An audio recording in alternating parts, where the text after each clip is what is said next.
Yo, what's up, everybody? Happy Friday to you all. Welcome back. Great to be here. Great to have you all here on this June 2nd of 2023. What a Friday. Weekend's here. Time to relax, everybody. Thank you for joining me today. Guys, there's some new documents that's been released. We're going to check those out. And we are looking into another creator dropped a video yesterday that we're going to check out and review. Quite interesting to say the very least. Thank you all for being here with me again today. It's great to be here with you. Let's get this show, as we say, on the road. Yeah.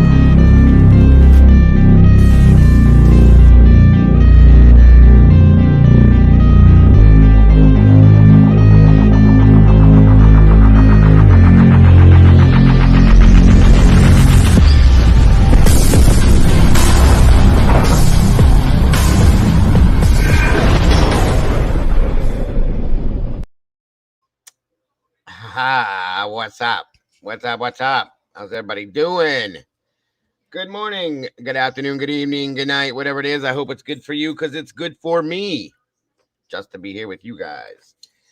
No Mama Bear today. She took a short little vacation for the weekend, so we will miss her. She'll be back hopefully maybe Tuesday, Monday. Either way, I hope she has a great time. We miss you, Mama Bear. Enjoy yourself. Let's see who we got in the house today. Good Lord, 114 people, and I just said hi. Great to have you here, guys. Make sure you're hitting that like button on the way in the door. Leave me some DNA. I do appreciate you so very much.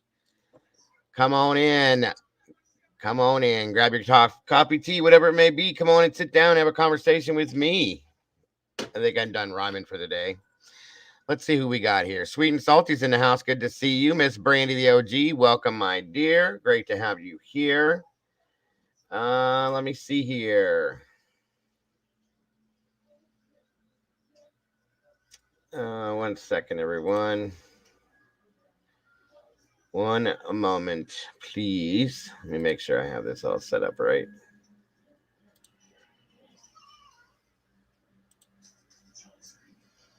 All right, we're good to go. All right. Let's see. Michigal 29, great to see you. Miss Carolyn, great to have you here. Fupa Fabrice is in the house. Good to see you. Miss Sherry, thanks for joining us. Miss Ann, great to see you. Daisy Dead's in the house. Welcome. Dawn Couch, great to see you. Mrs. M, always happy to see you. Jules of all trades is in the house. What's up, Jules? Good to see you, dear. Thanks for joining us again. Always happy to have you here. Cammy Q, welcome. Good to see you. Miss Margaret Hofer, good to see you as well. Noni's in the house. What's up, Noni? Good to see you. Kim Marin, welcome. Good to have you here. Peaches 81's in the house. Great to see you. Wild Cherry, great having you here. Sweet and Salty, I think I said that one already, but welcome anyway. Great to have you here. Stevie Irwin, always happy to see you. I am live again, Stevie. Good to see you. Good to have you here. No Chains, great having you here. Miss April Stoll's in the house. Good to see you. Bix Logic, good to see you. Let's see. Miss Potts, Annie, welcome. Good to have you here. Let me see. The Chick Antique is here, everyone. Great to have you here, Chick. Miss Cindy Ann, good to have you here all the way from Rome. Bueno. I've been talking to Cindy in Discord in Italian all morning. Quite interesting. Eddie's in the house. One maiden nut. I said it right. How about that? Good to have you, Eddie. Good to see you. Leah, great having you here today. Donna, good seeing you. Thanks for joining us. There she is, Miss Heather. Great to have you here, Miss Heather. Great seeing you in here. Thank you so very much.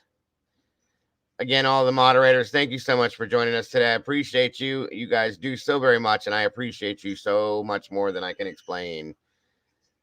The Eville CJ Show, thanks for joining us today. Great to have you. P. Fox, great seeing you again.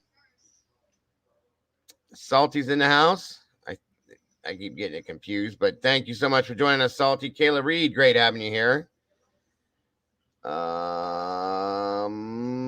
I think, did I get everyone? Eve, Lucky, great having you here. Quartz and Cole, awesome. The Canadian True Crime Buff is in the house. Good seeing you again. Bonnie Bailey, welcome. Good to have you. Self-aware, BITCH. Miss Sylvia's here. Welcome, welcome, welcome, Sylvia. Great to have you here. La la la. Sunshine, welcome back, Sunshine. Great to see you. It's been a few days. Did I get you all? Crystal, good seeing you, Crystal. Thanks for joining us. Cammy Q, I do believe I said that. Rowdy's in the house. Great seeing you, Rowdy. Welcome back, CL. Good to see you. Viv Keenan, great to see you as well. T2014, awesome to have you here. Welcome back, brother Gordon Someway. Great to have you. Where's my brother Mikey at? I know he's got to be in here, or he will be in here. All things silver. It's so great to see you, D Smalls. Welcome for you. Welcome to you. For you. Sorry, guys. P Fox again. Good to see you. I think that actually is it there at that point. Let's see. Fireflies in the house. Great seeing you, KKS. Welcome. Bernice Rivera. Can't talk today. Welcome, Bernice. Good to see you. Casey, welcome back. Great having you here. Kim Marin, I did see you. Sleuth Squad, Web Sleuths. Welcome. Good to see you. Great to have you here. I'm glad you love the channel. Miss Michelle Wilkinson, it's been a while. Welcome. Great to have you back. Amy D, welcome. Good to see you. Deb Wayforth, welcome, welcome. I think I got everybody. Angela, good seeing you. Thanks for joining us. Absolutely. Thank you so much, Jules. And still going. Still growing. I cannot believe it. I am beyond grateful. Beyond grateful. They sure have. Afro Leon's banjo hits of the 70s. Welcome to the channel. Great to have you here. Momo, good to see you. Awesome. I love all the new faces, guys. Welcome, welcome. Anybody that is new. For those of you that have been here, please welcome them like we do with open arms to the family. We do love having new people here, guys. Really do. And we got plenty of room for it. All of the meatballs are in the house today, jumping in the sauce with me. So we can spill some sauce out today. Is Mikey in here finally? I didn't see him jump in. Where's he at?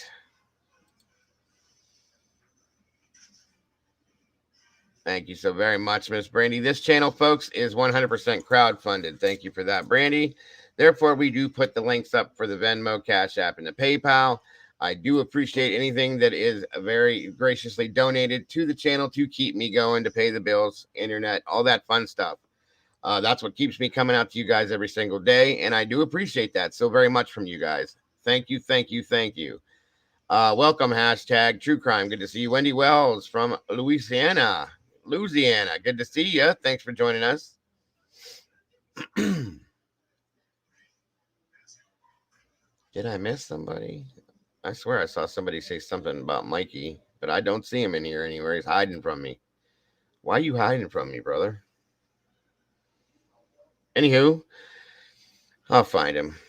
I didn't, but we can, Miss Annie. We will check it out. By the way, more Cajuns. Yes, Louisiana's in the house, guys. We love it, love it. Love it, love it. My apologies to each and every one of you guys for not being here yesterday morning. There's Mikey. There you are, trying to hide from me. I was wondering where you was at, bro.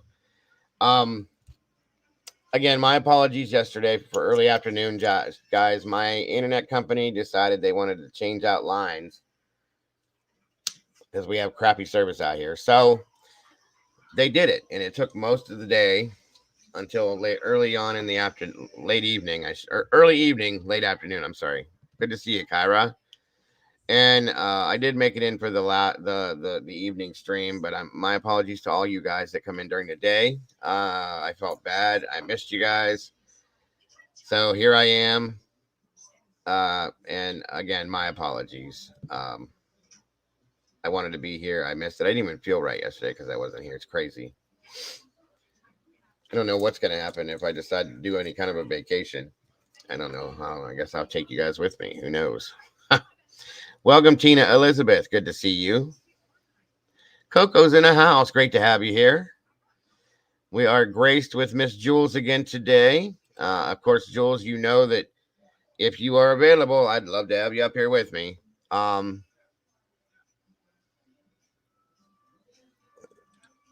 Yeah, once I saw you were on your movie live, I knew you were alive.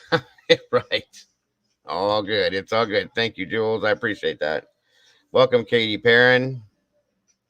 Ice. New sub here. Awesome. Welcome to the family. I appreciate you. Cora 263. Happy Friday to you as well. Canadian Cat Ladies in the house. Yes, I was looking for you yesterday afternoon. I just thought the turkeys tired you out. Oh, no. It takes way more than that to tire me out. Believe me. Again, for those of you that I didn't get to talk to yesterday, thank you guys so very much for tuning into the Drunk Turkey Show with us the other night. I definitely appreciate the support from you guys. It was a great show. I enjoyed being up there with Miss Jules, Daniel, and Blue. It was a great night. I had a good time, and I appreciated it. And I appreciate all the support, guys.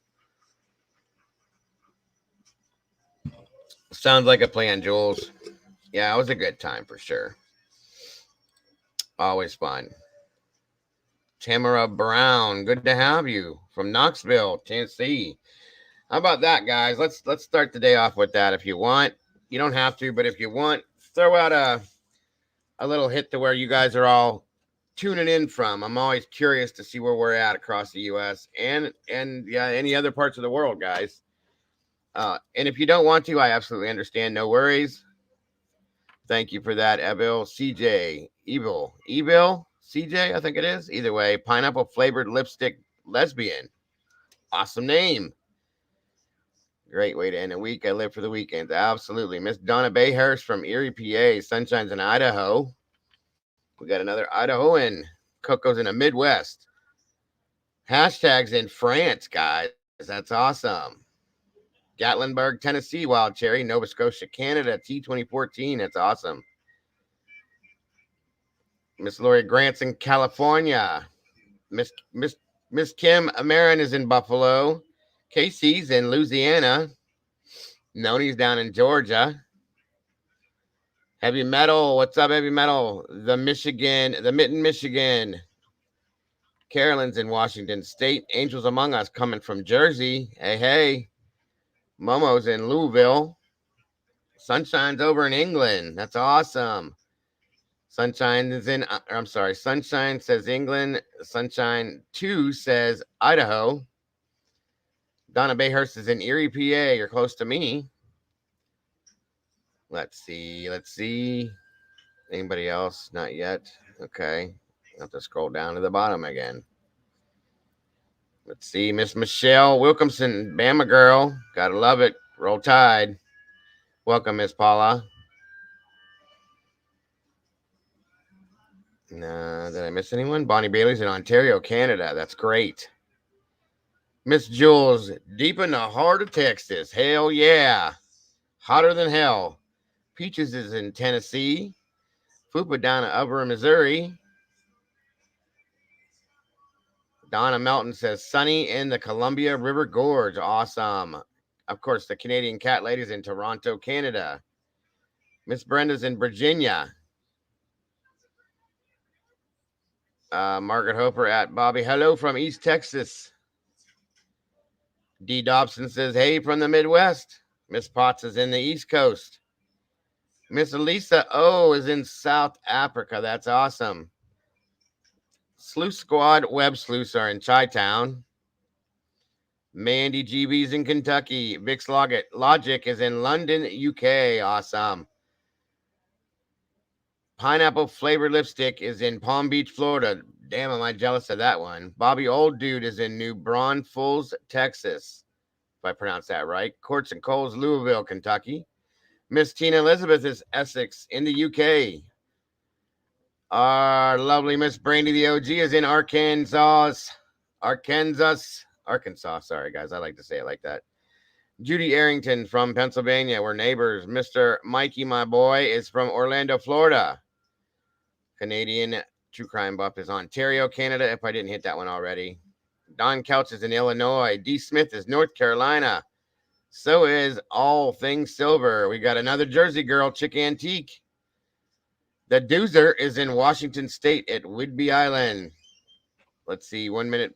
One Maiden, I almost did it, Eddie. Sorry. One Maiden Nuts in Minnesota. Self-aware, Miss Sylvia's in New England. Awesome. Kyra's in Wyoming. Thank you so much, Wisdom. Oh, I'm sorry. You were talking to them. My apologies. I think we covered everybody up there again. Miss Kyra's in Wyoming, like I said. Where'd we go? And that covers. Oh, Pagan Ways is in Lynchburg, Virginia. I think that covers it. All right, guys. And of course, you know I'm sitting here in boring ass old Ohio. And it's great to have you guys from. We got people from everywhere, folks. Miss Cindy is over in Rome, Italy. I knew that much. We got South Africa, London, England. They're everywhere.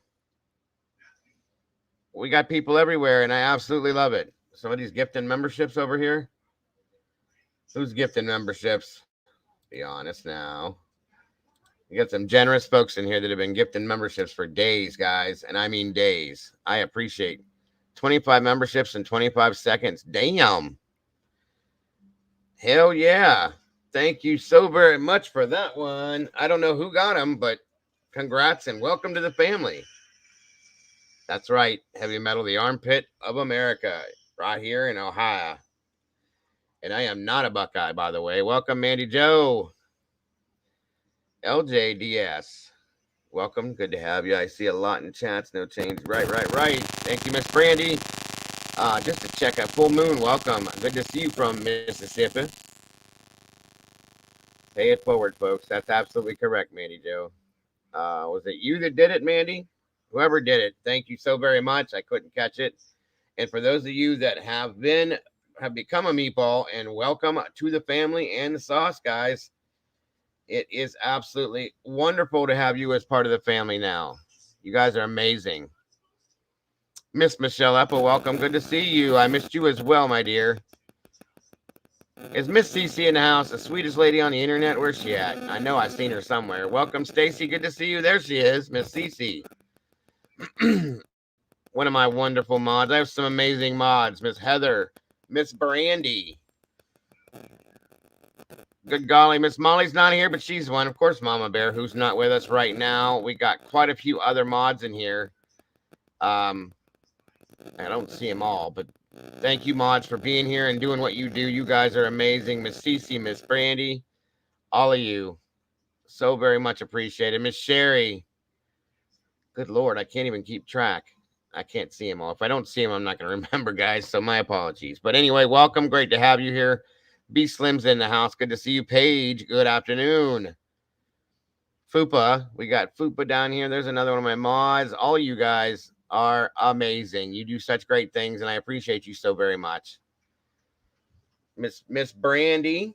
I do got to say, Miss Brandy has been probably one of my longest running subscribers, next to Fall Popper, who's not in here right now. Miss Brandy got promoted a little bit today, and I wanted to let her know in front of everyone how much I absolutely appreciate everything she does and has done for this channel from the day that I started, from the day that she started with me. I appreciate the loyalty, the love, the time, the effort that you put in, Brandy. You are just an amazing person, and I am so happy to have you on my team. So thank you so very, very much for that, and just for being who you are. And congratulations. And I am so great to have you here. And we love you, Brandy, so very much.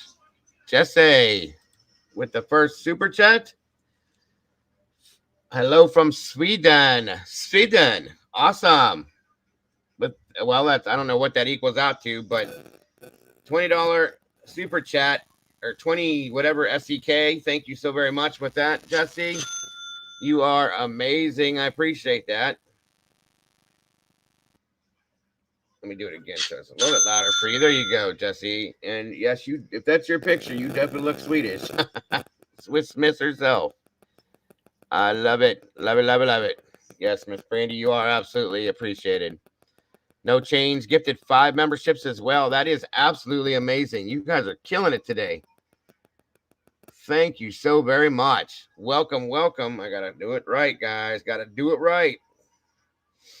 Give me a second here. Let me get you welcome to the family.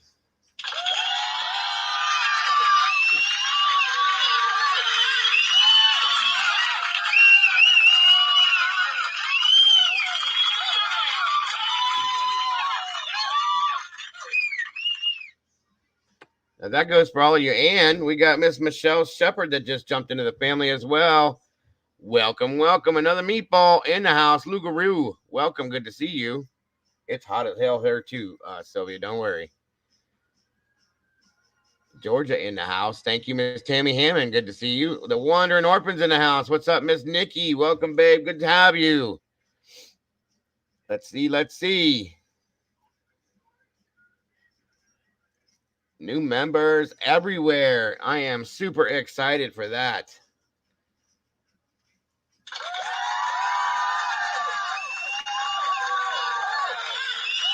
Don Kelch. Yep. Welcome, Miss Dawn. Welcome to the family. Welcome to the sauce.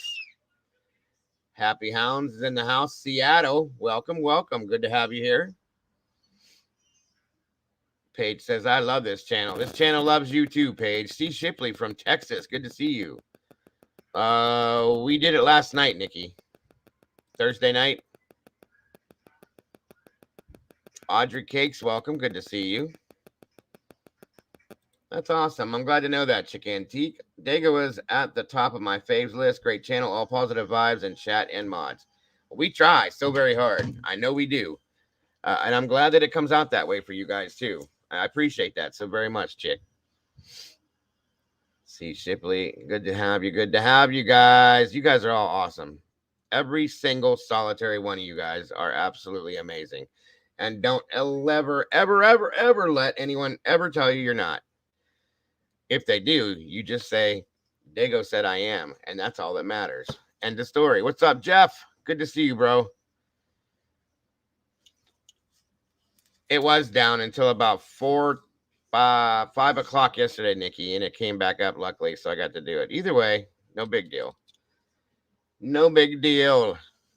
We're going to be doing a, well, I don't even know what to call it. Everybody else calls it DJ Dago night or DJ Dago's dance party thing, whatever you guys want to call it. We are going to be doing that here, Nikki, coming real quick. If you missed out on the movie thing or any of that other stuff, you guys are all welcome to that as well. What I like to do is once a month, I like to give my mods a break, kind of repay them, and then by letting them have a little bit of a good time, playing some music, taking some requests, letting everybody kick back and enjoy themselves. And that is what we will be doing here real soon here. Sorry, I can't talk to save my life today. A YouTuber pointed out that you cannot do Street View on Queen Road anymore. Interesting. I wonder who fixed that. Thanks for the info, Jeff. Thank you, Crystal. I appreciate that. I hope you guys enjoyed it. Miss Brandy gifted a membership. Let's see who gets it. Open it up. P. Fox, welcome to the family. Great to have you. Hell yeah.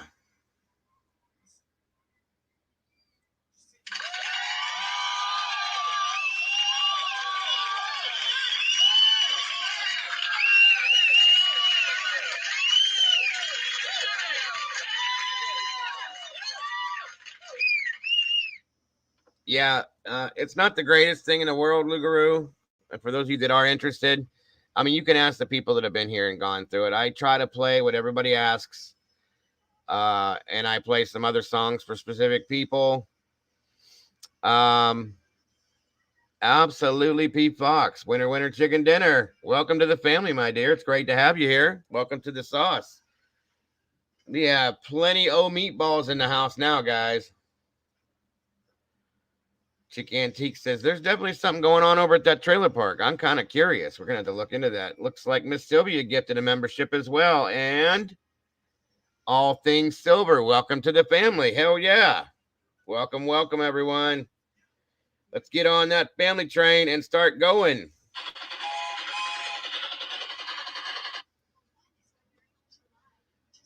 I love it. Michigan, damn. Moving right along. 28 memberships in 280 seconds, but who's counting? I don't know, Stevie. I'm not. Are you? That's another one. Yeah. Welcome to the family, guys. Damn, it's like a party in here already.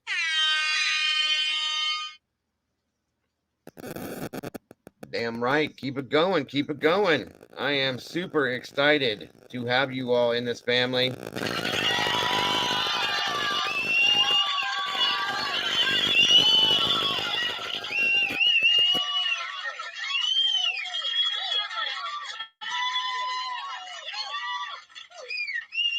Welcome to all of you. You guys are just killing me today with all the generosity and everything. I can't get over it.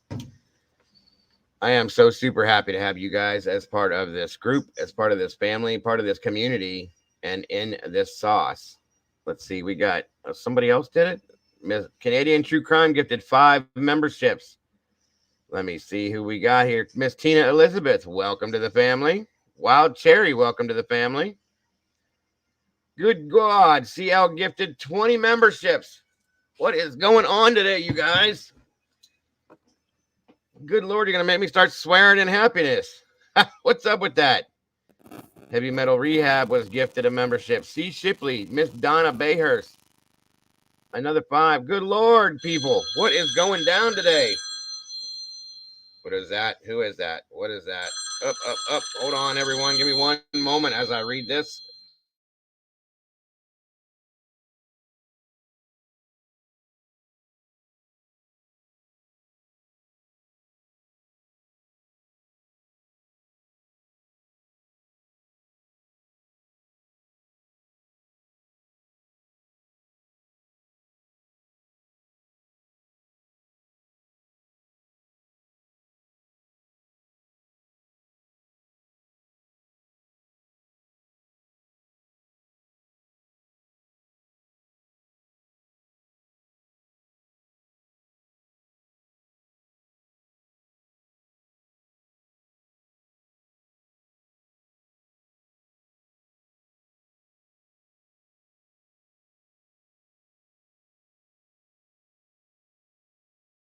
All right, folks. Mrs. Dago said, hey. She loves you all, and thank you so much for being here. And I can't even keep up at this point. Let me see here. V. Oakley, welcome to the family. Weeza, good to see you in the family now. General DC, or Gen DC. Party over here. Mary Stitt was gifted a membership. Mar R was gifted a membership. Evie Marie just gifted another membership. Good Lord. Wendy Wells was gifted a membership. I need a bigger pot now, folks. We got too many meatballs floating around here. We need a big pot. A big pot. What else we got? Lupo Nina gifted 5 memberships. I can't get past you guys.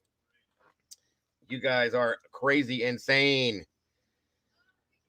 Somebody, all of you got, look, I don't see nothing but green in here, folks. We have nothing but, look at the green. Nothing but meatballs in here. I cannot even say thank you enough. Welcome to all you guys. We could feed an army in here right now. Ain't that right, Nikki? 100%. You guys are killing it, guys. Good Lord. Let me see here. I can't even read them all now at this point. Can't read them at this point. Again. Miss Sandy was gifted a membership. Wow. Cat's Meow was gifted a membership. Dara Johnson was gifted last night. Doozy was gifted a membership from Lupo Nina. Lupo Nina is gifting memberships left and right as well. Wow. You guys, it's amazing. And welcome to all of you. We are so happy to have you in here. Welcome to the family. Welcome to the sauce.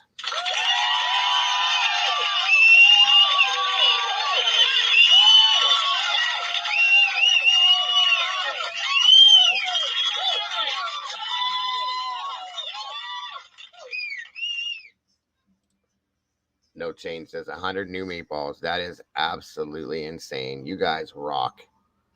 How do you get, let's see, somebody said, how do you get gifted a membership? Okay, from what I understand, you have to go down to the bottom of the page and accept gifts button, right? 100%.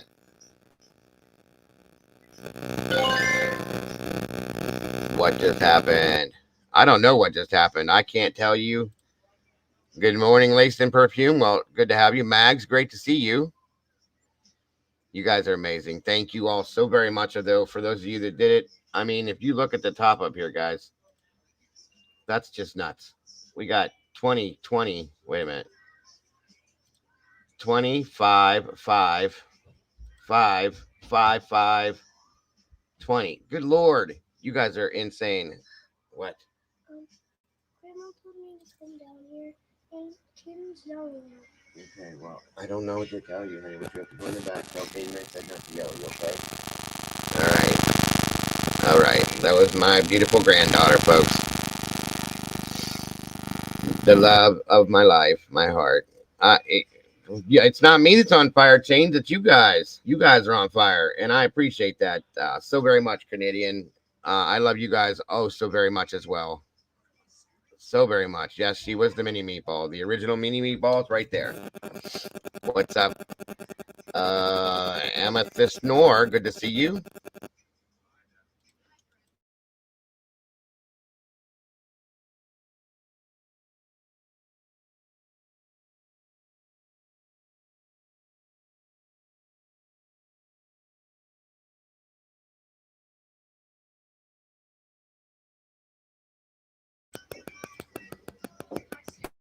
That ain't no lie, bro. We do appreciate the love and thank you all so much for being here. I mean, I don't even know what to say. You guys are ridiculously amazing. This community has always been like the most amazing community, and it just seems like it seems to attract amazing people to it. Do you know what I'm saying? I got 326 people in here right now. We have busted 100 likes. I don't know how many we have exactly, okay? 326 people, and each one of you guys are amazing people, is what I'm saying. It's like, I don't know if you guys are just magnetized to this community, because everybody that comes in here ends up out being like an amazing person. So thank you, Jules. 135 likes. That's awesome. So we're definitely on the algorithm. Mr. Jeff, my friend, dude, try Starbucks iced brown sugar oatmeal. Oh my God. Iced brown sugar oatmeal shaken espresso. You're killing me, Jeff. I love coffee. And I will for sure. Thank you for the super chat, my friend. I appreciate that. Is that the first or second one of the day? That's the first one, I do believe. I think. I can't keep track with all these gifted memberships. It was hard to follow. Love this community of meatballs. Lots of spice. Oh, yeah, definitely. So much spice in here. It's not even funny. Thank you so much, Miss Brandy. I appreciate that. Again, folks, as you all well know, this is 100% a crowd-funded community. Seems like everybody's in here at this point. Anyone that would like to support that community via Venmo, Cash App, or PayPal, please feel free. It is definitely appreciated, and it keeps me coming to you guys, paying these bills every day, because I do love being here with you guys, more than you guys know. I absolutely adore being here, guys. This is my life, and I love it to death. So I appreciate you guys all being here with me 1,000%. I need to write that down, Jeff, because I do want to try that. I'll be honest with you, dude. I love me some coffee. Hold on a minute. Brown sugar.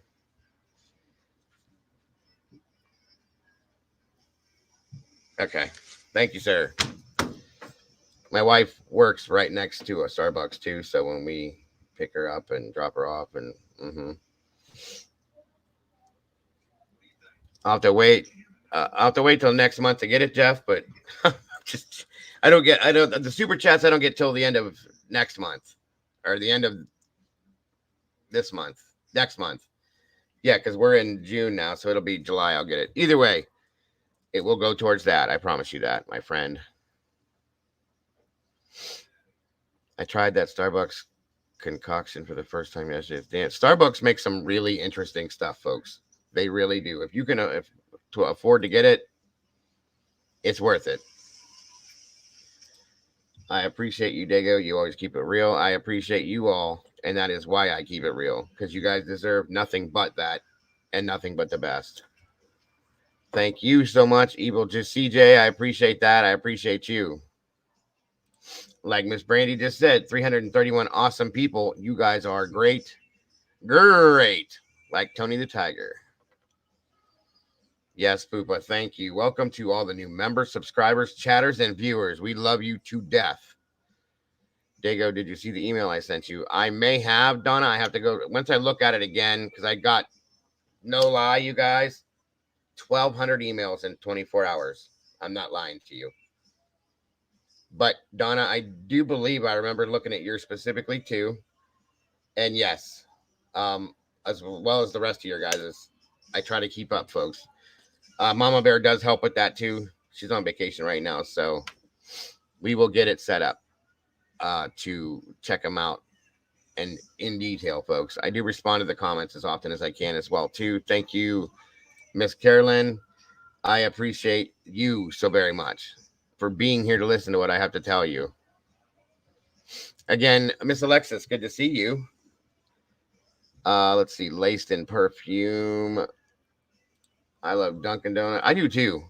I love coffee, period, folks. I love the donuts too, but I don't eat them anymore because they make you fat, folks. I love Dunkin' Donuts, but living in WA or Washington is hard to find anything but Starbucks. Yeah, I've heard that Starbucks is pretty prominent everywhere. Paula, great to have you here as well. Papa Rogers, good to see you. Since the beginning of this case, so much chaos. I believe that the investigation is tainted. Has been from the beginning. Tainted love, for sure. No, that wasn't the first chat, Jeff. The first one was from Sweden, so my apologies for that. I forgot about that. Thomas Fitton, a $5 super chat. One of the clearest and detailed people on this case. Respect. Thank you very much, Thomas. I appreciate that. I do try my hardest, folks. I ain't perfect. I know that. But at least I can admit when I'm not. You know what I mean? They make you fat, folks. Always keeping it. I'm just saying, guys. I'm already a chubby lover right here, and I'm trying to get rid of it, folks. That's why I keep telling myself you can't eat donuts because they make you fat, bro. I tell myself that. That's why I say things like that.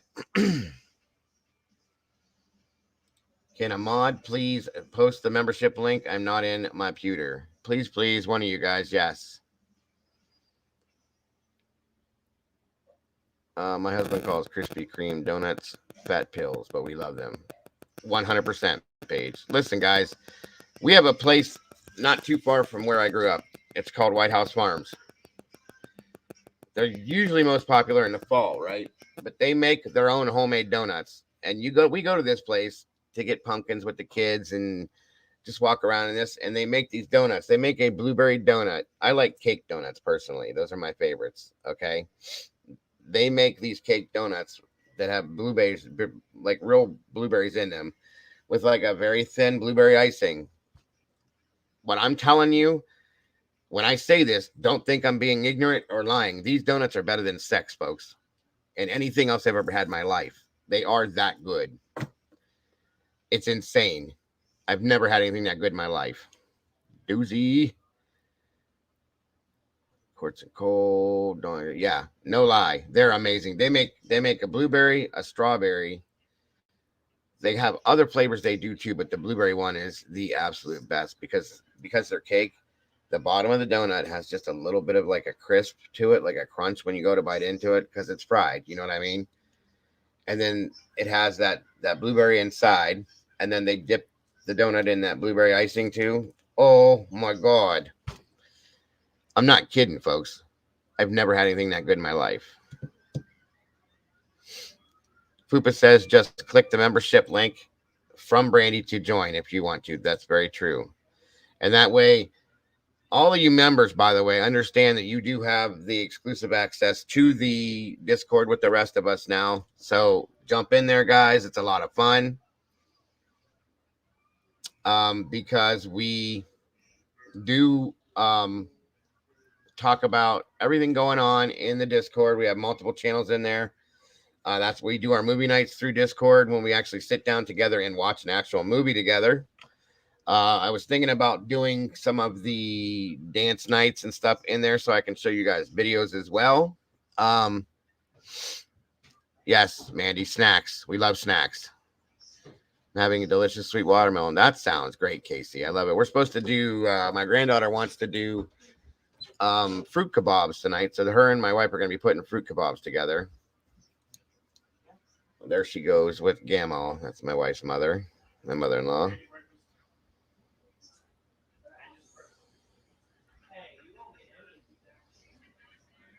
All right, guys. So much going on. Shell Mechanic, thanks for joining us. If I said that right, I'm sorry if I didn't. There you go. Members that want to come to Discord, get the email from Maud Brandy. Thank you, Miss Cindy. I appreciate you so very much. What is that? Did I miss something over here again? I think I did. Or hasn't it come through yet? Wait a minute. There it is. Miss Paula Litzen. Great channel and community. Thanks, Dago. Enjoy some coffee. Thank you so very much, Miss Paula. I appreciate that. More than you know.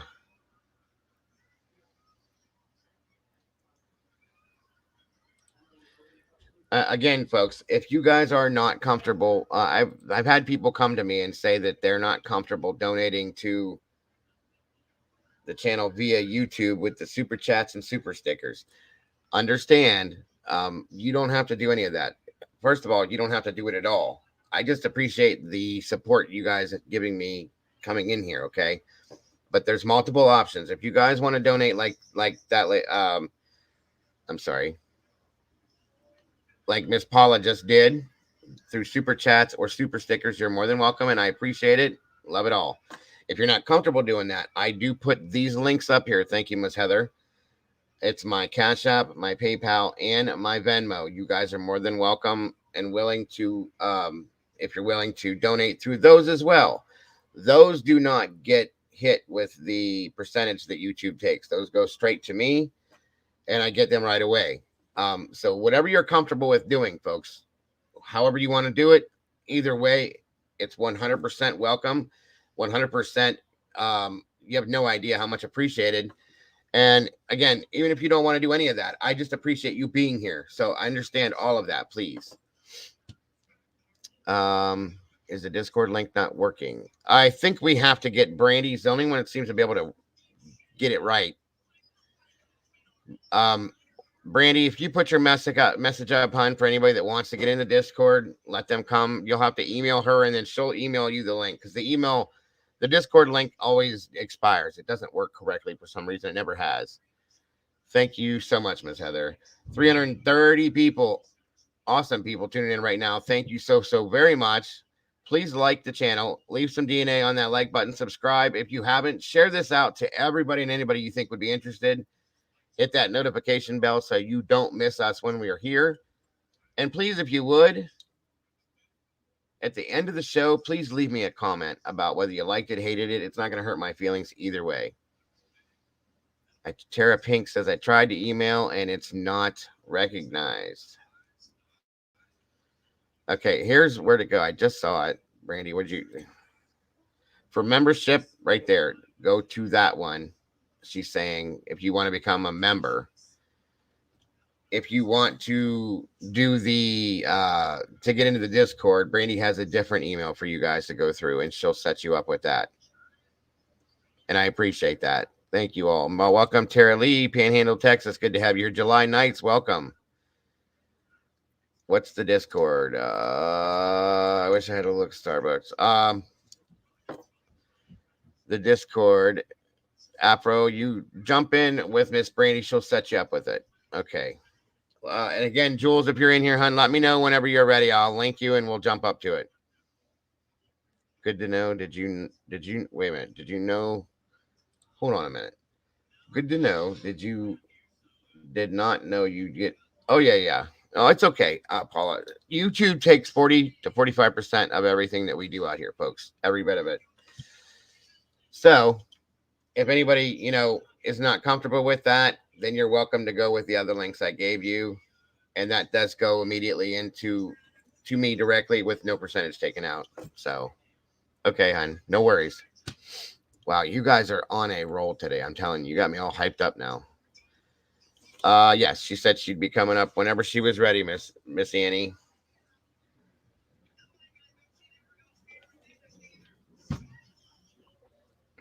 All right, Brandy, no problem, hon. Okay, guys, now let's see if we can get into some business. Welcome, Jilly Bean. Sorry that took up so much time, folks. Oh, it was almost an hour. Okay, CO, that sounds like a plan. I appreciate that very much. So very much. I think it would be awesome. Annie, you and Jules, 100%. Other people have actually asked for that. Believe it or not.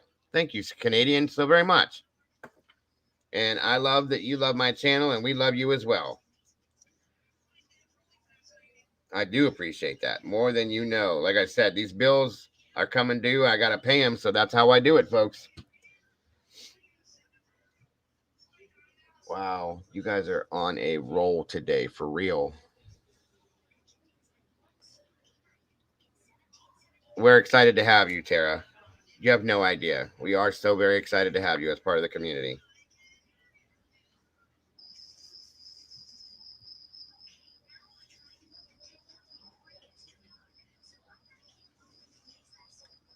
Thank you so much, Canadian. I appreciate that so very much.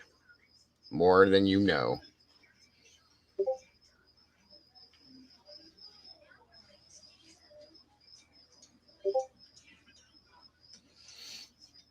Jack in the Box. What's up, MK? Good to see you. My wife loves that cold brew stuff too. Heather M is in the house. Good to have you, sis. There you go. Miss Heather says, channel members send a message to one of Dago's socials. Email Maud Brandy at that email there for the Discord link. She'll get you set up and ready to go. By the way, for those of you that have been checking out the social media accounts, the Facebook, the Twitter, the TikTok, thank you guys so much for that. I do appreciate that. I hope you guys are enjoying those as well. We're trying to get a little bit more into those. Brandy stays pretty busy with the TikTok. I'm trying to learn a little bit more about the Instagram one and the Facebook. I do it most of the time myself too, but it is very much appreciated for those of you that are there. What is up, Paladin? Brian K was sound asleep when the murders were happening. Only reason he drove to Moscow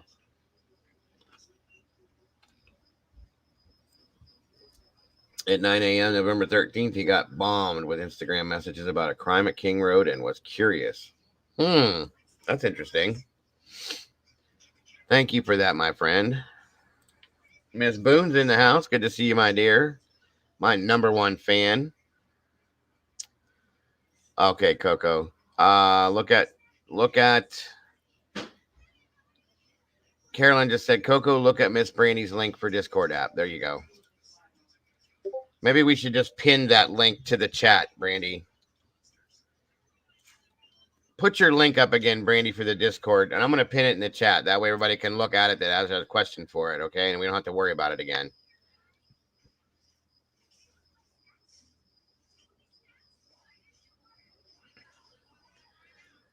Coco wants to get into the Discord, so give me that link, Brandy, that you have everybody go with, and I'll pin it in the chat. Is that it right there? Yeah, that's it right there, I think. Let me pin it, and there we go. All right, we should be good now.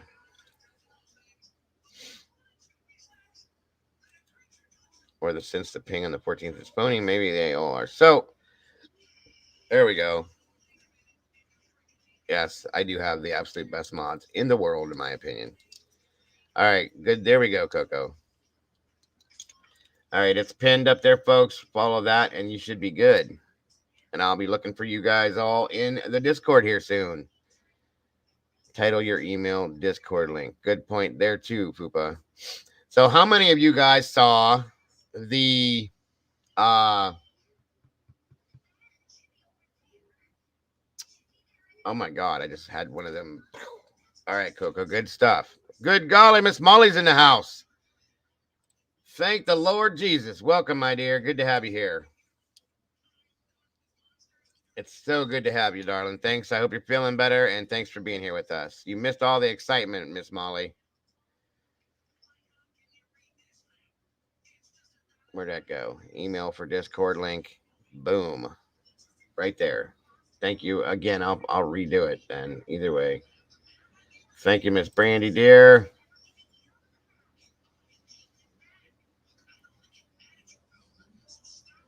Actually, let me do it this way then, because that is easier.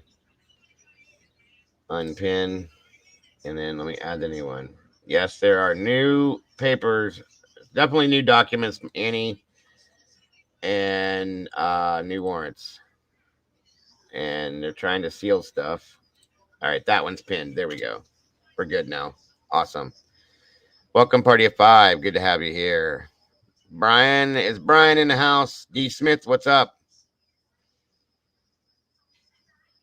Mr. Hoffman, are you here, Mr. Hoffman? Did I see you? Yes, you are. Mr. Brian Hoffman's in the house, everyone. Welcome, welcome, sir. Okay, anyway, what I was trying to say to you guys, yesterday morning, early, I saw a video that Mr. Thou Shalt Not Kill True Crime put out. Okay? Quite interesting to say the very least. I wanted to review that with you guys today. It was kind of interesting. And Anina V, good to have you. So, Detective Amanda Meow, happy Friday to you as well. It's good to have you here. Yes. Over 100 gifted memberships today, Miss Molly. Okay, so you guys saw that as well. I wanted to review that today. Sadly, Miss Mama Bear can't be here. She always misses all the good stuff, she said. Annie Ruler, good to see you. The cell phone stuff, yeah, we're going to go over that too. Whenever Jules comes up here, we're definitely going to go over that with her because I want her expertise on that. And I want to ask her some questions about it because I'm kind of curious about some things. A little weird with the dates and the times on that. So again, we're going to check out Mr. Thou Shalt Not Kill, his video from yesterday. First thing I watched in the morning when I woke up. Okay. Hey, Fallen Angel. Good to have you here. Welcome. Kajo or Kajo, thinking that Koberger was wearing some kind of sports smartwatch Fitbit, and it is also, I agree. I do agree. I agree for sure. Oh, give me a second, folks, because I did bring this in here. Here it is. All right, now I want to go over this with you. I'm not saying that this is something I believe. I'm not saying that I support this. I do support him because he's out there on his feet, going place to place to place to place. Okay, so I do support Thou Shalt Not Kill. I think his name is Rory. He's putting the work in, folks, on foot. Okay. All right, Fupa, we love you too, hon. And not too many people can do that. Okay, I mean, he's going to all the places he needs to go to find out what he wants to find out. You're gonna watch it, Kim. Don't worry. And I'm very curious, about these things that he's finding out. What I'm going to do is I'm going to set subtitles. There's a call that he receives from somebody we listen to in the background. So I'm setting subtitles so you can hear everything. Hopefully, it picks it all up. All right. And we're going to go and listen to what he had to say, what he thinks. Well, welcome, just saying. And it's pretty wild, guys. It's pretty wild. It's something I never thought of. I'll be honest with you. I definitely, okay, no chains. 1 second here. All right, guys, before I set that up, give me a moment. I got it set and ready to go. I just got to set it over there for you guys, and we'll be moving right along.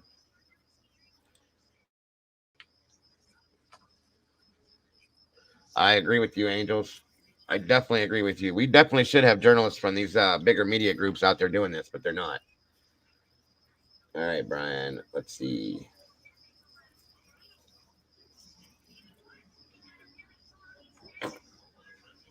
I didn't receive it yet, my friend. When did you send it, Brian?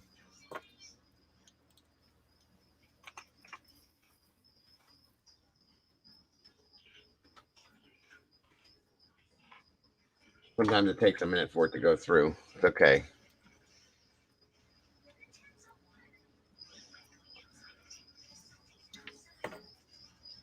Absolutely no change. And like he says, don't be afraid to ask the hard questions. I love that. If I had the ability to do it, I'd be doing it too. No lie. What is that? What is it titled, Brian? Because I can't see anything from you yet. All right, Jules. No worries, my dear. 1 second here. And I thank you once again. The link is in the chat right underneath Michelle Epple. Jules. Audio is all we need. Your voice and your brain.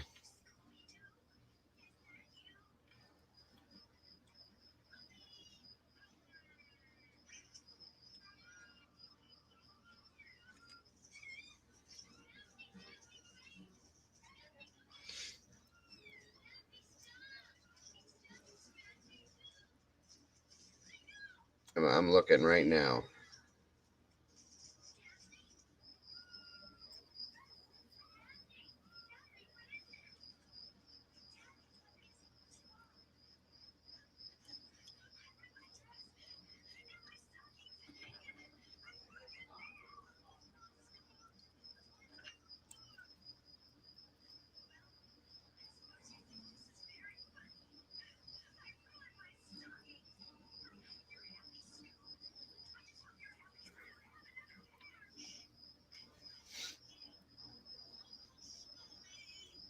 All right.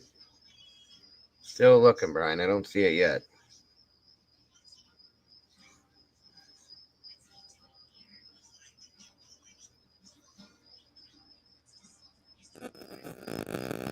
Welcome, Harlot. Good to have you here.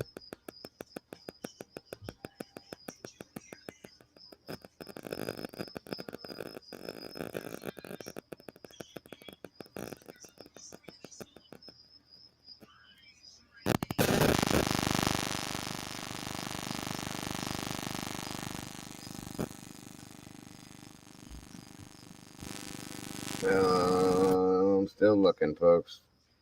Did you get the link, Joel?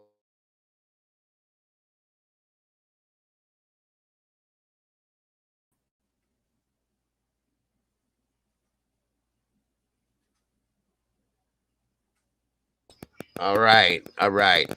Can you hear me? Yeah, can you hear me? Yes, ma'am. All There right, you what's go. up? Not a whole lot. Okay, Brian, I got you. You're a failure on your end. No worries.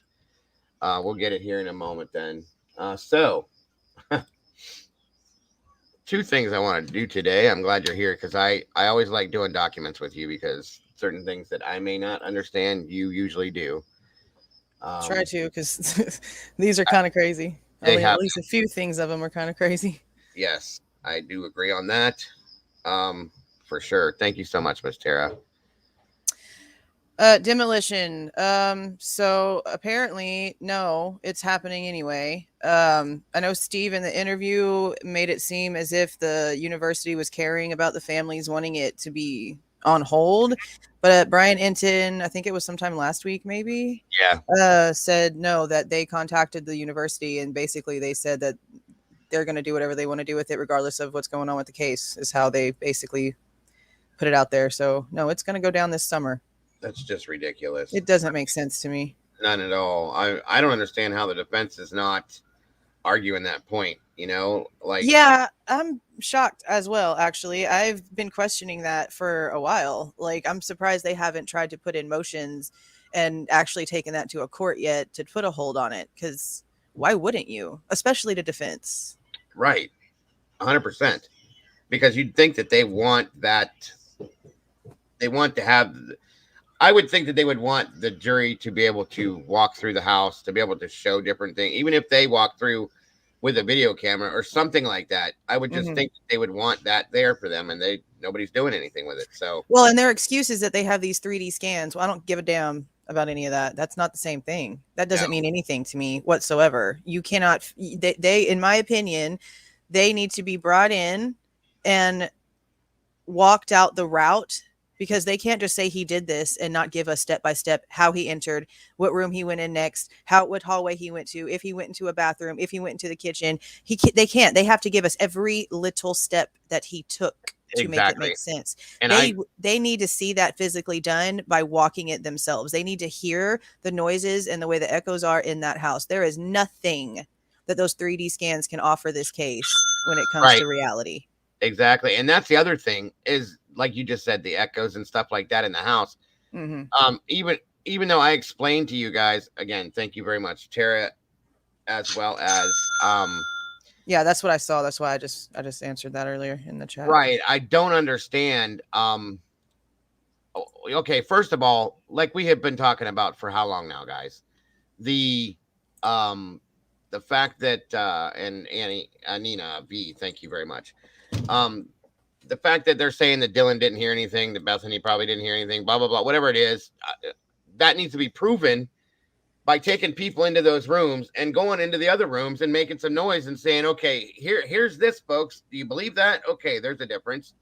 Those types of things need to be done. They need to walk through, like Jules just said, through the whole house, show Yeah. the rooms, go show the time that it takes to go into the rooms, to do this, The to do that. timing, bro, especially the Yes, timing. They're giving yes, us like some Jackie Chan shit here. They have to prove that. They cannot just say right. this guy who runs every now and then did all this in what is actually more like a 6-minute time frame if you really calculate it down enough. How, bro?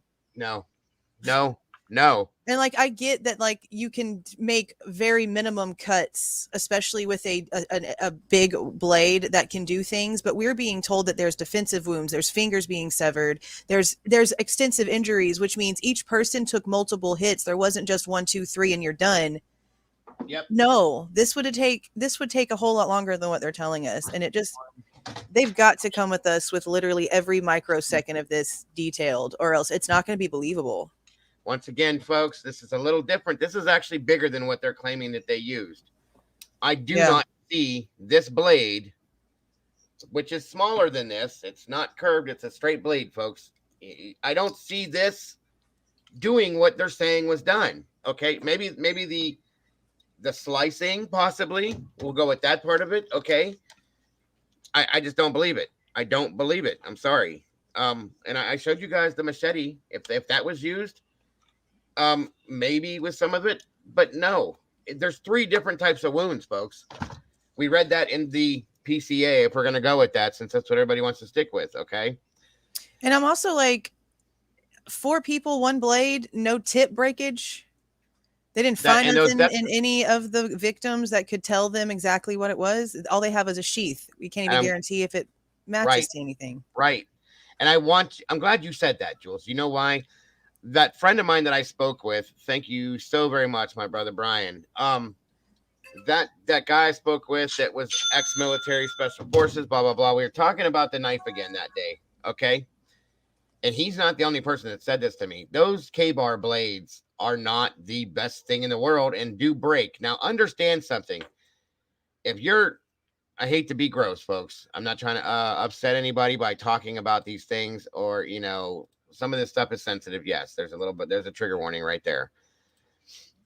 When you go in with this knife, that knife, the blades have been, from what he tells me, that those blades are known to break.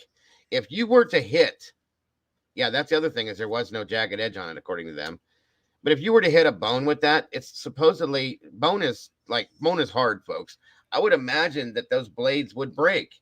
So don't tell me that this person that did this, supposedly with all these monstrous wounds all over these kids, did not hit a bone one time. I can't believe that. Whether it's a rib bone or sternum or something, whatever you want to call, whatever bone it could be, per se, okay? I can't understand how that knife blade didn't break. 4 people. I can't remember the exact number of wounds that they were saying, but it's in the 30s. Okay, the 18. I heard from one person 18, 30, I and one. heard 54 Yeah. about one of them, but none of that is verified. But the families, or at least the ones that have come out and spoken about what they've seen on their children, are not making it seem as if this was like a 1, 2, 3 situation. This was definitely, and then you also have to consider the fact, and as gruesome as it is, you are pushing through muscle, you are pushing through tendon, you are pushing through bone, you are also most likely, maybe Maddie, I think maybe she could have been the only one asleep if anybody was, and that's just, I don't know why, but that's just how I think. But you've also got these people fighting you back.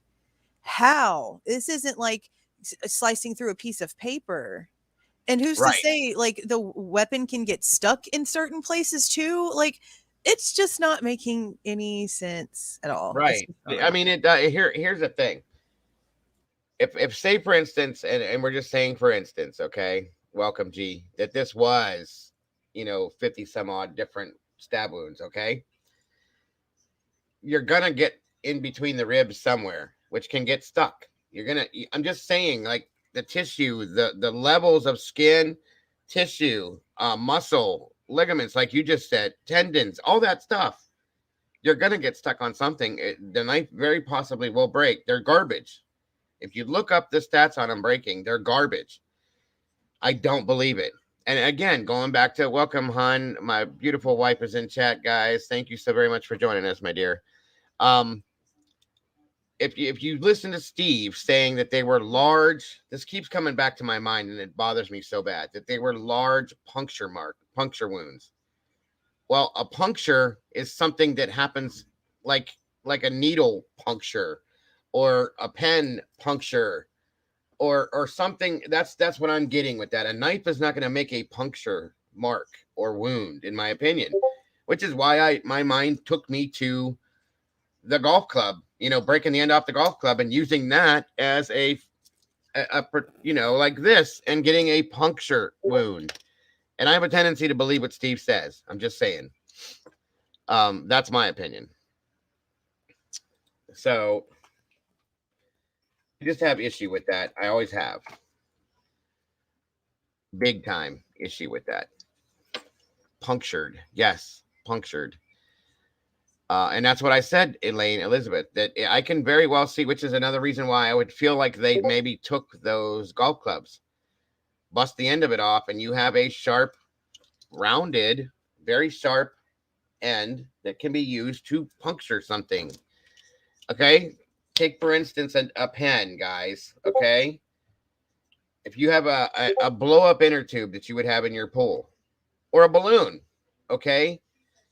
If you push that down in there like this, it punctures it. It's not slicing it. It's not digging it. It's not doing anything else like that. And that's my problem with it. That is my problem with it. And we've had in the PCA, Paladin says it's BS. I agree. In the PCA, we had 3 different types of wounds that were described to us. And that's another issue I have. What if the knife broke? Could it create punctures? I don't see that happening, because if the knife broke off, you still have the same style blade. It's just shorter and it's not as sharp. Maybe it did. I don't know. I mean, I guess that's a good question. Welcome, Heather Mosher. Good to see you. Thanks for joining us. K-Bar known for breaking 99%. K-Bar only does deep stab or slashes. They can gouge flesh They can't gouge flesh or produce large gaping wounds. Correct, Heather. Thank you for that.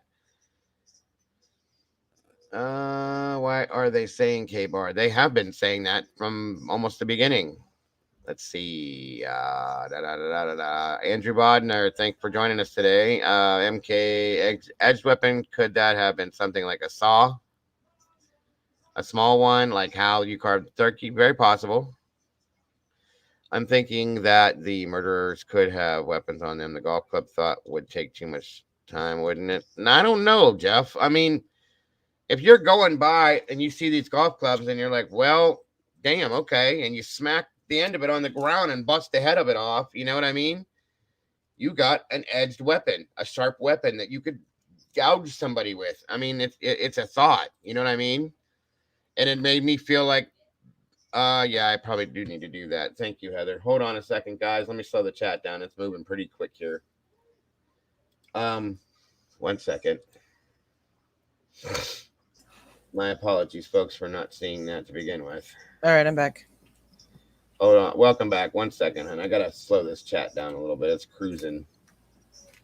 Oh wow, yeah, I got up and I had like 3 I hadn't seen, and now it says I have 116. Yeah, it's really moving. Thank you, Heather, for getting that.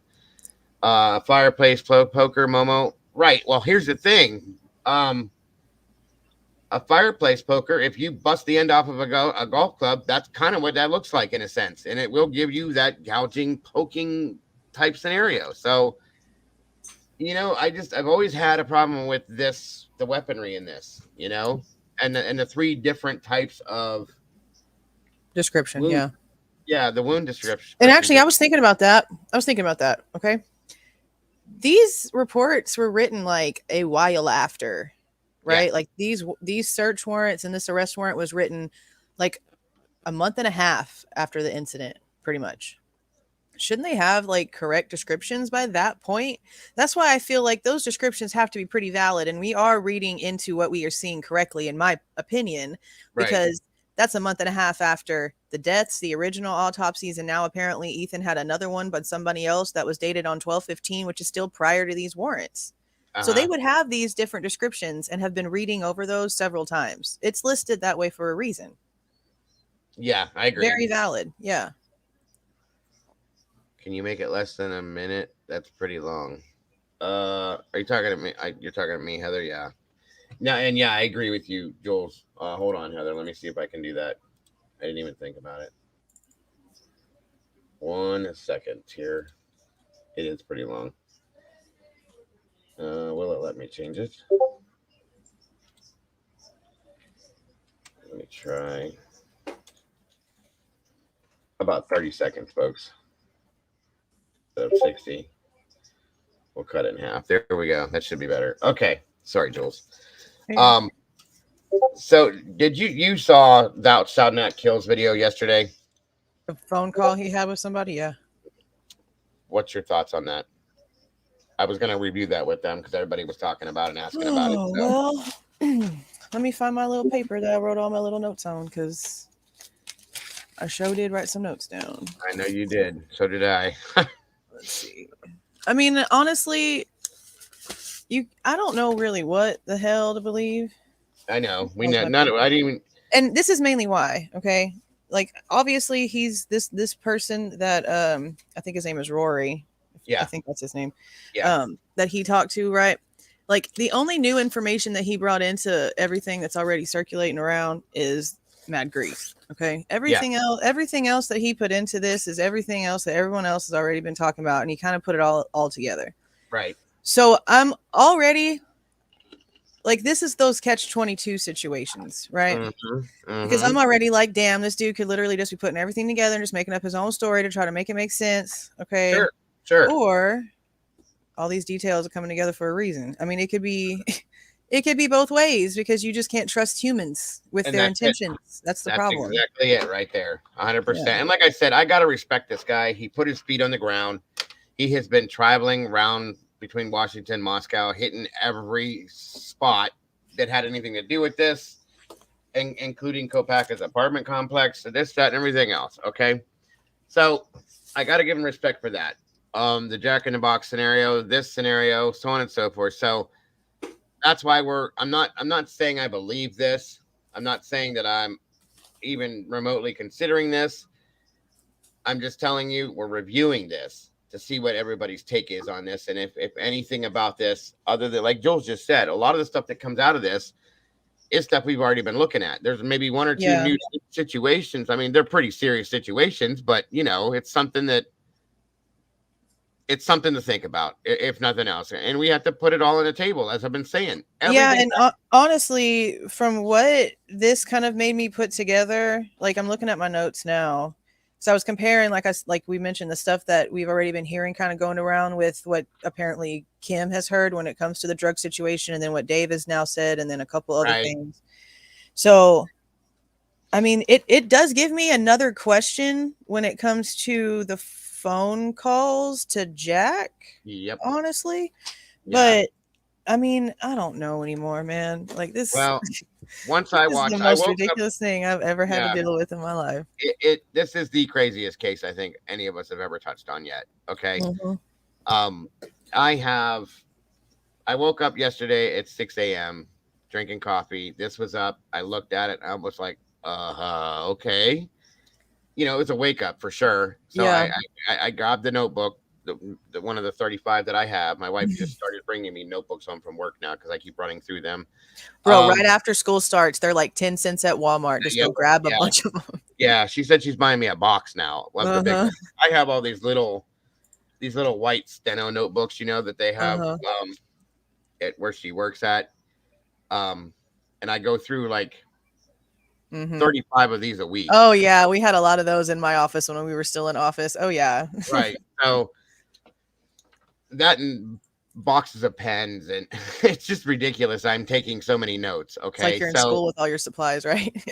right. Thank you, Molly. I will check that right after we get into this, hon, or right before we get into this, I should say, because it might go with this. So yeah, I take notes and then I go back to my other notes and I'm looking at those and I put those together with what he was saying with the notes that I took. Mhm. So yeah, I'm kind of doing the same thing you're doing, trying Comparing, to put things. contrasting. Yeah. Yes, 100%. And I just don't know. I Mhm. can't say yay. I can't say nay. I don't want to at this point because once again, as I said the other night in Drunk Turkey, I can't make any kind of a decision until I see some real 100% Yeah. proof that comes out of an attorney's mouth or the okay, thank you, Molly. Perfect. Oh shit. Okay. Before we look at that video, guys, thank you, Molly. As always, our wonderful Molly on top of things before I can even think about it. As I was stating with the golf club folks, okay? This is where I got this idea from and why I believe this. Look Holy at the end hell. of this Yeah. after it's been busted off. Do you see Damn, that? bro. Okay, even if you were to bust it right, if you were to bust it off down at the end, even that point, or that, look at Jesus. that. And it's so easy just to grab a hold Like of that. that, just like thinking about the fact those were taken in as evidence and seeing this, like I just got chills. That's my point. That's why I automatically went to this goal. I can picture somebody walking in the door, looking to the right because we saw those clubs inside that Yep. doorway when they did that. Night And looking to before. the right and going, oh, hell yeah. Busting it in Mhm. half and going at somebody with it. You know what I'm saying? Wow. There it is. For me, there it is. That's all I'm saying. I mean, look at this one Yeah. right here. That is That looks perfect. like just like a big magnified needle. I mean, That's that's what exactly. that looks like. Yeah. Which to me Wow. sounds just like what Steve Goncalves was saying, a large puncture mark. Yeah, man. It's a big possibility in my book. They wouldn't Exactly. have taken him in for no reason. Nope. Especially since we've seen them on the bottom damn floor. If they were Mhm. not on the floors where anything took place, then why are you taking them in as evidence? Obviously, there's a reason, and this might actually be it because damn, bro. And I would like to look at that bag of clubs and count how many's in that bag and see what's missing and what's not. Because I can promise you there's at least 1 to 2 missing from a full set. Promise you. Right. That's why I thought, as soon as I heard Steve, after we looked at the PCA and the different styles of wounds that there were, I said, you know what? I'll be damned. And there it is. Thank you, Molly. That was amazing. Is there a photo of that? No, no, I, not that I've seen. I want to. I mean, it could be just my brain playing with me, but I feel like there was a photo of somebody carrying the golf clubs out the house, Oh, yeah. Oh my and that God. could be compared Yeah, to the body yeah, yeah, cam yeah. that shows it inside the house I never thought of that to see if there was any to see missing. if there's any differences. Well, somebody just made a comment, and I think they're right. There were two sets of clubs. I think one was Ethan's and one was Anna's. There was Um, two. yeah, I believe so. The way it was written, there were two sets of golf clubs. I do believe Heather M said that. Interesting. I'll have to go back and check, but I'm gonna look for that stuff too because Yeah, I'm if we can curious. find that picture, I'd like to. If we can get a good, clear picture of it, we can count how many clubs are in the bag, and if there's anything missing, that's pretty much a. There you go. You know what I mean? Wow, that just. Yeah, I'm gonna I look had for the that here mental in a picture. second. Yeah, right. Like I'm seeing it. Like as I was like reading the article, I swear the article had a photo of someone carrying out the golf club bag. I'm gonna go look right now. Right, right. Yeah, like I said, I had a mental picture before. Looking at that now, like that, it's so vivid now. You know what I mean?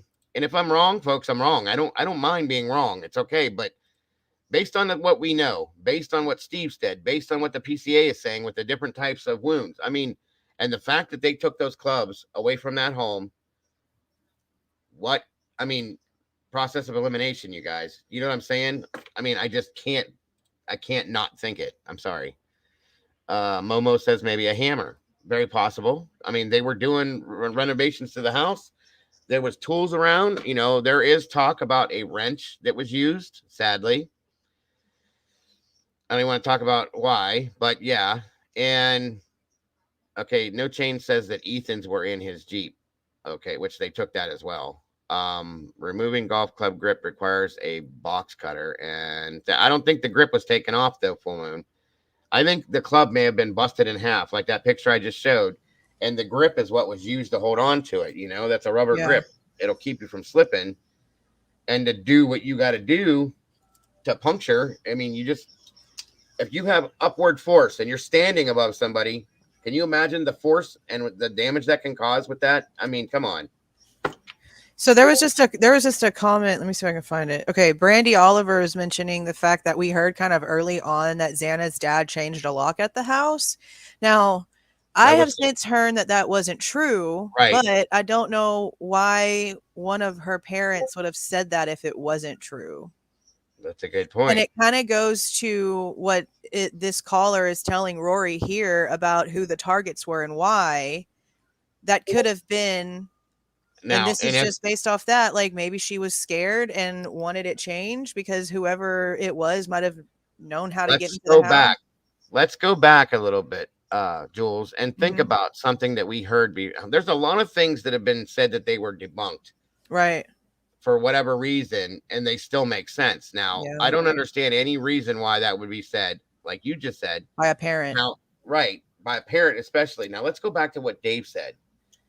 You remember Dave's conversation where he was talking about the fact that somebody in that house at some point was selling something out of there, okay? And then, it was talked about at that point too. And it's like, okay, well, he says Yeah. that.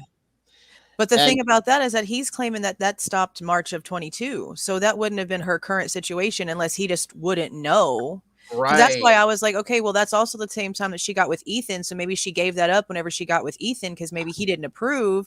That's why that kind of correlated with me whenever he said that was an old situation and now yeah, it's Emma. Basically, is how it was being told. So, or that right, doesn't mean though that Dylan and Bethany weren't doing something. Like that's just Xana he's talking about. We haven't heard right. anything about the other two and what they were doing outside of school. And then when that was said, I get messages from people like insanely, and I get messages that people are saying, "Hey, don't forget, Dago, about Xana's mother, okay? Don't forget about Maddie's mother, okay? Don't forget Mhm. about this, that, and everything else." And it's like, okay, you kind of have to put some of these things together and go, But okay, the problem is which one? Because it yeah, can't be all of them. And the problem is and that that's they it. all look like they have a path to where we are going, but they Yes, can't all yeah, be true. 100%. Hold on, Mr. Gal. I'll give you the email address directly right here. She said she has a close up of that with that picture we were asking for. So, Okay. oh shit, I didn't put it. Hold on, Mr. Gal. I forgot to put the rest of it in. Brandy posted it up there too. Oh, okay. Thank you, Brandy. There you go. All right. Thank you so much, Brandy. And there's the email there too. I type too fast. My ADHD is in my fingers as well, guys. I promise. All right. So with what we're just talking about, we're gonna listen to this real quick. Make sure that that you guys have, if you have headphones, have them on. Turn your volume up so you can hear the guy in the background talking very well, the best you can. I'll have it turned up too, and then we'll review this and talk about this based on what we've talked about. And once we're done with that, we'll get to the documents. So let's do this, folks. All right. And again, shit, I know I always do this. Let me know how the audio is, everybody, please, if you would. I appreciate it. Okay. All right, there we go. That's a good point, Miss Gina. Both the mothers had court days, a couple days from the killing. Correct. Yeah.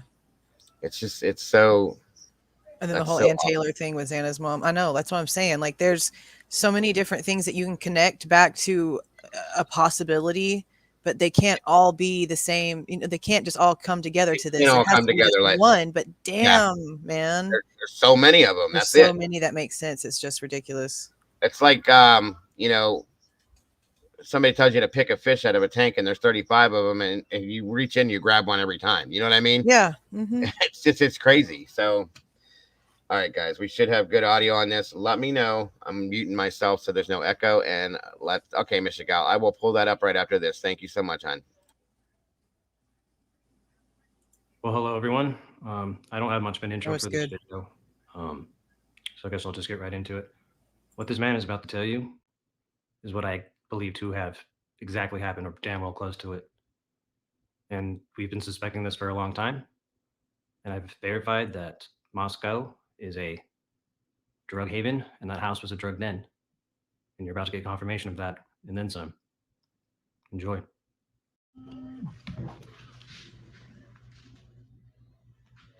Hello, this is Rory speaking. Hey, Rory. Yeah, how are you doing? Hey, man. Nice to talk with you. Just, I guess, where I kind of want to start. Okay. Who I am, so you kind of understand where I come from. Sure, buddy. But for like well over 2 decades, I mean, I was pumping out.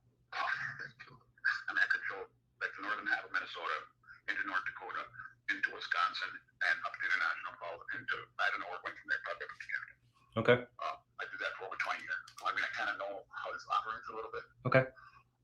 I was more like, and this is the only, like, the easiest way to explain this. I'm almost 63 years old. So, all right. The easiest way to explain this is I was like a bishop. Okay. I'm sorry. What can you explain what that is to me? Okay. Sorry, I just don't know. You know chess, right? Okay. There's like kings and queens. Right. Okay, I see what you're saying. Okay. Okay. I'm like a bishop. I was like a bishop. Okay.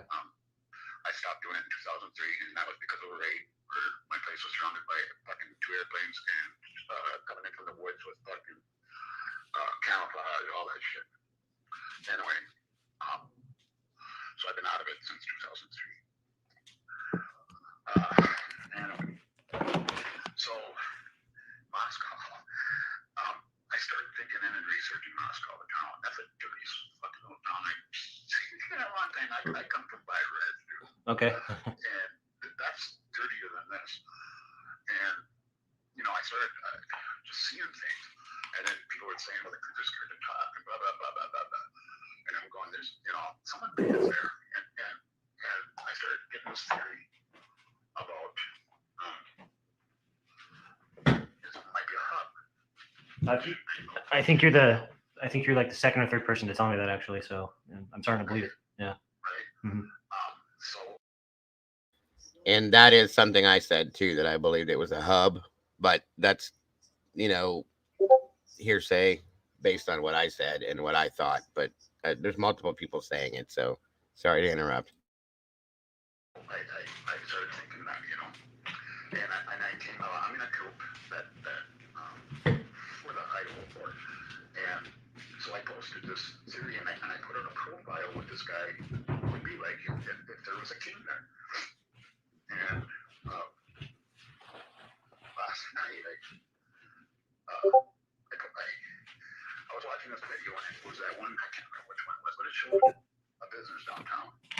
Yes.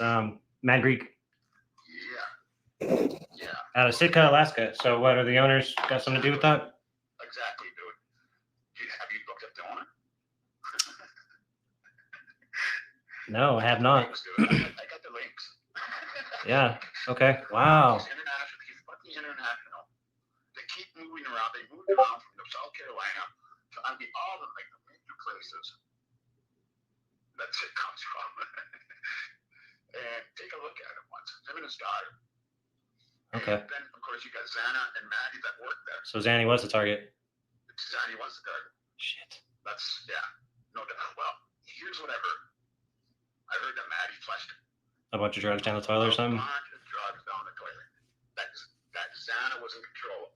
So I think the targets were both Xana and Maddie. So is that why Maddie said, I told Adam everything, and then that one dude's like, man, they're gonna get you? So that's what that was? They're gonna get you for this. That whole town is fucking scared because I know. there's a team there, dude.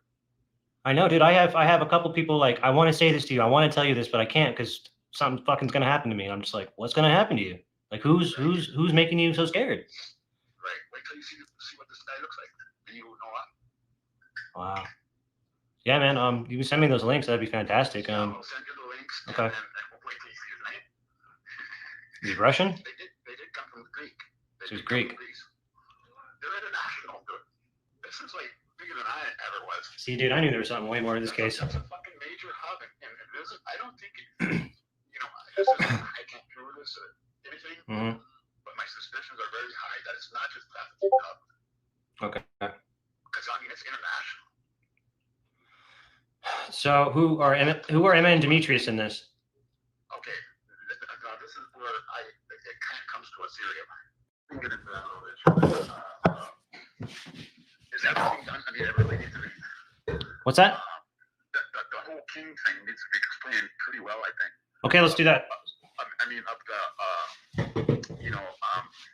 hub. That it's a hub. No, did that get explained? I mean. Okay, yeah. You kind of briefly explained that, but so Moscow is a hub so San Diego goes through there, and then it goes to Alaska, and then it goes to. Okay, so that all was said then. Okay. Okay. So that would all right. That's kind of important. I think. No, it's very important. And that it's an international. I mean, this guy is a traveler. Did I go into the profile? I know I typed it to you. What's it called? The profile of somebody like that. I got the picture of. Yeah, but I texted to you. Yeah, hold on. I don't know if I said it to you on the phone, did I? I don't know. Let me see. You said, by the way, some tidbits. BK was into coke to help with his migraines, and then. Right. Oh, you said follow. I texted you before I even called. Oh yeah. Okay, hold on. I have. got into it on the phone. I don't think you did either because all I have is Konstantinos and then a couple links, and then I'm sure his daughter's involved also. You have more. Can you pause for a second? And you got a couple of like screenshots of her and. Okay, so that name he just said, Konstantinos. Yeah. I went and did research on this because I wanted to know if this was actually a name associated with the Mad Greek. It's not. So if you look up the owners, their last name is Alexandropoulos. And yeah, Alexandropoulos, right? Yeah. And that's apparently the original owner from the one in Alaska that he's talking about. And it's like their whole story is right here. I'm looking at it right here on something argonaut.com, whatever. And it's I have a document that shows an LLC. Uh-huh. Here, let me see if I can show you real quick. Let me see. And it's that name. See, I think I saw that yesterday, but then whenever I was looking at the actual owner information, it's a different one because it shows Costa Alexandropoulos or however you say that, but then Konstantinos is spelled with a K. That's a short name in Greek, hun. Right. Costa is a short name that is given to. I have a lot of friends that are Greek. Costa Costa could be short for Pat, Gus. Konstantinos. Also, it's like a nickname thing. It's a short. Yeah, right. So, and they usually will go by that name. I have like 5 friends that are named Costa that are also named Pat, Gus. Their Greek name is like some long name I can't say. You know what I mean? Not to be disrespectful, but Yeah, but the paper or the document that was sent to me yesterday, there's 2 of them on the LLCs. That's the name that's on Mhm. there. It's So Constantinos. yeah, So there's then, one. who? That's So is Constantino's. it the same person? I guess so. And it also looks like it's gone in and out of ownership a couple times.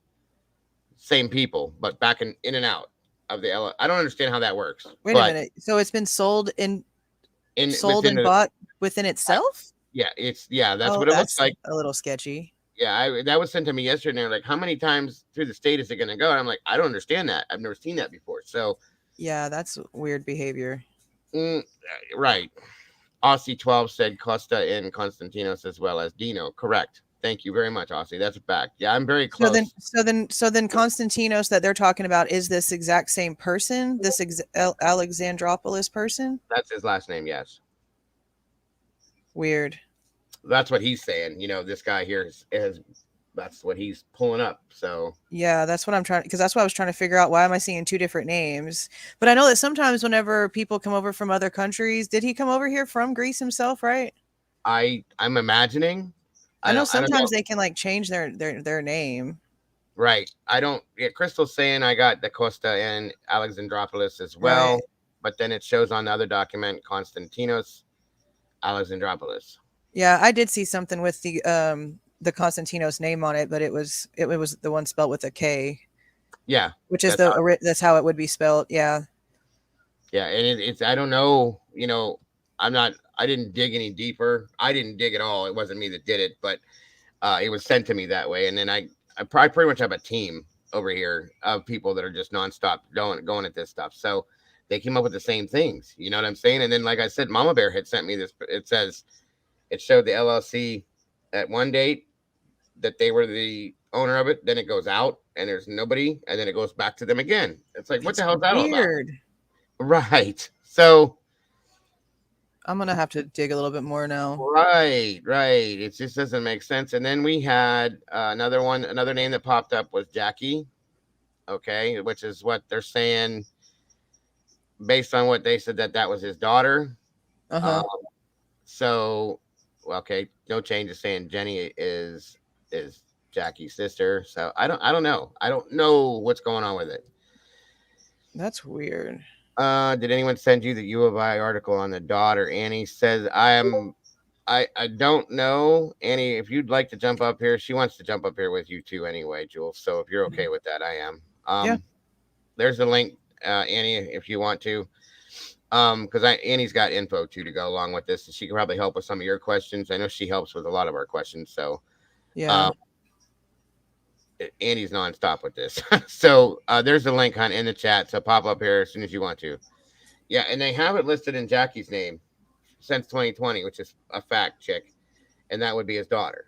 Okay, and so there was, and the daughter put together along with one of Xana's relatives, I can't think of, I'm going to say it wrong. I know I am, but it's like a memorial fund for Xana and Ethan, I think.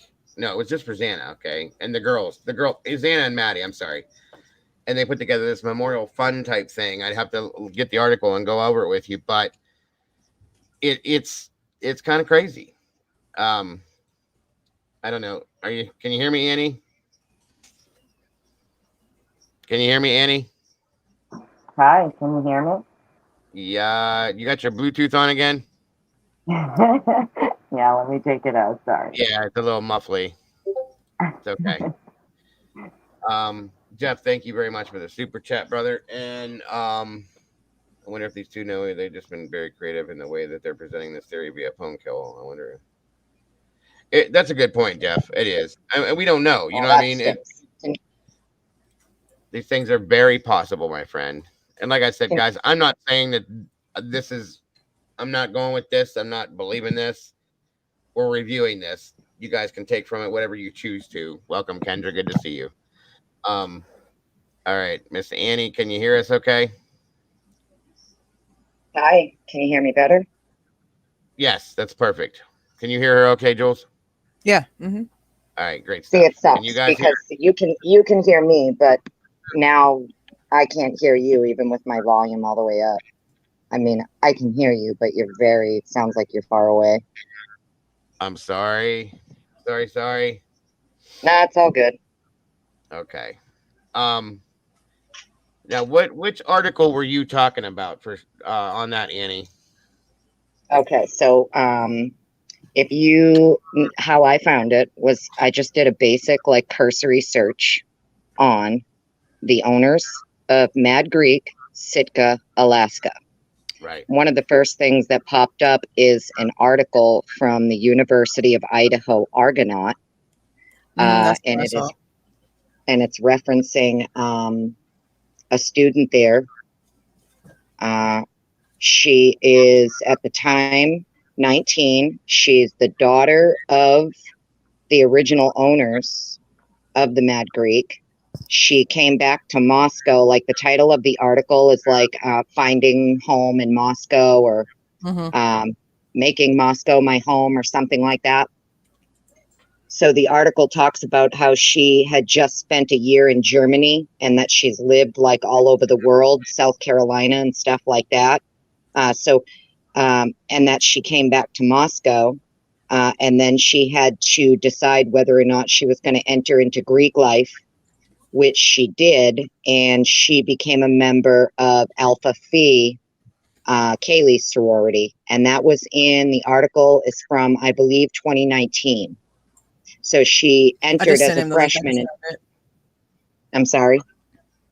I found the article. I sent it to him in the private chat back here so he can pull it up while we're talking about it. Oh, okay. Thank you.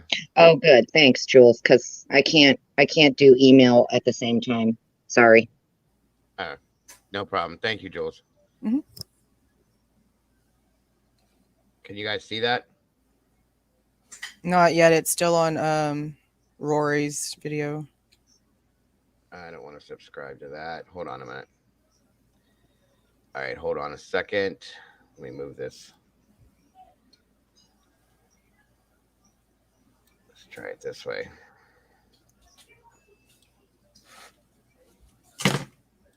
So yeah, either way, I just thought it was interesting that she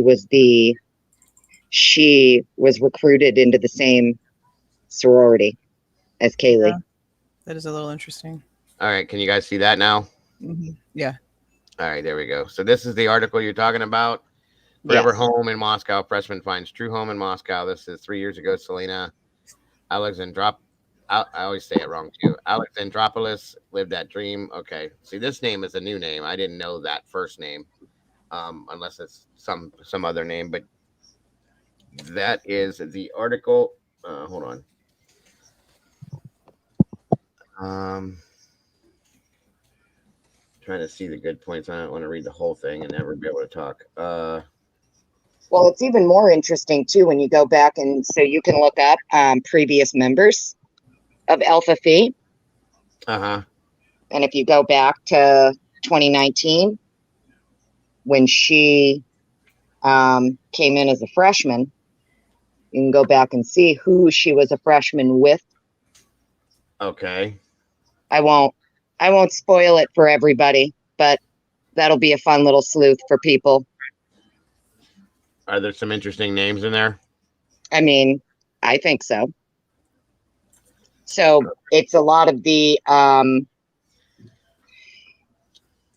seniors who would have been leaving summer of 2022, and all the freshmen moving in. Okay. So we have, I think, if I remember correctly, other than Maddie, everybody else who moved out of King Road, end of school year 2022. So like end of May, beginning of June, or whenever their school year ends. All those seniors who moved out, Maddie was the only one left. And then all of those spots were taken over by Kaylee, Xana, Ethan, Bethany, Dylan. Okay. Right. That is interesting. Gotcha. And I think it's even more interesting when you actually deep dive both sororities, Alpha Phi and Pi Phi, and you look at their members To me, it's just interesting. Maybe it's nothing, but so you can tell, to me, these two sororities work very closely together because they all share the same outfits and throw the same kind of parties, and they wear the same clothes. There are pictures of people literally wearing, like, they from both sororities, they have on the same outfits on a different day. Do you get what I'm saying? Like, I have a picture of Xana with Maddie out in front of Pi 5 with these like red velvet boots on. And they are the exact same red velvet boots that in another photo, one of the heads of AFI is wearing as well. So the two sororities work closely with each other. That is interesting. I haven't had a chance to really even ever think about looking into the sororities, so I'd never thought to do that at that point. Quite interesting. Thank you for that, Annie. I deep dived. Well, I did it on my own. Like, I'm not a YouTuber, so just on my own, I noticed certain patterns, certain things. I get it. I mean, it's an interesting like connection, but I think if any sorority should be looked at, it would be Dylan and Bethany's. Well, that's also, is it the same? That would be the same as Xana and Maddie's. Yeah. Oh, right. Okay, that's true. That I did know. Yeah, because they well, yeah, but I mean they're the ones that would have had to have known first. They're the ones who would have been the ones starting to send the messages out. I'm pretty sure there was somebody of authority there that they reached out to that started all of this, because I don't see them just reaching out to a random sorority sister telling them about that and then still not calling the cops. Like, I feel like somebody of authority might have actually told them not to if they didn't do it on their own. Usually, standard SOP is going to be you have to call your chapter head first. And I pulled that up that one day. The article I had, I showed them that were in here that says right there, in case of whatever, you are to contact the head of the sorority or fraternity, and they do their steps from there. I mean, that's just SOP for that. So, you know, it's written in black and white. It's not just word of mouth. It was written in black and white, as I showed you guys the post about it. So it's actually well, it should be illegal. 100%. As far as I'm concerned, it should be illegal. There shouldn't be a sorority or a fraternity on the planet that has guidelines in place where even upon a death, you're to call your chapter president first. No, that's what it's 911 is supposed to be dialed first. You know, as far as I'm concerned, these people should be charged with crimes, contaminating the crime scene, delaying the 911. In my opinion,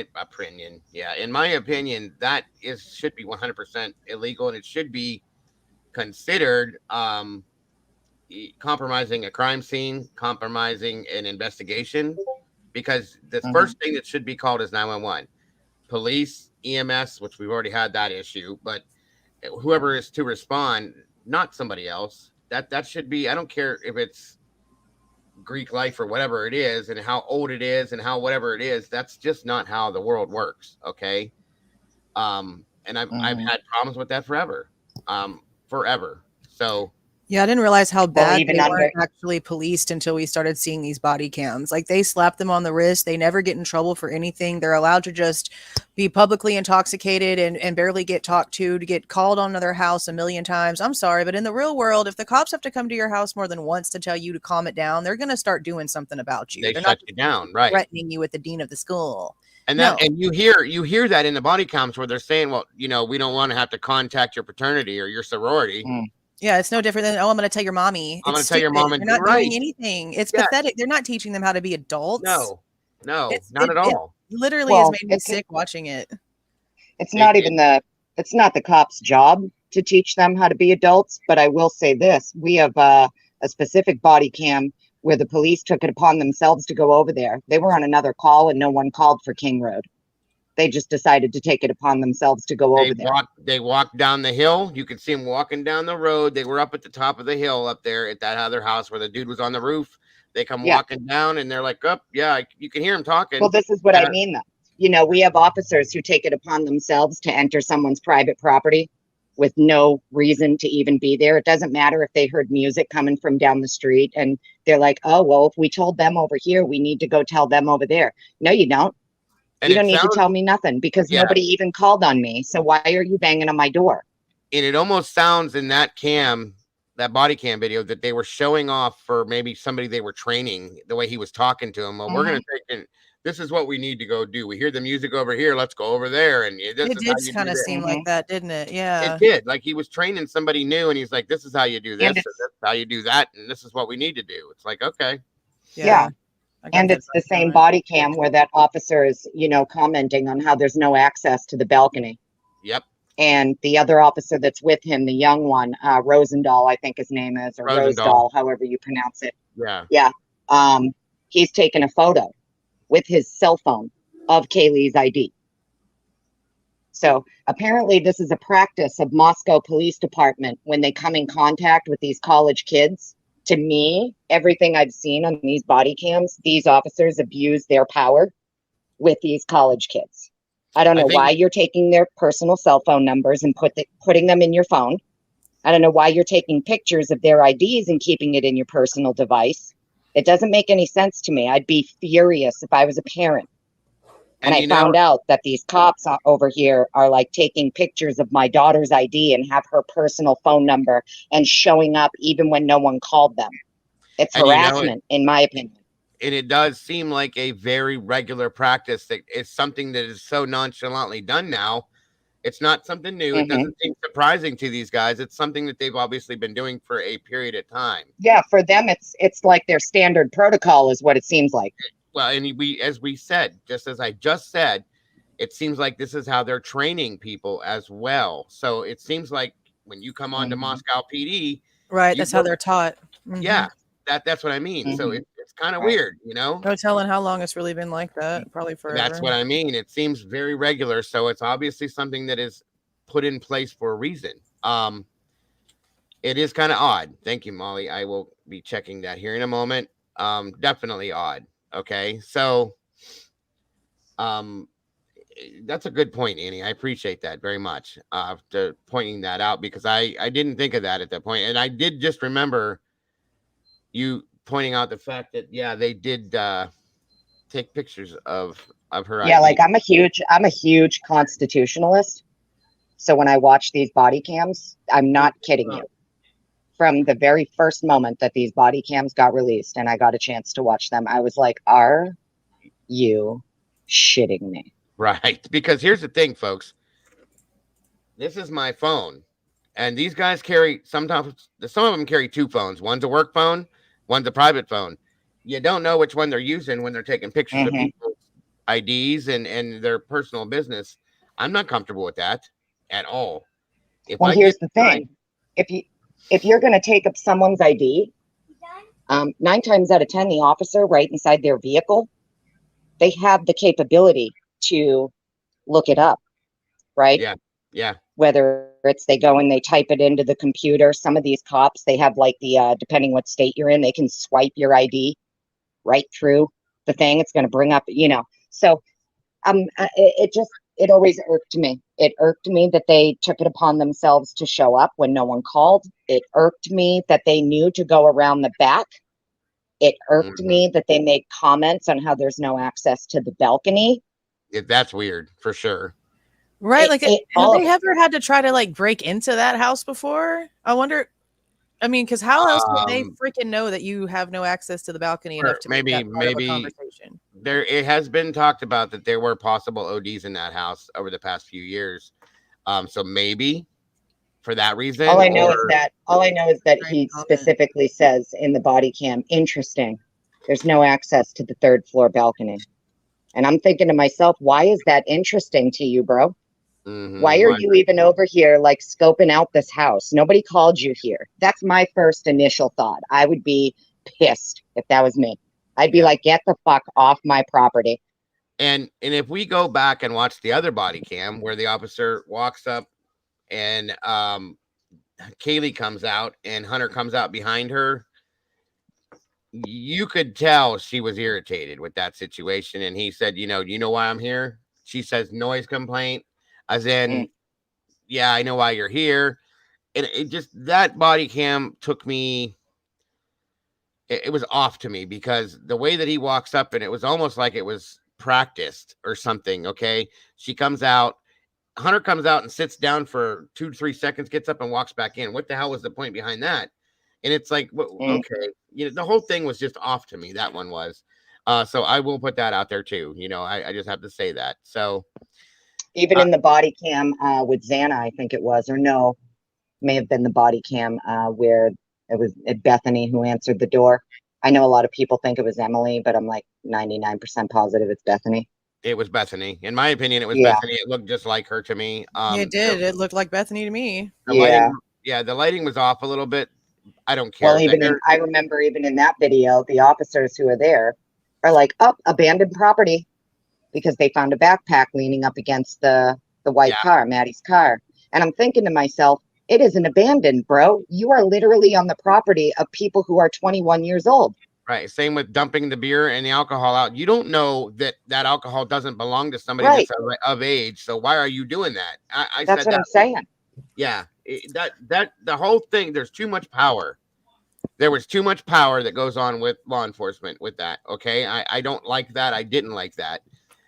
They're very cocky and arrogant as they're standing there, MFing this and doing that on their body cams, knowing it's recorded, as if they don't care, because they know that they can get away with it. Do you know what I'm saying? I've had issue with that from the moment that we watched any of those body cams. And there's one or two guys in those cams that they seem to be talking to like they're training them or they're new or something like that, this is how you have to treat these people. This is how this works. This is how that is. This is what it is. See how that went? See how that is? Who's this over here? Like, who are you, dude? You got a badge on. Well, that's what makes me in a way like, okay, so I'm not gonna bootlick for Bethany and Dylan in any way, shape, or form. However, I will say that if I were Bethany and Dylan and I knew that the cops around here are the last people you call, and maybe they know why more than we think we do, right? Mm-hmm.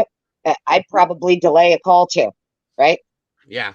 Just saying. Now, do I excuse the delayed call? Absolutely not, because as far as I'm concerned, there's no way Dylan could be where she was in that house and not hear the battle going on outside her door. Not at all. Okay. The whole narrative that's being perpetuated that these people were asleep. No one was asleep. Read the PCA.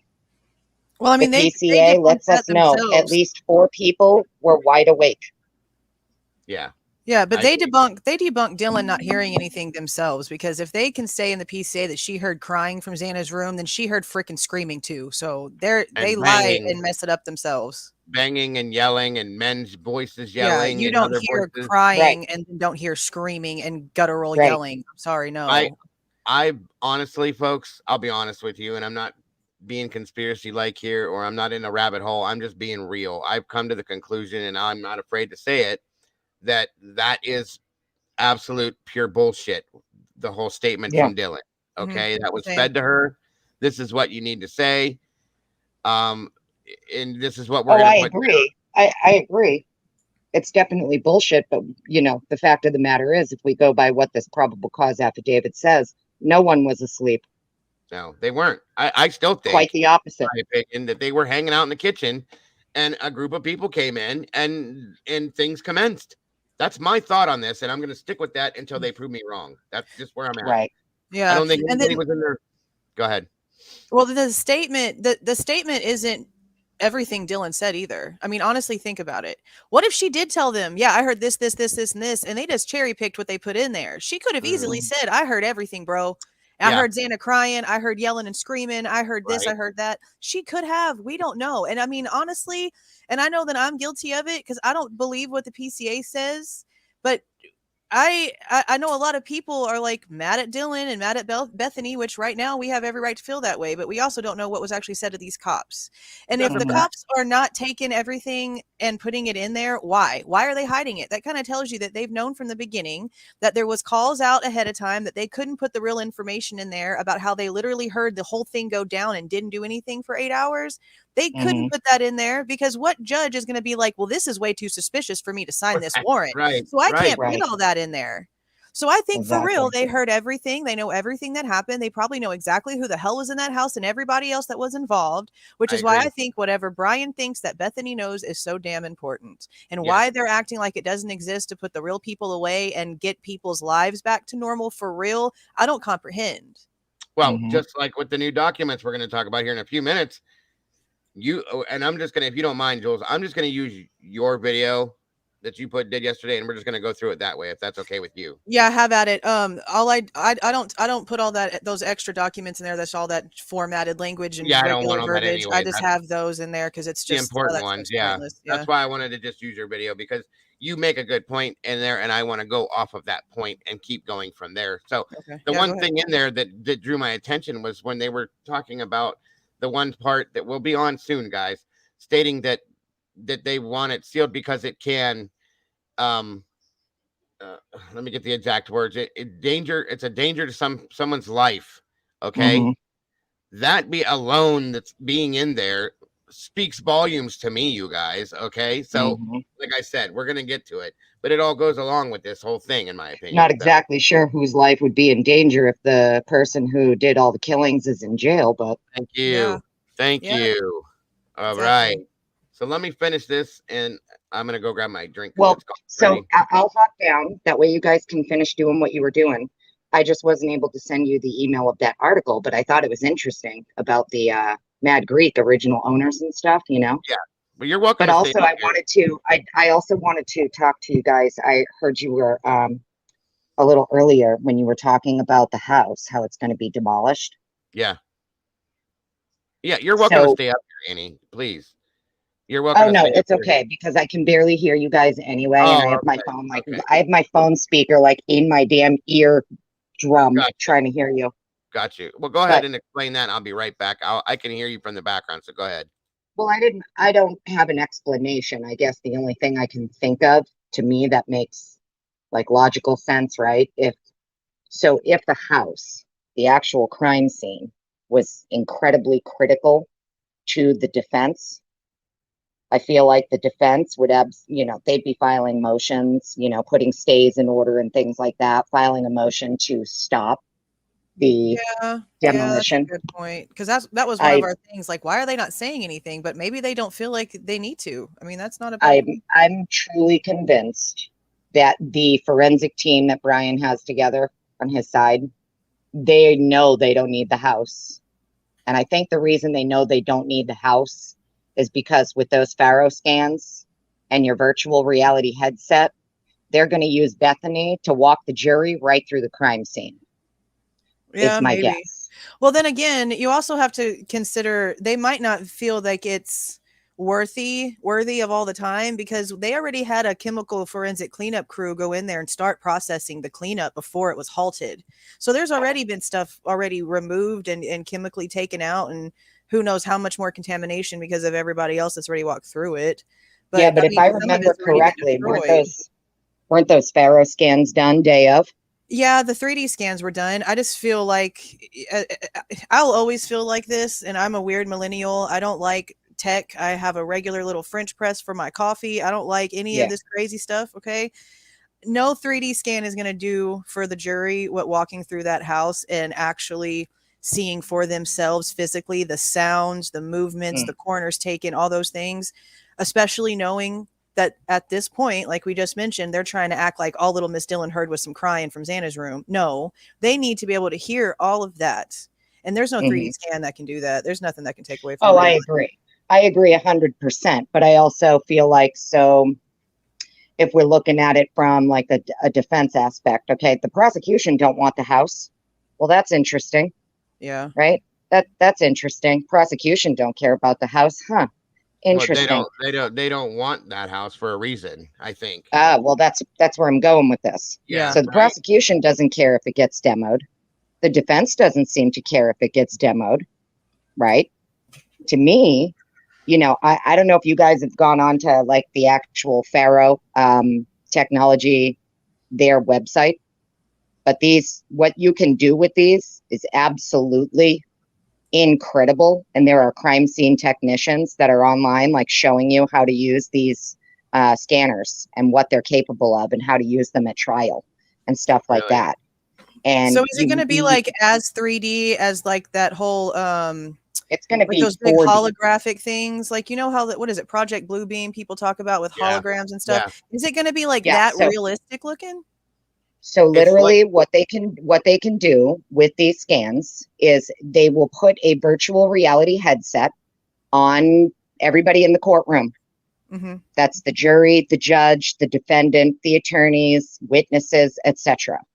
They can put these virtual reality headsets on them, and you can literally walk up to the body. You can look around 360 degrees over the body, under the body, around the body. You can see every speck of blood wherever it was, whether it was on the ceiling, whether it was on the floor, it doesn't matter. Wow. That's how I can incredible see this that too, technology because is. we had that Oculus VR set for a while. Yeah. Mhm. Yeah. And Yeah. my favorite thing was to go underwater or the ocean scenes, because damn, it really Right. was like them things are swimming around me, bro. I'm about to get eaten. So I can imagine it's gonna be wow. I have Yes. there's a subscriber in here, Kim Marin, who has one of those sets. We when we were covering the Nicola Bully case, she was telling me she was standing near the bench that Nikki supposedly disappeared by in the UK with that headset on, and I'm like, oh my god, you know, Yeah. like I want to get one just so I could do my Yeah, live because stream. you can hook the VR headset right up into Google Earth. Mm-hmm. You know what I'm Yeah. saying? So you can just walk around any way you want to walk around with your VR headset on. But in the instance of Faro and the way that Faro does their scanning, these VR headsets can be used to literally walk right up to. So even the defense and the prosecution both. So once these scans were complete and submitted to both sides, they have the ability at that point, their forensics investigators have the ability at that point to throw on a VR headset and be able to literally walk through the crime scene, walk Can you right up to the imagine? bodies and everything. It's quite incredible Can how you these work. imagine? Could you imagine what we could do with these live streams, Jules? Yeah, that would be I mean, crazy intense. Like we could literally go to the crime scenes and go, okay, guys, this is what happened. Here it is. This is where it was. Boom, boom, boom, boom, boom, boom. I mean, my God. I feel like they're going to end up using, even if they don't use Bethany personally, Mm-hmm. whatever it is, whatever these statements are that they got from her about what she saw and what she heard is going to come into play with that virtual reality headset and the scans Did you see by that? the Kim defense. says, this is the lady I was talking about that had it, that went to the bench. So she said it's blocked out in Oculus, so you can't get in there. Interesting enough as that is. So sad, but I get it. Yeah, but Google will do that. Like pretty soon after cases kind of like get kind of big, that you go back a couple weeks after the case hits and suddenly you can't go down a certain road or something's blurred out. It happens all the time. Right. It was in my living room. Isn't there another one though that you can use and it doesn't block out stuff like Google does? Probably. I know that there's a massive program that my ex used to have for like this flight simulator video game, and it loaded actual like military grade mapping into the game. This is like the biggest file I swear I've ever seen downloaded for a video game ever. And Wow. as he was flying over stuff, it literally looked like you could see like the detail in the plants, in the trees, in the mountain. It was very, very realistic. I'm sure there's more than just Google for sure, especially now.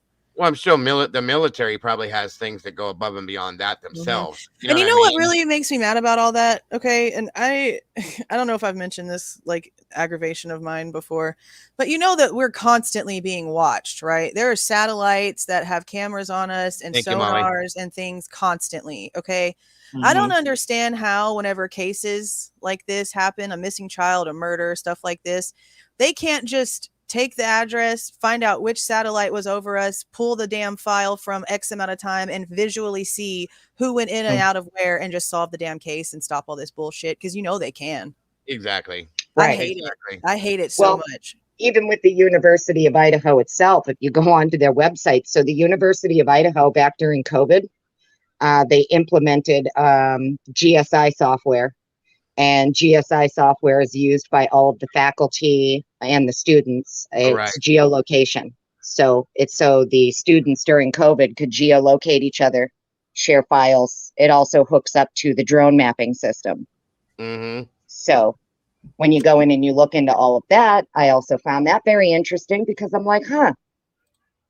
And the geospatial software that was implemented across campus. So this is what Mr. Gonzalez, I believe, is talking about when he says the entire town is like totally tech, right?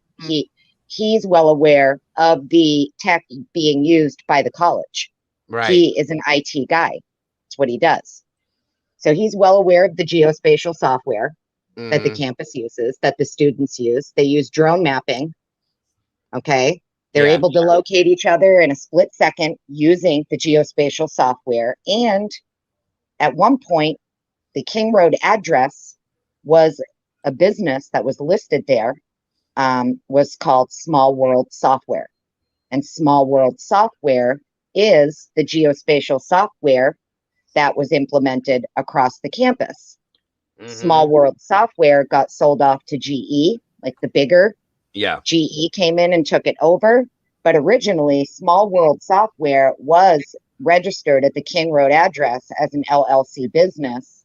And it was used to, so the way the GE uses it in shared housing, it will track and monitor what each person is using in each room for electricity, heat.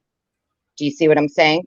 Yeah, absolutely. So this is how they were able to know to charge with each individual person for what they're using for utilities for the house and the shared housing and stuff like that. Right. Yeah. You get what I'm saying? Yeah, that's crazy. So, wow. Yeah, and I looked into this stuff a couple months back, and I tried kind of getting the word out to people, but nobody really covered it. And just because I'm a geek, I thought it was really interesting. It is very interesting, to say the least. I truthfully believe that. And it made me think, well, is this software installed in the home? Because if the geospatial software is installed into the home's utilities, like the heat and the hot water and the electric, okay, well, then law enforcement would be able to access that.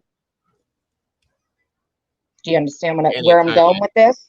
There could technically be potentially every movement in that home that morning was tracked by the software in the house. It can tell you like the heat temperature, when it dropped, when it went up, what time it went up, for how long it stayed up or down. Right.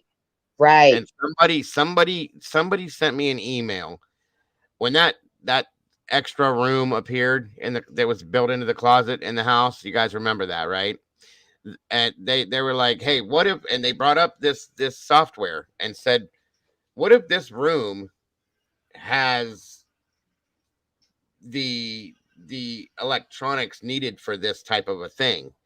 And mentioned that software again. I said, well, I mean, it could be, and they don't know anything about it. They think that it's just like their cable box and stuff is in that room, maybe, or the server for the internet, so on and so forth, and it's all plugged into that. So I said, I don't know, but that's something else. Once again, that's a good possibility. So, I mean, I'm not even saying that. I just, when the warrants came out. So when all the warrants were dropped, that was honestly one of the first things that I was looking for. I wanted to see if a warrant went out for the software, the geospatial software. Right. Okay. And I noticed that there wasn't one, obviously. Yeah. But there was the warrant for the router. The router, yeah. That's what I was going to say, was the router was definitely. But again, that makes you wonder. Okay. Definitely makes me wonder. At least I'll put it that way. It definitely gave me the thought that, like, maybe if it was students involved, and they can literally locate and track each other with this software no matter where they are on campus. And they're all hooked up to the mapping system. Do you get what I'm saying? Yeah. No, and then they're all using Yik Yak. Yeah. Which, you can locate each other within a 5-mile radius, and they're all Right. using, I was looking more at the warrants, and I'm like, huh. And then I'm noticing the warrants for Brian are like really sparse Yeah. compared to everybody else. Right. Well, I don't know. stepped away for a second, but I don't know if y'all mentioned the fact that now we have this Strava, whatever. Strava was And it just getting has ready to say that. this geolocation thing and maps that can be shared and locations, and it's like, well, these people just okay. Yeah, and the interesting thing I noticed about Strava too is that you can allow people to follow you and you follow them. Yeah, and very you can all dangerous. you can all communicate with each other on your runs and your hikes and your stats and stuff. Mm-hmm. Yeah, definitely. It was definitely interesting to see that. And somebody went and looked that up and showed what Brian's Strava account showed, and the fact that he was out doing runs at 12:30 in the morning and stuff like that. And I mean, it is what it is, but that's proof that you can go, just like Venmo, you can go see what people were doing, when they were doing it, how they were doing it, who they were doing it with. Well, did you guys notice too? So these new the AT&T warrants, right? The date on them, it's for like April 18th, I think. Yeah. If I remember correctly. Yeah. Yeah. So immediately, I don't know if anybody else thought it, but immediately when I saw it, it made me think of Caden. So Caden passed like mid-March. Yeah. And I think it was within like a week or two of that when Emma and Dee were arrested. Right. And I thought about it, and at first I thought maybe they got information from Caden's phone first, because that's how the cops were able to try and set up another drug buy. Even though Emma said she couldn't do it, they used a person to try and set up a drug buy from her. Are you talking about the date for the AT&T warrant? Yeah. I'm sorry. The AT&T warrant, that's the date that you were talking about? The date they issued the AT&T warrant? Was it April 18th? No, it was on March 30th. Oh, it was March. Mm-hmm. Okay. So yeah. Okay. So no, for some reason I thought maybe I'm thinking of a different warrant. I thought I saw the April 18th date somewhere. Anyways, what I guess where I was going with this was the original when Caden had passed. So the only way they would have been able to get Emma's number to be able to try to facilitate another drug buy would be they had to have gone through Caden's phone. Mm-hmm. Now, I'm wondering when they went through Caden's phone, obviously, that's what led them to Emma and Dee. Mm-hmm. They used one of Caden's friends to try to facilitate another drug buy from Emma, to which she refused and said no, because he just almost died in Dee's arms and he needs to get help or whatever. Right? Mm-hmm. Yeah. And then within, I think it was like a week and a half, right around there, they were arrested in Des Moines. Right? When they were arrested, their cell phones would have been dumped as well. I'm wondering if these warrants, these two new AT&T warrants, have anything to do with what they obtained off of those three phones, Caden, Emma, Dee. Mm-hmm. Very possible. And you know what? That reminds me of something else. This is going back a little bit more. I think you had brought this up too, Jules. This has nothing to do with what you're saying right now, Annie, but it does make me think about something. When Emma got arrested, when she was being arrested for the DUI, you guys remember that, right? Remember how she kind of like was trying to like get rid of her phone? Yeah, acting like she didn't have right. one. She didn't have her phone. Like that was really, really weird to me. Mm-hmm. Like, why would you? I thought I left it at the club. No, you didn't.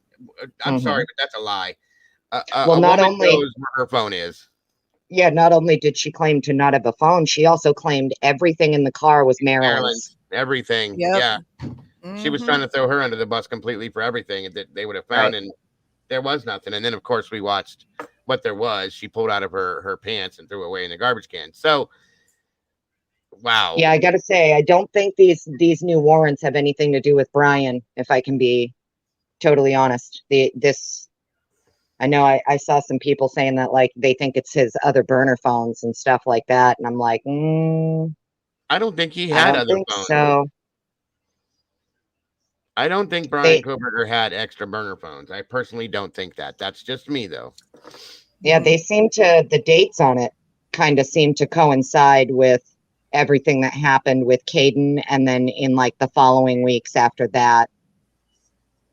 But Well, it that's just also my kind of guess. coincides with whenever Mr. Old Richard posted all that information about Bethany's exculpatory evidence. That was around March too. Right. Yeah, Yeah, and the Brady Giglio stuff too, right? Yeah, pretty close. Absolutely. Right. Annie, somebody wanted me to ask you real quick. Actually, Molly, just out of curiosity, if you know, that software we were just talking about, if that would give you the access to someone's key code locks, possibly. No. No. Okay. There you go, bro. Molly. No, I don't believe that's how the software works at all. Not from everything I could find on it. And trust me when I tell you, that software alone, the small world software, as well as the GSI software that's installed, that's across the campus. I spent hours digging into that because I wanted to know exactly how it works, what it does, how it functions, who has access to it. I want to know if Moscow Police Department has access to the GSI software and the drone mapping tech, because that would be very interesting if the university allows the police department to use the same software and gives them access. Because, I mean, I know you know where I'm at on this. I don't like it that the cops were playing, dirty or whatever they're doing over there with these college students and, threatening them and harassing them and showing up unannounced with no one called, things like that. Right. It wouldn't surprise me at all if Moscow Police Department has access to the software. And it's a lot easier for them to keep tabs on everything going on the campus when you have access to the software. 100%. Who's using it, who's on it, how they're communicating.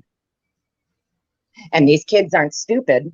These kids know how to communicate with each other anonymously because they know they're being tracked on campus. They know that once they're into the software, that's it. You're on it. And that almost makes me wonder if there's any truth to that. And I may be just reaching, folks, because I'm not. I always say I'm technological retarded. I don't know that much about that stuff nowadays. But if we remember, there was a blackout that night, correct? Yeah, of the U of I server. Right, like the whole server went down, correct? For some hours, yeah. It was like 6 hours. So it almost was verified.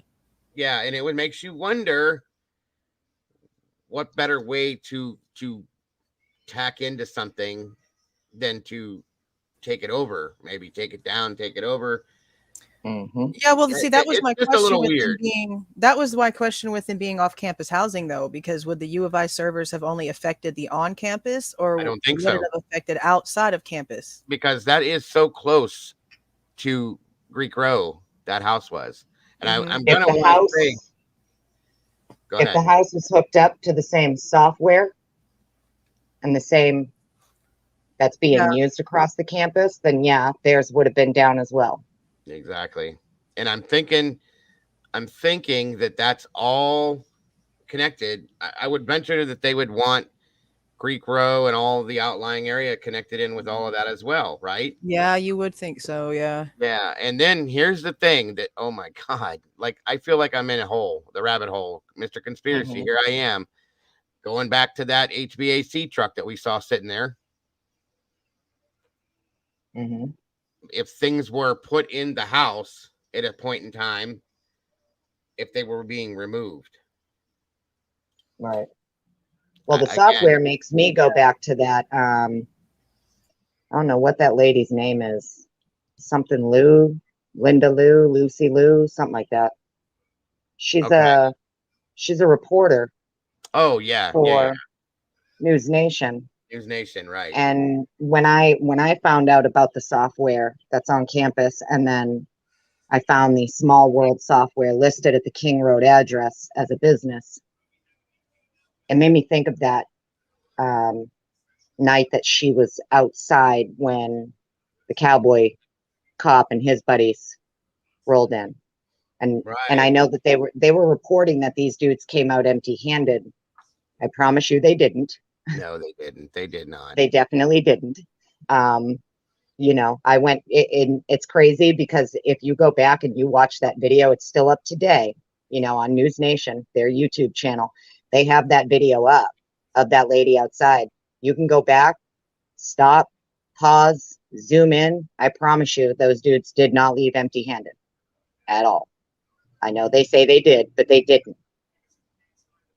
And I when I agree. thought of the software, when I was looking into the software, it made me think, all right, maybe, like at some point because whoever those guys were, they weren't Moscow police. Right. That was like either ISP or marshals or both or something like that. Those weren't regular. Somebody had come to me because I was asking questions in one of my streams as to I wonder who they were. Somebody said I got multiple responses on that through my phone that it was they thought it was possible DEA, that it was marshals, that it was ATF, or that it was I even got one telling me that it was somebody said it was the CIA. I laughed at that one, but Yeah. there was another group of a government-based group that deals with nothing but like computer technology type stuff, computer crimes.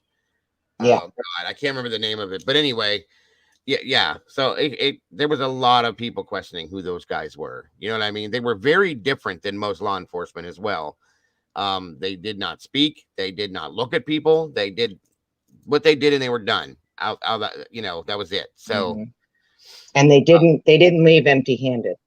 If no, anybody wants to have a little fun later in your own free time, go ahead and go rewatch that video.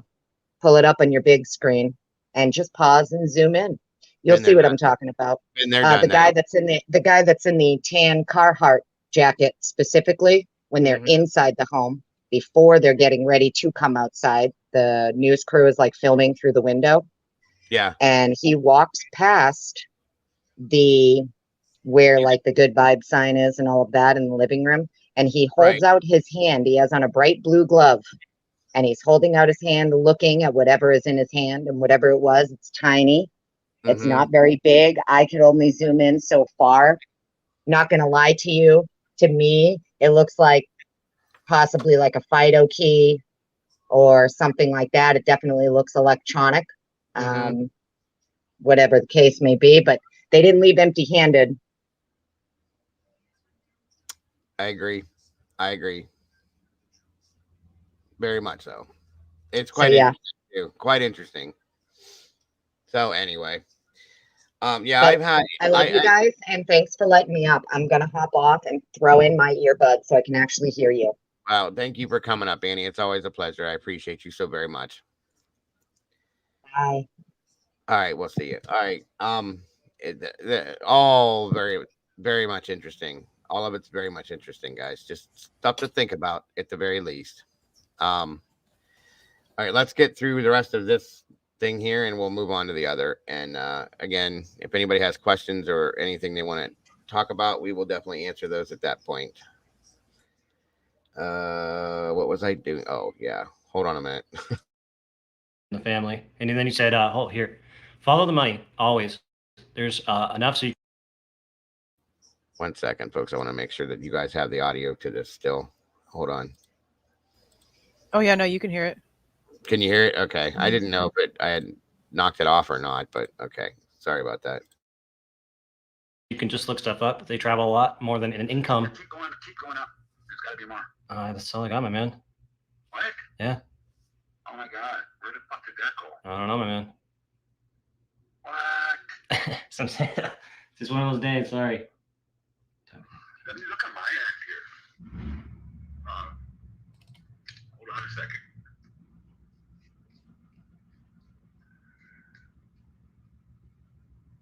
What the fuck? Okay, so I didn't get into the profile. No. I think that might be a good start, actually. Yeah, let's learn who this guy is. Yeah, let's get into the profile of what kind of person they would be looking for to be a king. Okay. Because I know what kind of person that is. All right. So tell me about him. Okay, so the profile of somebody that would be like a king of a drug operation. They control. Yeah. Okay. The community would love them. I mean, they would donate to the community. They will own businesses. They will own like a restaurant, a bar, a club, a hotel. Actually, that's kind of big. There might be a hotel in the area that they use. There would be, and they use the businesses to wash money. Okay. Yeah. It needs to be washed.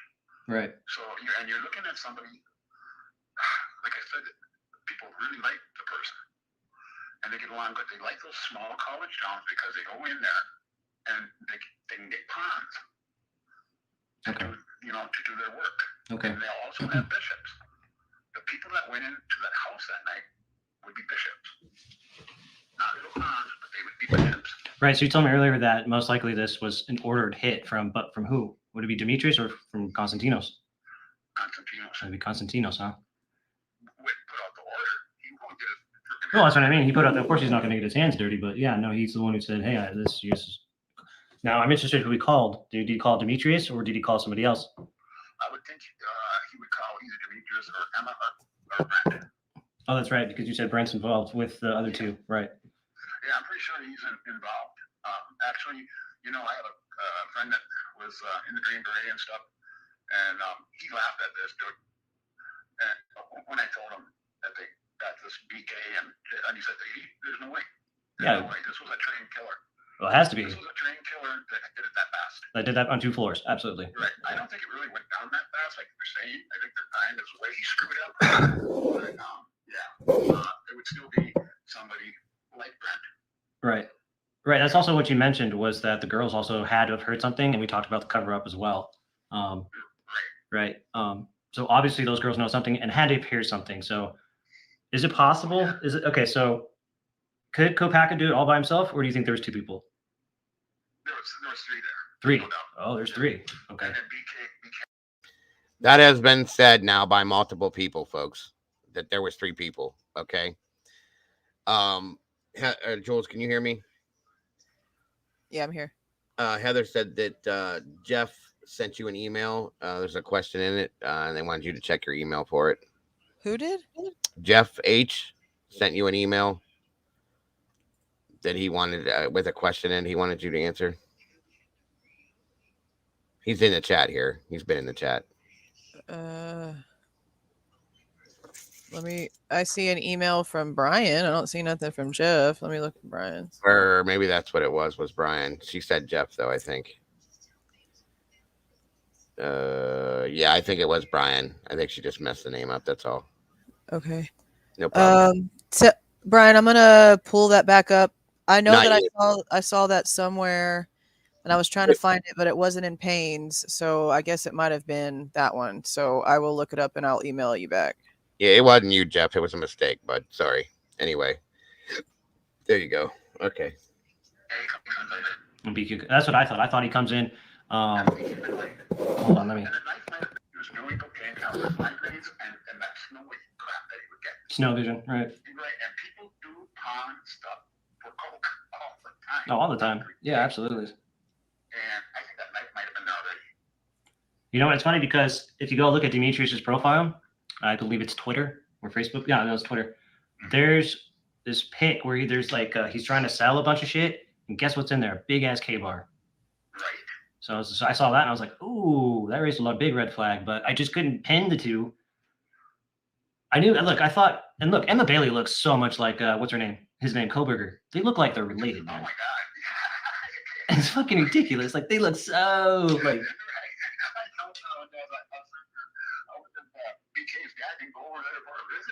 oh, I says right. I think he got a little something on the side there. So yeah, it looks just like him. But so I mean, here's the problem. Okay, so answer me this.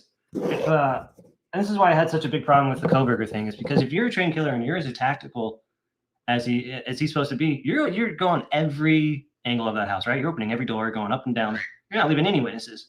Yep, no doubt about it. Yeah, that didn't make any sense. So that's why Kopaka never really left my mind. Yeah, it was more of a trained type person that did this stuff, and I don't know. It might have, from what I've heard is that Bobby and Kaylee kind of walked into the nightmare. Yeah, that's right. We said they. So you think? Oh, that's right. Okay, so around 3 a.m. is when you believe that Xana and Ethan got taken out, and then what? Maddie and Xana came home about a little later. Xana and Maddie were the targets, and they were waiting for Maddie to get home. Oh. They already had Xana and Ethan, and the girls knew what was going on. I mean, there's no way in hell unless they were really zonked out from like partying. Yeah. Yeah. No. Unless they're really zonked out or something.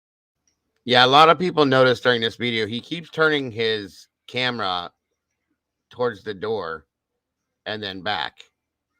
I don't know if it's something he's just doing to try to get better sound, if he's paranoid. I don't know what he's doing. So I can't answer that question, you guys. It is weird. I'll say that much. But it's just odd. I do agree. Because there's no way in hell that they did not. I think Xana had. I mean, her fingers almost cut off. Dude, you know what I mean? She was screaming bloody murder. And yeah, that's just. Yeah, why does That's he keep bullshit doing right that? there. So I didn't even notice that before. Yeah, when I first watched it yesterday morning, I'm watching and I'm like, dude, why do you keep flipping your camera back and forth to the door? Are you paranoid that somebody's coming through your door? Yeah, I mean, honestly, I didn't really look at it. I was listening to it while taking notes, so I didn't notice that, but that is a little odd. He does it like 6 times. I counted them. I watched all these tiny little things. As you Yeah, guys I'm gonna have to start using my eyeballs more than my ears, I guess, because I didn't notice that. That is strange. Yeah, I'm a very observant person. I watch everything goes on around, and I'm like, okay, why are you doing this? And then Mama Bear was like, did you notice? I said, yes, I did. He's constantly turning his camera around to the door, and then he turned it towards the light once, and then back around. I don't know what that's all about. Like I said, I can't answer that question. It is odd. I do agree. It is. I'll be honest, though. Yeah. King that lives there. I'm telling you, that's a drug hub. I did. Did you see my last video? It's called Drug House. I know that's what I've been saying. It's been a drug hub. It's well known. It wasn't just a drug hub. It was the drug It was. house That's of what I've been Moscow. saying. It was And people are like, oh, I've been hearing it. People are like, you can't prove that. Nobody's like, no, dude, it's well known. Yeah. It's well known. Yeah. Yes. And, Interesting. When somebody flushes drugs down the toilet and you piss a king off, he's going to put an order out. So who's the king in the house? Because I've heard Demetrius has never been there. So it had to be Emma. He'd be a bishop. The king would be somebody that owned the business. So the Constantinos. Yeah. Oh. Sagittarius, Mandy. And they might be already looking into him because, somebody asked me that question. Why was there so many feds and FBI in town before it even happened? Yeah, they're probably on him then. Yep. And they might have been on him, And there's lots of theories out there. People can shoot out theories, and one of them is that BK could be. It might be just a total opposite thing. It could be. This could all be an illusion. It could be that he's a. Well, you said he's in protective custody instead of right. It could be. I mean, I'm not saying it is. Right. The probability is a lot lower. Well, it kind of makes sense why they keep hiding them. They're not telling us anything about what they actually have. Yeah. All this shit, moving the trial, like. It just keeps going on and on. This is not how these court cases. Black Diamond says he explained that on what is a Vedic? Why he was turning his camera. I don't know. I didn't get that, so I'm sorry. I don't know. I don't understand it. He did apologize for this on his channel. Okay, well, this is his channel. We're reviewing it, so maybe it was a different one. either way, I don't know the answer to it. So he said because the camera cuts and he wanted to be sure it does. Oh, okay. Oh, okay. That does make sense then. That makes perfect sense. Gotcha. Okay. This is right. They just don't. No, they don't. This is very obscure. Yeah, Mm-hmm. completely And agree. it could be because there's a huge investigation going on. My God. And they might have known it was Red Kopaka. Well, I think that's why they took him out, and then that might have been why they took him out. Yeah, because dude, we talked about who were his roommates. Who the fuck are they? Like, there's nothing on them. There's no body cam footage of Kopaka going down. Right, I know. It's just like it's weird thing. Yeah. And then you said that. And as far as that goes, other people found George something, but can't find anything on that person in that area. So it just doesn't make sense as far as the roommate thing still to me. So I don't know. I don't know at all. You tried tracking down the roommates and they don't exist. Bro, I went into the office and they're like, I don't have any information. I'm like, how do you not have any information? Like, I don't know. Don't know who they are. Oh, okay. So they're gone. They don't exist. Yeah, I mean, that just, no, there's something going on No, there. yeah. And the kids are scared over there. People are scared. Well, like I said, I mean, people want to. They're not going to get the bottom of this until they tell the figure truth. this shit out. And they need to know that this story doesn't match up about BK. It just does not match up. And then there's the two cars. One with tinted windows, one without tinted windows. Exactly. See, dude. Well, do you remember? Do you remember when they said, "Hey, we're looking for the occupants of the car, not occupant"? Right. So the car with the tinted windows. It's like, okay, so how did the narrative change so quick? Like, and how do you take away the main smoking gun for the prosecution, which was what the DNA on the knife sheath, right? Yeah, like I said, it could have been left. And you're not going to use it? Yeah. No, I know, but it's just So that's what I either thought he came in and accidentally touched it because he was coming in and I think that he was the one that said, I'm trying to help you. Yeah. I'm trying to help you. Yeah. I think he actually tried to help the girls. He may have. And then it was probably dark. He probably tried to go in and wake him up or something. He didn't know what the fuck's going on. And realized it was way worse than he thought. He just got the hell out of it. That's what I really think. That's why he took off so quick and then went that crazy route. I would say my time as Dimension was like showed you after 3. Yeah. Like, what time do those girls get home? Well, that's I think 1:45 or something like that. They said so. What was it, 1:45 or 2:45? I think it was like 1:45. Was it? It could have been as early as that. Could have been. But it might have been somewhere between 1:30 and 3 for sure. Yeah. So. It's just weird that they're saying. So why are they so stuck on the 4 o'clock? Yeah, I don't understand that. I really have a hard time with your timeline. And especially with the fucking DoorDash coming at 4 a.m. I'm sorry. You know how long it takes a DoorDash to get somewhere at 4 in the morning? Long ass time. Right. Long time. It's just there's something wrong, man. Say that happened in 16 minutes or whatever it happened, and that's another thing. They keep changing it because they can't even make it. They can't make sense of it. Yeah. They can't even make it fit. They don't know what the fuck they're talking about. I know. No. And the dark tinted windows. Demetrius's brother's got a car just like that. I heard about that. So there's so much. Pictures. Yeah. So do you think Demetrius' brother may have something to do with it? They called. Well, I'm sure he's probably a bishop too. Okay. Yeah. You know what I mean? Yeah. And there's the younger pawns. The younger kid. And Emma, she probably turned from a pawn to a bishop when she started going to Demetrius. Oh, she was big. She was like her and Demetrius were the ones. So. Right. Yeah. Right. Yep. This is amazing, man. Absolutely, bro.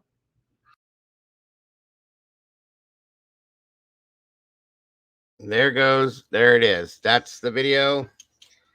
Like I said, you guys can take with it what you may. I'm not going to put any solidarity into it because, one, we don't know who the other guy on the other line is. We don't know where the hell he gets his info from. We don't know.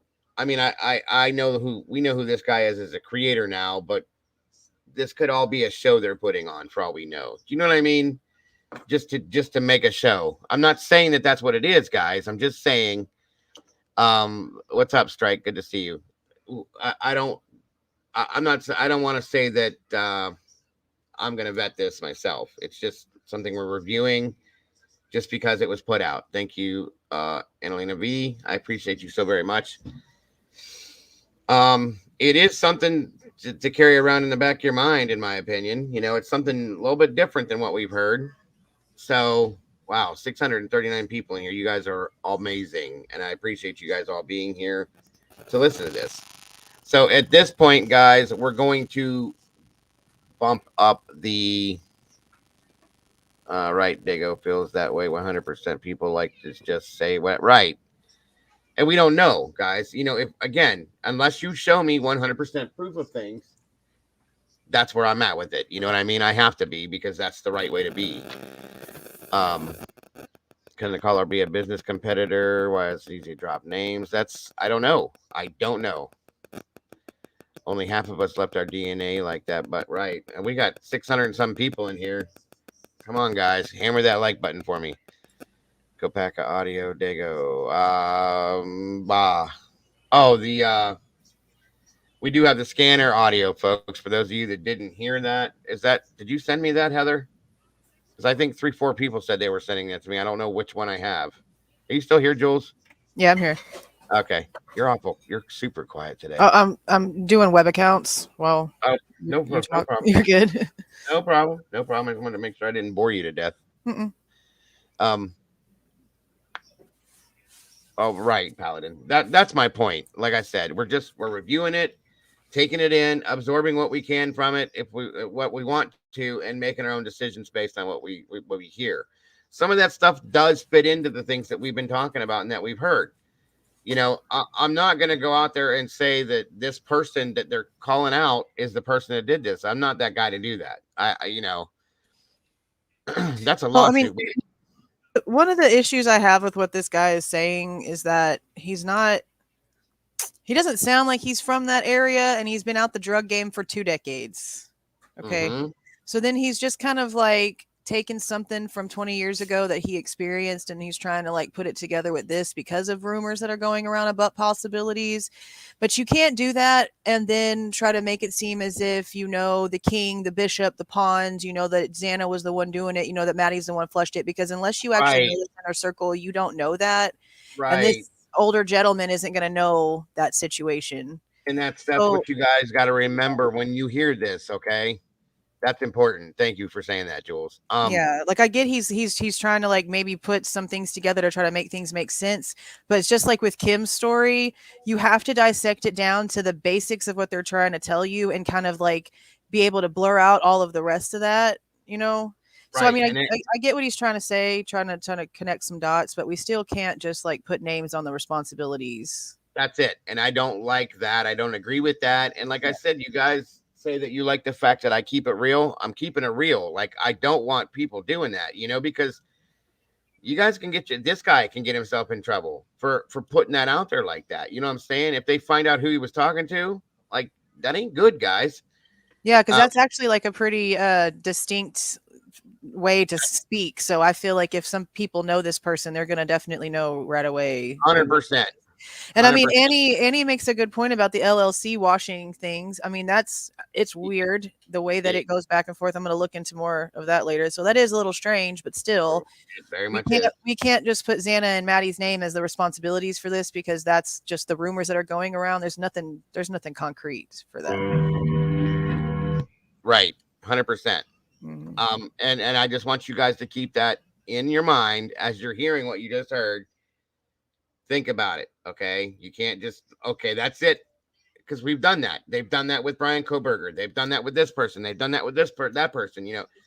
So now everybody's going to run because they've heard this video and seen this video and say, okay, it was the owner of the Mad Greek. That's it. I'm done. We can't do that, folks. Just keep that in mind is all I'm saying. And I know most of you guys, probably all of you guys, understand that, and you won't do that kind of thing. You know, this is just one more thing we're hearing, along with the other 65 million things we've heard in this case that don't make sense, okay? But it is something to think about, is all I'm saying. And again, they want to hear this audio, and I'm just, if you don't mind, because everything is so accessible to me, I'm just going to use your video once again, Jules. Is that okay? How about it? All right. Is this the documents or the audio? This is the audio from the okay, so that one is very short. It came from a TikTok thing. Someone and I haven't ran it yet because I run things through my software before I download anything because I'm not Right. trusting of anyone. But Exactly. someone sent me what is apparently the full like 7.5-ish hours of audio. Ouch. I Okay. just haven't downloaded it to verify if that's what it is or not, but we'll find Mhm. out. Gotcha. Well, we'll go with this part of it for right now. And that way you guys can hear it, and then we'll do the documents. Get it all out there for you guys if we can. And please we have to thank Jules of all trades for giving us this material today. So thank you very much. And I think the audio is already, no, maybe not. Hold on. Yeah, I was gonna transcribe it, and I went and I did a couple segments, and I was like, I really don't want to like put words into people's heads, so I'm just gonna let y'all listen to this how you hear it, and we'll just And see. that's what we're doing. They wanted to hear it. We're going to hear it, and then we'll move on. That Rory Laney, the channel name is Thou Shall Not Kill True Crime. Just so answer your question. All right. It's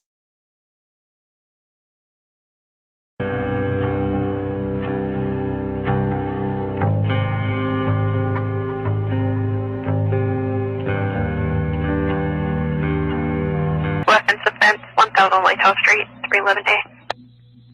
Okay, go ahead. Third party report that there's someone pacing outside the RP's bedroom with a Interrupt. 2039. 14682, by any chance someone has to identify the people there? Subject in the bedroom is a Jordan 20s, and then a Brent, unknown last, 35-year-old male. And which one supposedly has a gun? First of Brent is outside the bedroom, possibly with a gun. Woman 47, clear the other call. Interrupt the weapon offense. 2040. 406, you're in traffic. 2041. Woman 468, I see the one male got out of the apartment. Do you have a way to contact anyone so you can get him to move a ways away from the building? We'll call back. 68's arriving. Walking in from Panama. 406 arriving on Laytalk. 2043. Responding units. I found a subject with a similar name who's in the past. Copy.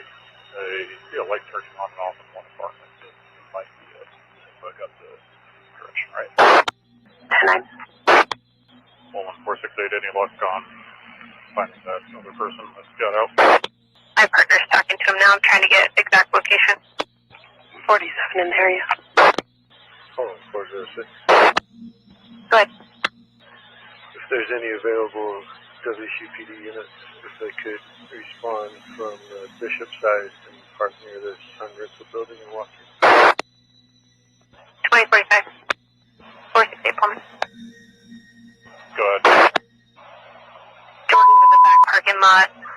Dark gray jacket, blue pants, red and black striped shirt. He's the one speaking with my partner. He's the one that got out. Copy. 06 American, we'll contact him. 4668, correction, 4768. Go ahead. I believe it's going to be the top floor at your end. I saw a light coming on and off. If you want to keep an eye on that. Yeah, you're here till we figure out what we got. Copy. 447, 406.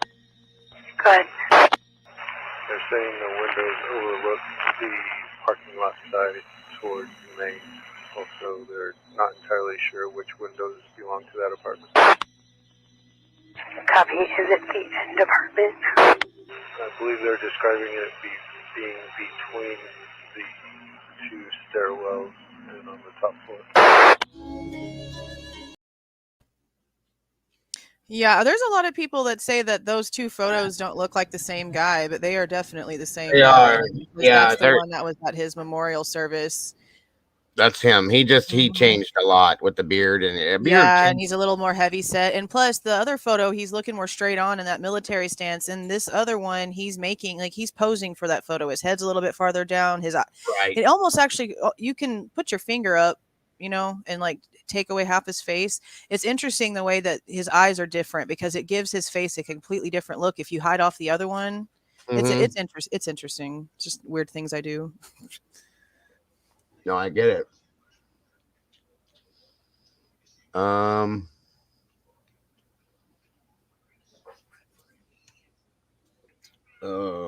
Here we go. It's Yeah. an app that tracks your movements and your location. It definitely him. Mm-hmm. I mean, people change. Like I said, a beard. Oh, yeah. You guys, some of you guys saw me over the winter with a full beard. I don't look the same. I don't think. You know, I think I look completely different without it. So it is what it is. 1 second here.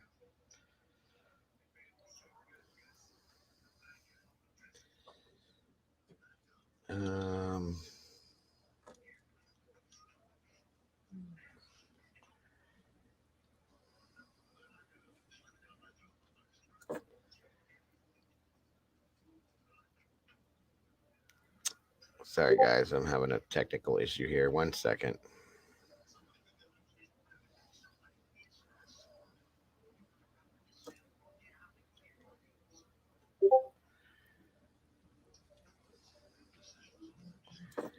What is this here, Cammy?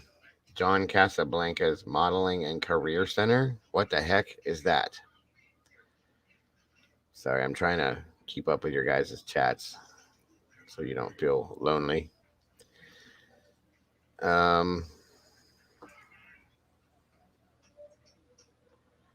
Stevie Irwin Laugh Out Loud, John Casablanca's Modeling and Career Center.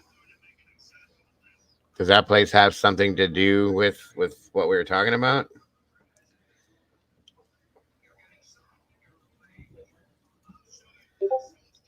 Everyone carries on. I don't think BK was scary, in my opinion, to look at. You know what I mean? I don't get a scary feeling from him, a look from him. I'll be honest with you now. Kopaka has a look that, yeah, he looks like he could be a little scary. And at least in the secondary picture of him. The Crisis Actors website. Okay. I gotcha. The truth, no, we were just joshing totally. Okay, I understand. I just was making sure I wasn't missing something you guys were trying to say.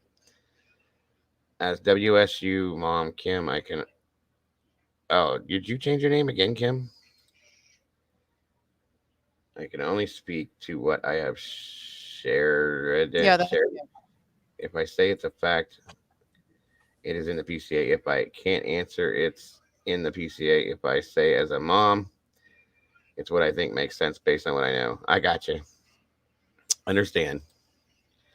I was looking for the ebook account the other day. I noticed that the name was different, but there we go. No worries. Okay. Thank you, Kim. Now, let's get this up and moving along here. Right about there. Okay.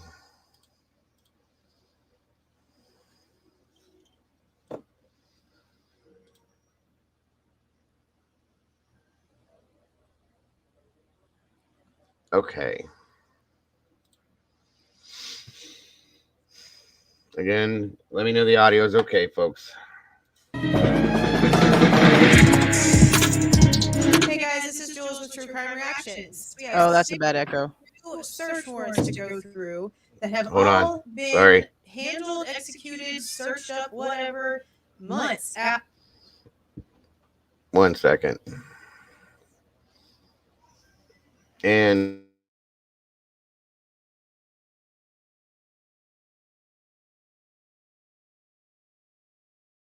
after Brian Kohberger was arrested. Now, the very first one they have on here is from AT&T. We have two already when it comes to AT&T. We have one that they did for the towers in the area specifically, and then we have the one for Brian Kohberger's phone that they did about a week or so before they arrested him. Now, this one is a bit different. Now, again, when it comes to these, there's a lot of stuff in here that is very just behave, Walt Harris, please. Generic form type things. We're getting right into the actual details by scrolling pretty much all the way down on these. This is the part we want right here. This shows that on March 30th of 23, the third that we've seen, third search warrant for AT&T was obtained. It was served on April the 3rd by email, and on April the 12th is whenever they received the requested information. Now, the next one doesn't have any specifics. It's all been redacted out, every last bit of it, all of it, literally. Now, the dates on this is interesting, though, because it's for the time period of June 23rd through August 1st. That's like... Okay. Now, Yeah, what I is don't your understand those dates, bro. right? I don't either. That's what I'm saying. What do you have any kind of a take on that at all? No, I don't know. All I know, Don, that's not a drum, bro. Chill out. I don't know. I just know that it's after that he moved there, but Right. this is like a long time before the incident. And so why wouldn't they be doing this closer to the incident? What could have possibly happened in this time frame where there would have been consequences a month and a half, 2 months later? I don't understand. And it's a very small window too. It's not that Yeah. big of a right. That's what I didn't understand from it. And I'm like, okay, maybe she's got something. We're in the same page on this one again because it just doesn't make any sense. Um, it's literally a month and a few days, you guys. You know, I don't get it at all. Um, but it to me it seems like something big must have happened in that period of time for that Yeah, to be because that this important. date is it mentioned in more than one of these warrants. Exactly, and So there's it definitely something very pertinent right there. uh-huh. And I'd like to know real bad what the hell that is because it seems that important that they keep doing it. Mhm. So, And honestly, out of all of these, only one of them have a date range that makes sense to me. mhm. The other ones, like this one, there's another one we'll get to. It doesn't make sense to me either, and I explain here why. But I'm gonna get to a little bit more of an explanation as to why later, because I've gotten some comments about how they have tablets in there, blah blah blah. Okay, well I know how those work, so I'm gonna explain all that when we get to that point. Okay, cool. Sounds good. A month and a half, guys. June, July, August. Yeah, that's interesting.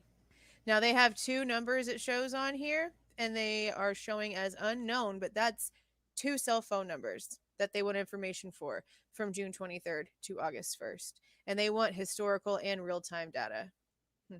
All right, so this next one is Google. If I remember right, when I did the rundown of all of the warrants, it looked as if Google Payments was really the only financial institution that was being looked at for Brian after the 11/29 date that we had for them finding his vehicle in the database at WSU, and then a whole another officer seeing the white Hyundai Elantra at the Septo Apartments parking lot. Okay, only Google Payments. So I always found it kind of strange that after they had him, they never searched his finances. But I mean, they might have, because we're just barely getting stuff now. So on February 24th, Detective Mowry obtained a search warrant for the Google account, and it is redacted, of course. It was served on February the 25th, and on March the 9th, Brett Payne ended up getting the data and downloading it to the inventory. And then we go into a little bit of the details, and even though that first one was a little blank, this one has some things in it. It states digital service to LERS at google.com. LERS. So if you type in digital services LERS Google, it's this law enforcement request system. That's all it is. It's nothing specific. It's just the same kind of portal system that it seems TikTok and Snapchat uses. That's it. Zip files of all digital records for the Google accounts of blank and blank. And then it shows that they want information on the Google account for Brian C. Koberger for all of the Gmail accounts linked by recovery email, cookie, Android ID, creation IP, or phone number. And then the identifiers for that are completely redacted. And then there's an IMEI number that they have completely redacted. But these dates are a whole lot longer spread out. This is January 1st of 2021 to December 30th of 22. And it wants everything: photos, drive, keeps, hangouts, YouTube, my activity, calendar, pay, email, all of it. Okay, so here we have our second one for Reddit. On January 25th, a warrant for Reddit was obtained. It was served on the 26th. On February 8th, 2023, I received an email from Reddit with a link to download the information. On March 22nd, 2023, the data was downloaded. So they waited a freaking month and a half in one of the most high profile cases they've ever seen. And they received the information back and waited a month and a half and just left it there, not downloaded, not looked over. Wow. And this one again just shows a bunch of blanked out stuff. It just shows phone number with all the info completely redacted. And then there's an IMEI number that they are wanting information for. Oh, okay. So right here it shows that they need information on all 4 of the victims at King Road, anywhere on the Reddit account of Brian Koberger, with any of the following identifiers, email addresses. But this warrant goes from June 1st of 22 to present as well. Wait, to present? Why would they do June 1st of 2022 to present on a warrant from back in February if he's been in jail? Brian's been in jail since the end of December. And that was my question as well. What could they possibly get or need? Right. And so people now. are like, oh, people have tablets in jail. Okay, yes, they do. And they're extremely expensive and extremely limited on what you can do. Because whenever my ex was in jail, they had the tablets and they could listen to music and they could watch like TV shows and movies, but it was like almost $10 to rent a movie. It was X amount of money per song. You could send emails back and forth, but it's literally like the old texting days where it's a price per message sent, a higher price for picture messages. Okay. Now there's no way in hell that with him in freaking solitary, basically, that he's getting snuck a phone, especially if he's not talking to anybody. And there's nothing coming out about him doing anything besides what? Like, there's rumors of him going to church on Sundays. Yeah, if you were in solitary, regardless of how you feel, you'd probably opt for church on Sundays too. There's no way that he's doing anything on his Google account after December 30th. And so why is this date to present when these were definitely done a few months after his arrest? It doesn't make sense to me. Right, and those tablets are monitored anyway, especially with somebody like him. Yeah, I mean, they're super. That just doesn't make any sense to me. It's crazy. And honestly, he might not even have that privilege because it can be taken away and the tablets can be turned off for the entire block just because one person made somebody mad. And considering what he's in there for, yeah, and the fact that he's in a county jail, I don't know what they offer there in Moscow or wherever Latah, whatever the hell it is. I don't even know if that has anything to do with it at this point. That's so weird to me. I always thought it was, or I have thought it was from the moment I saw it. So yeah, I don't get the point of that unless for some reason they think that there's some still like activity happening on his accounts, but I don't know the dude, but just from what we know, I don't feel like he would give like someone else his passwords and stuff. No, I don't think so. Why are y'all doing this to present? This is months after he's already been locked up. It just doesn't make sense. Not at all. Just like nothing else does. Of course.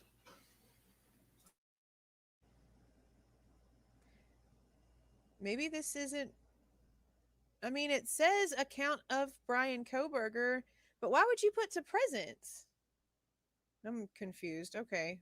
Now this Snapchat one is actually the third one for Snapchat because there was 2 separate ones for Snapchat that they posted back in March.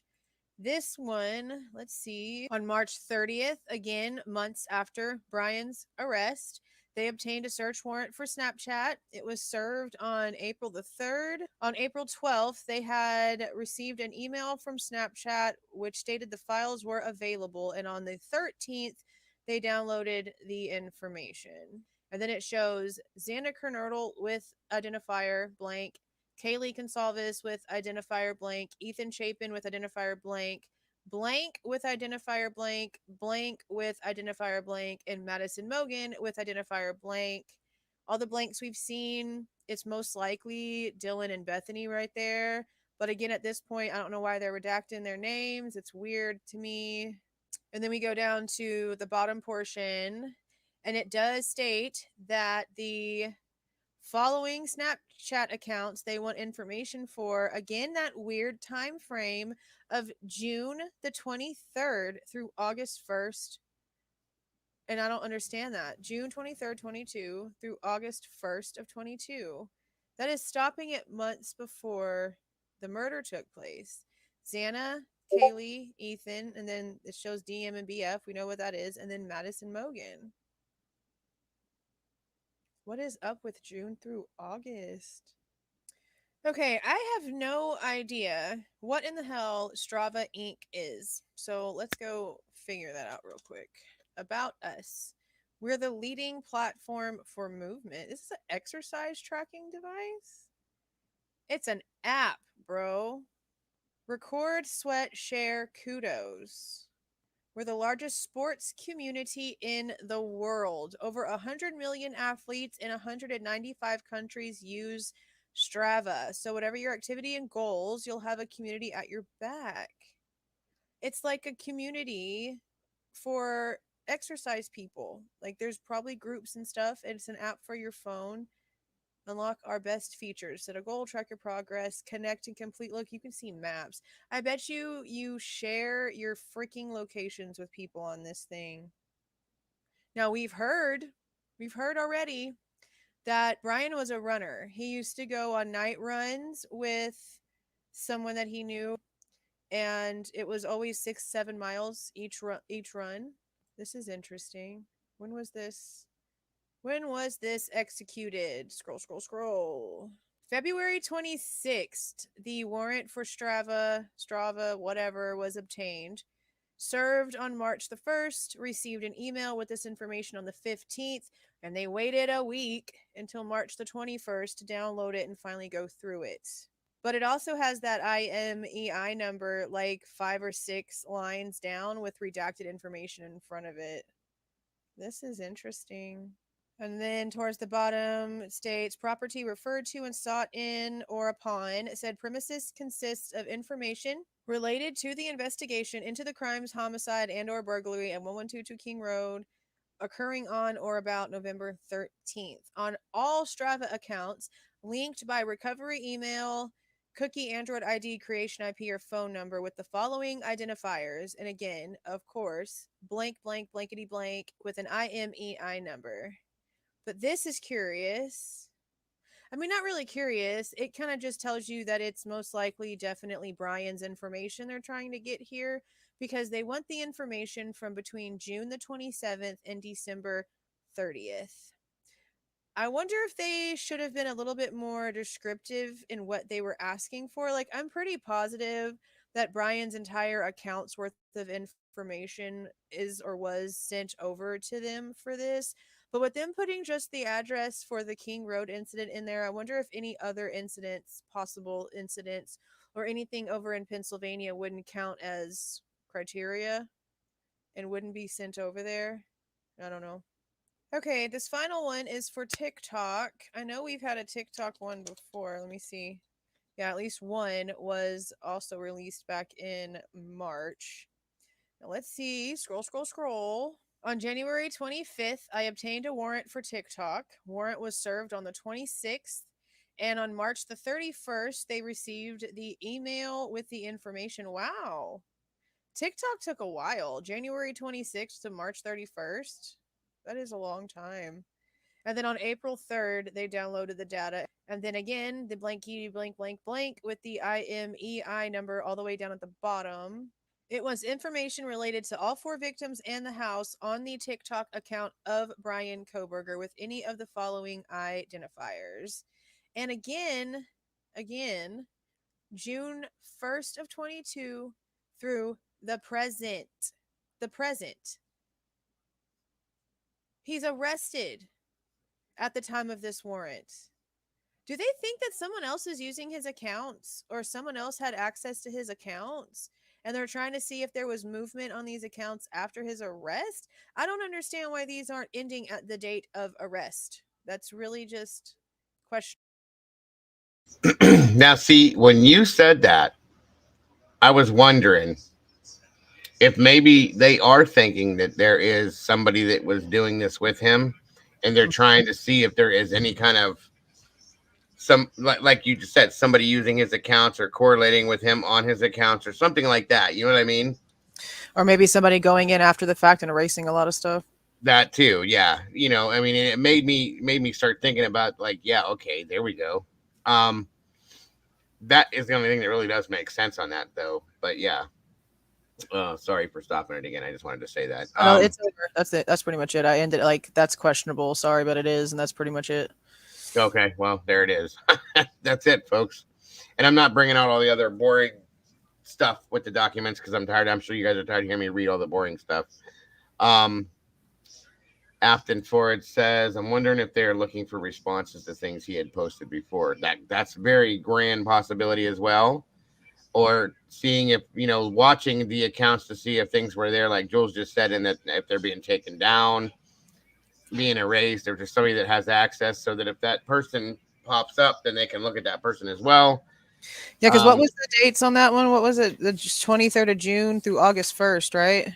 Yep, June 23rd. Well, aren't you trying to tell us that the pullover of him on August 21st in that area was like the first time they had his cell phone in that spot? Why wouldn't they have extended it past that pullover? Why are they stopping it prior? That's good. Because if that was true, then he wouldn't have even have been in that area a single freaking time before 8/21. So that almost really makes it look like they're looking for something that ain't got shit to do with him.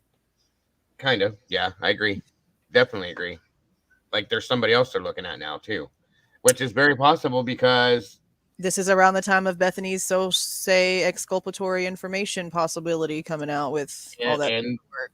The Brady Giglio stuff and all that. Yeah, there's a lot of things that are bouncing off this, folks. You got to look at it all. So very weird. Welcome, Gina Marie. Good to see you. Little Miss Madhead. Good to see you as well. Joanne says, I think it's someone else's. Good point. Good point. I mean, well, who's though? Which one are they talking about? Because didn't it say that the Strava account is for Brian Koberger? Yeah. Yeah, because I wasn't sure at first either, but then it said his name. Yeah, it's got his name on there, so I don't know.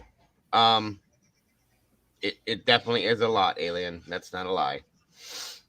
And I know what's his face apparently pulled up Brian's Strava, however you say it, account.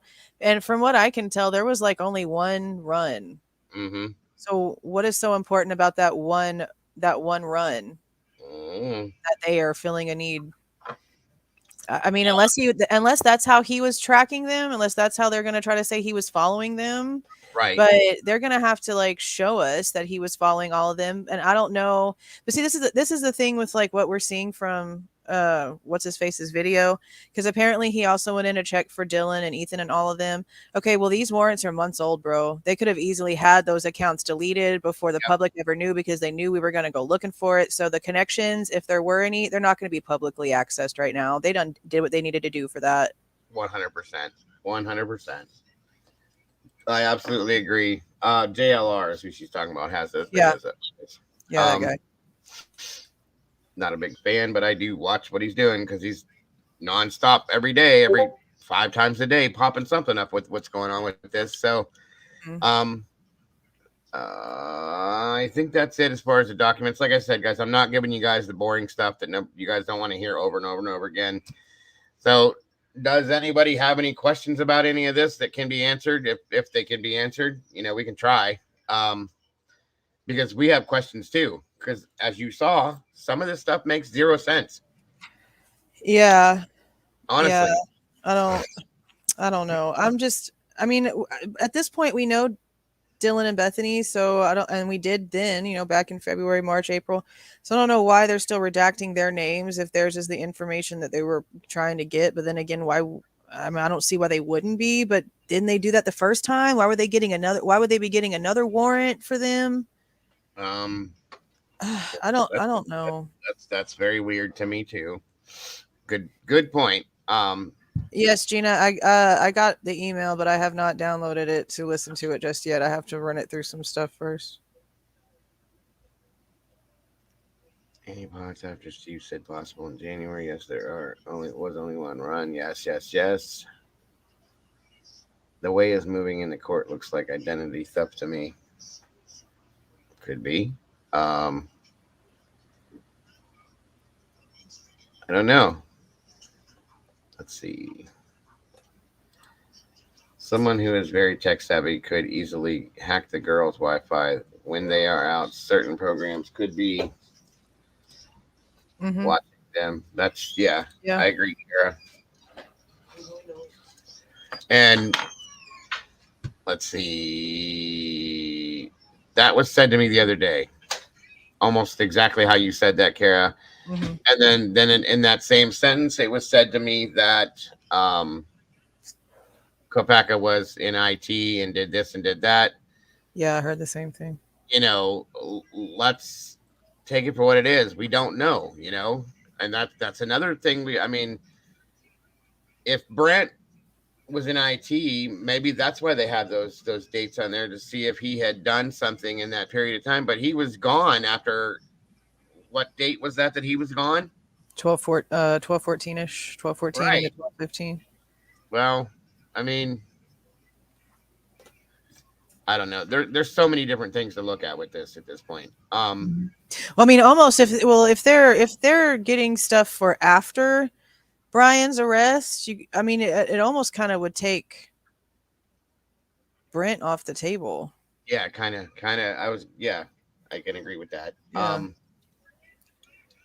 This sounds like a training exercise. Listen to whole video and it makes no sense other than it was fake. For a police shooting with no press, no video anywhere, it's the whole town of Moscow on it. Yeah, I questioned the crap out of why is there no like footage from anybody that lived there. This shit went on for hours, bro. This wasn't like a one and done incident. This stuff went on for hours. And there's no people on social media posting about it. Nobody even like posting a Facebook post like, bro, you'll never believe what's going on outside of my apartment. Nothing. I don't get it. Listen, anything we've ever seen, guys, think about this. Anything we have ever seen on the news, I hate to bring these things up, but like Columbine, anything in that realm of things, okay? There is massive news and social media action all over it, nonstop activity throughout the whole incident. There was none for this. It's weird, very weird, and the fact that you can't FOIA any of what went on with this, it's weird. Okay, I just don't understand it. And not just that, but we that are looking into that area heard nothing about it. Right. Until the body cam footage of Brian came out. How the hell did that happen? How did they manage to suppress it that well? Right. I'm like flabbergasted literally by it, because how many of us were looking into that area trying to just find anything, and none of us even knew what he was talking about when we heard that weeks later? Right. It's just insane to me. Yep. Afton just said there was a SWAT operation where I lived that lasted hours. It was all over town, but no one posted about it. I see. It makes you wonder. I mean, I don't know. Why did LE need to unalive Brent? The roommates were already. I've asked that same question, Mr. Gal, because there's protocol, folks. You can look it up online and read SWAT protocol for different variations of things, hostage situations. They just have different types of things, and there's the standard operating procedure. They do not use lethal force unless they have to. Everything was secure at that point, in my opinion. Why did they do that? It's the question of the year, in my opinion. Okay, and then his entire internet presence was scrubbed. Yeah. Yeah, you really can't find anything besides the fact that we're all trying to find something. That seems to be every article I look at is how we're trying to find stuff about him, but you can't actually find anything about him. Other than his obituary. Mm-hmm. That's a good variable to think about, Annie. I agree with you. It could be, I'm not saying it is. I'm just saying it's something that's possible. Yeah, I mean, but I don't understand why they would have to stage such a dramatic event. I mean, it almost sounds like in that in the audio that the person's name that was, I guess, brought up was somebody who was in the past. It sounded like I say the word. Yeah. Okay, it sounded like it was somebody that was a call-in for suicidal tendencies prior. Is right. The way that I got some of that. If they were just trying to extract him or whatever for some sort of like undercover thing, then why didn't they just fake a suicide? It's an 8-hour standoff. I mean, right. And where are the roommates? Why have they not come out and said anything about this? Why haven't like local news media outlets done interviews about this scenario? None of that was ever talked about. No. And you'd think like even with this going on, that's still a dramatic enough event that you would think that there would be news stations talking about it. Right. And I had somebody come to me and said, wow, sorry guys, said that, what if this was a distraction to draw our attention to that, to take it away from something else, or vice versa. You know what I mean? Like the Brian situation be a distraction for the situation, because that's the one that you can't find a damn thing on. But everything for Brian, I mean, it's being talked about everywhere, but you can't find a connection that makes any sense. Like it is a made up story. Yep. It's very suspicious, folks. I'll be honest with you. Very suspicious. It's just weird. I mean, like I can go look at things that have happened around here, and you can see it all over the place. You see it all over social media. You see this and that, real things that have happened. They don't disappear either. And somebody else made that comment about everybody being cremated that was involved in different things. I mean, all of these things, yes, I get it. Okay. The coffee request on the scanner. Oh my God. Yeah, that was different too. And I did notice one thing too. That's that scanner traffic. Don't they usually, when they're talking in regards to a suspect, use the last name? Yeah, but they were saying they didn't know it. Yeah, the very beginning of the audio, it states Brent last name unknown or unknown last name. But then how do you know that that's the same person that had suicidal tendencies if you don't know his freaking last name? Thank you. That's what I mean. Come on. Yeah. And we hear straight up on there that somebody walked out of that apartment. Yeah, 100%. Or did they just say that they walked out of that apartment? Because it doesn't look like they even knew where the damn apartment was from the sound of it. Yeah, then you hear this. I think it's the very top floor. It might be this window. It might be this window. Yeah, It sees the parking lot, but from the parking lot, we don't know which window is for the apartment. Okay, well then you must not have lived there very long if you can't point out your own apartment window, Mister. I ran out the building. That doesn't make sense to me. If you live with somebody that point CL, how do they not know his name? Yeah, how would you not know his last name? You live with the man. No. Yeah, I mean, a lot of it no.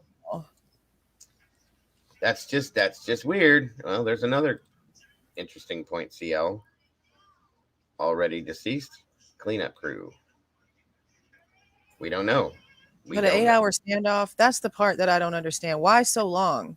If you really just wanted something one and done and quick explanation, then why not do it the quickest you can without all this stupid drama? Why 8 hours or longer? Why was there no form of gas used? No forms of anything else other than lethal? We had a standoff with a guy and a bunch of cops in downtown Dallas a few years back now, actually longer than probably I'm thinking. We sent a robot in there. Yeah, they do that. They do that around here too. Mm-hmm. They do that for that. They do it for bomb squad. All sorts of different variations of things. They use that here. They use gas. Okay. They use hostage. Like they use negotiators. You never hear nothing about that. It seems like it was just let's hang out for 8 hours and end his life. That's the end of it. Okay. That's pretty much how that went. Yeah, it's I don't understand it. It's none of it makes any sense, and it's not just us. Okay, we're not the only ones that are looking at this, going, "Okay, this is not right." It's people everywhere that are looking at this. They're saying this is not right. What was Brent throwing out of the window that Ellie collected as evidence? I don't know. That would be nice to know. Good point, Annie. Um, the camera bugged the hell out of me as well, but then I figured it out. I have to do the same with mine, otherwise it's from the other guy. Yeah, I get that now. Um, and that page says because he knew the real story about it, and it was said that wasn't it said that that's what he was screaming and yelling about? Well, I've seen comments claiming something about I killed them.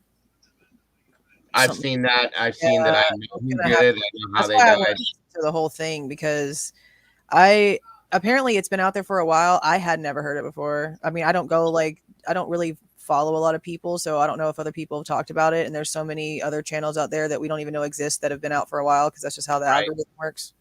Yeah. So it's going to be interesting to listen to the whole thing, because besides what the cops are trying to state, how do we know that he threw something out of the window? Do they state it that he throws something out the window? Because it's not like there's any freaking visual stuff. Yeah, you can't see. Like, where did you get that at, Annie? By the way, That's why? like trying to figure out if Fry was actually there or not. Like, do we really even know? Because there's nothing on camera, not even from residents. And I know those damn apartment buildings have security cameras. So even if there's not body cam, you can't tell me there's not security cameras somewhere that have all of this somewhere. Something, and not just Fry. From what I understand, Fry was there, Payne was there, and one other officer from Moscow was there. Yeah. So and we don't know. You know what I mean? Shipley says no evidence. Yeah. A quick few words on the news. That's it. The guy did that. Person said, yeah, and it was very, very minimal. Like, if anything, Kara, you are absolutely right. You got to listen to the other video. It's even stranger. They say protected person. They don't say anything about shots fired, suspect down, suspects dead. All they talk about is taping off the streets. They don't say anything about him actually dying and getting shot. Do you hear shots in the thing? Like, do you hear gunshots in the? Which one is that, Gina? Yeah, because I haven't downloaded it yet, and I mean it's going to take me some time, because I can't listen to it for 7 hours. So it's going to take me a few right days. Here. What Brian is saying, when you look up SOP, that's what it is. It's to not shoot to kill. Okay, that's the very, very last, unless somebody is in like a detrimental situation where it's life or death, that they'll do that. Right. They were out of the apartment. There was nobody else in there with him. Right. So what was he going to do? This is what I don't understand, that they had to take his life, that they couldn't have gassed him and went in and breached the apartment and took him. Right. I just don't understand that. I mean, yeah, the whole situation just doesn't. That's why it's hard to figure out what exactly the hell they're trying to do, because even if it was,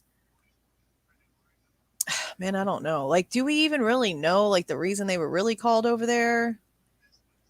I mean, I know that here in the beginning, weapons offense or some crap like that, but I don't know. It just depends on how this stuff sounds. I'm expecting to hear gunshots. I'm expecting to hear his voice yelling and screaming some stuff. I'm expecting to hear them say that he's dead. Okay. And if they don't, suspect is down, blah, blah, blah. Yeah.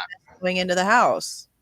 Listen, we were doing a live stream one night here, and somebody jumped in and said that there was a active shooter, Michigan State University campus. So I went live to it, and we were watching it. And I had the scanner. My scanner was going at the same time, and we were picking up scanner traffic while we were watching what was going on campus, right? In the background on my scanner, you could hear the shooter made his way down through town, got to a bridge where one of the local PD officers showed up and saw. He said, "I have the suspect in my sight," so on and so forth. I'll be stepping, or I'm out to approach. You could hear the gunshots going off in the background on the scanner, and you can hear him saying "suspect down," "suspect," something about no longer a threat, blah blah blah blah blah. You don't hear any of that stuff in this kind of thing. Yeah.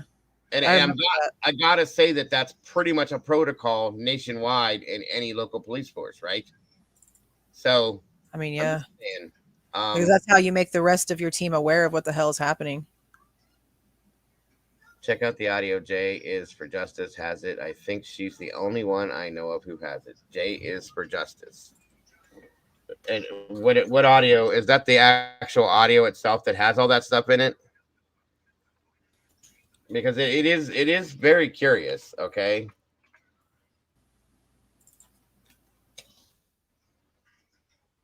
And this is another thing, actually.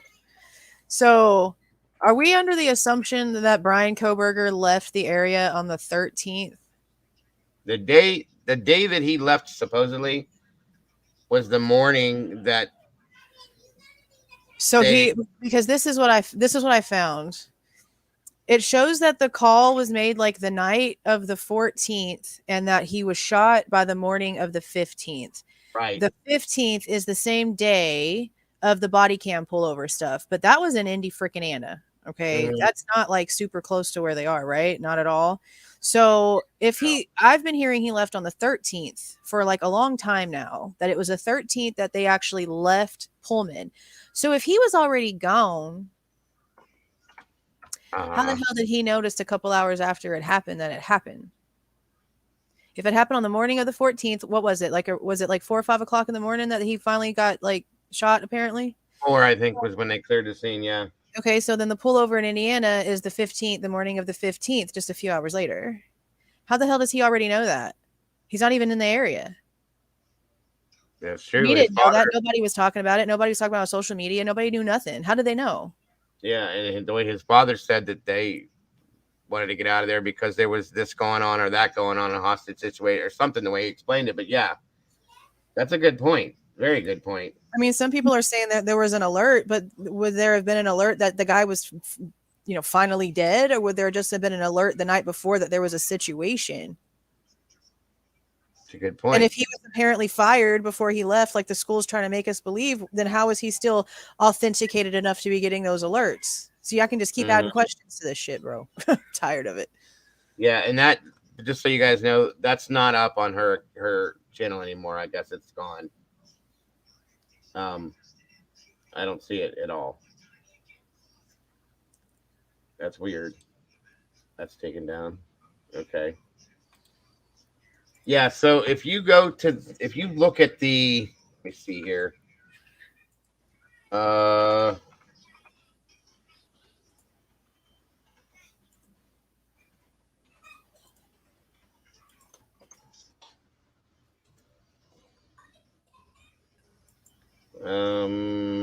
Hold on here.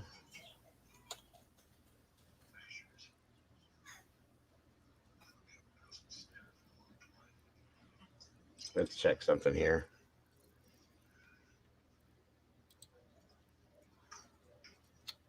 Is this the actual December 15th at 10:41? Okay, that was the Indiana traffic stop. At what time? December 15th, 10:41 a.m. And Brent would have gotten shot like about 5-6 hours before that, because it was around 4 o'clock, ironically. Yeah, and if you listen to his father, hold on a minute here. Jennifer says 3 a.m. He got an alert from WSU. And his father says that when they ask where you're headed, that his father goes right into that. Yeah. Like, I never did understand that either. Like, why are you talking about that? That's not why you were leaving. Yeah, because why the hell would an Indiana cop even know what you're talking about? Anything about that, right? They just don't. Yeah, I thought it was kind of strange. That is definitely, I just want to be clear as to what he says, but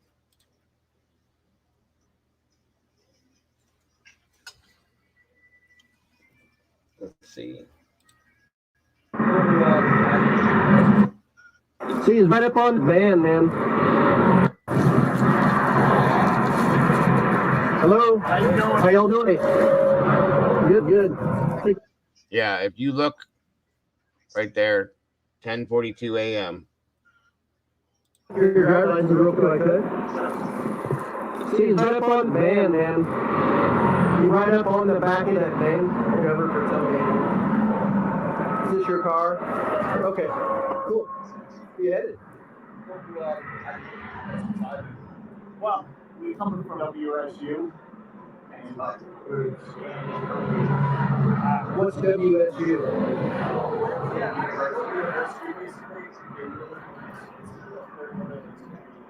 that is watching area. Does this guy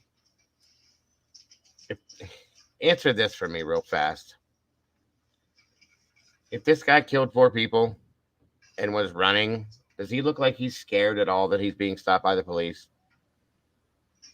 I mean, he looks normal, but that could also be a behavioral trait. I don't know. I mean, yeah, I guess, but Because you know what I thought about this just now? You know how it's like the whole like front license plate situation, right? Isn't it the plate that they don't have? He didn't. Okay, well, if he's trying to tailgate, maybe he's trying to stop a cop from seeing that he don't have a damn front plate. It's possible. Because I mean, I know that his plates and stuff got changed after this, but who's to say it's on there at this time? We never see the front of the vehicle. Right. No, it's completely right. I mean, he looks normal to me, but I mean, psychos can look you straight in your face and lie to you and cry and act like there's emotion, and there's literally just nothing but game in their brain. It's very true. Very true. I would feel like, the guy would be kind of nervous that he's being pulled over, considering if he was involved. Yeah. If he was involved in that he'd be scared shitless for being pulled over. Is this the second one? Is this the second one? This is 12:50. I don't know if this is the first or second. Well, regardless, he looks normal in both of them. So, I mean, maybe like getting pulled over once and he's so confident in himself. Maybe yeah. But twice as quickly, no, you'd see something in the second one. Unnerving, yeah. That's my thought. I didn't. Yeah. He doesn't look nervous at all to me. I mean, he just looks like, he's talking to the cop. No big deal. He's not stuttering. He's not, being jerky or any kind of like, he just, I don't know. I don't know. But I still find it strange that there was no license, registration. Hey, what's your name? Do you know why I pulled you over? Like, he just leans in and starts talking to him like he's a homeboy. I'm like, this is not normal. No, it's not at all. Neither one of them were. Neither one of them were normal. And I even said that when we were on Drunk Turkey the other day. Do you think that those were, not related? And Daniel said, no, I do. I don't believe that these had nothing to do with that. No, I think that they were related, but I think that they're trying to scapegoat responsibility by claiming that the FBI didn't orchestrate it, but the FBI isn't the only one with the power to get with another organization and make a plan. Right. No, that's a good. And this guy could be so confident in just walking up and putting his arm in there. He's next to the dad, not Brian. And that's a safer spot for him to feel more comfortable knowing that he probably is talking to a quadruple murderer, of all things. No, I feel like ISB or Moscow or somebody that figured out where he was, got a hold of the department, and they planned this to be like a thing. Now, the reasoning, I don't know what would be the point. They can't get DNA from this. They can't really get much from it. And they already know his dad's with him. So the point, I don't know. But there's no way they weren't orchestrated. Mm-mm. Maybe they wanted to look inside the car. Maybe they wanted to see, see if he was transporting something in the car. Maybe. I mean, it's just weird. Everything that we touch on has some kind of a weird ass narrative to it. You know what I mean? And I can bet you it's just that the FBI didn't orchestrate it. I'm pretty positive the truth will come out that it was orchestrated. It just wasn't done by the FBI, and they're going to get away with it because it's technically true. They're not lying. 100%. And at this point here, people have asked me when we started watching these videos here, when these came out, people were like, do you think that his father knows at this point? And do you think his father ever knew? And I can't answer that question because his father seems oblivious to anything, just like Brian does at this point. You know what I mean? And like you said, if he's a psycho. Yeah. I know that the thing from Dateline apparently said that sister brought it up in front of the whole family, and dad was the only one that was like, no, maybe not. Right. If that is the case, I also see that as a behavioral trait on the father. Very possibly, Just yes. because of what we've already heard about how whenever he moved him over to Pullman, he was talking to the neighbor about being his friend. Well, he's a grown ass man. What you doing that for? And it just, I mean, obviously, and I'm going to make a point on this. Children do not jump into heroin as their starter drug. No, So no. That's usually the end result. There's something very traumatic, I think, and it's not an excuse because he's a grown ass man and he's been studying this for a decade and he should know better regardless. But I do feel like something traumatic had to have happened for him to have been on heroin at 17.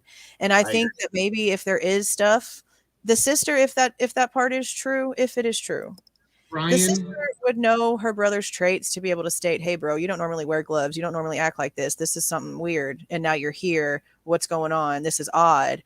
And maybe all those behaviors have been mentioned before. And maybe the dad's always been in denial. Because like I said, 17 heroin. No, there's things that have been going on since years before that.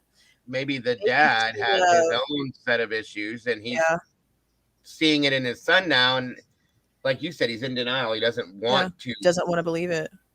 Right. Because who the hell just goes outside and starts like leaf blowing their yard as the FBI is tearing apart their house and arresting their child? Like that's strange. That's completely odd behavior. You're correct. Yeah.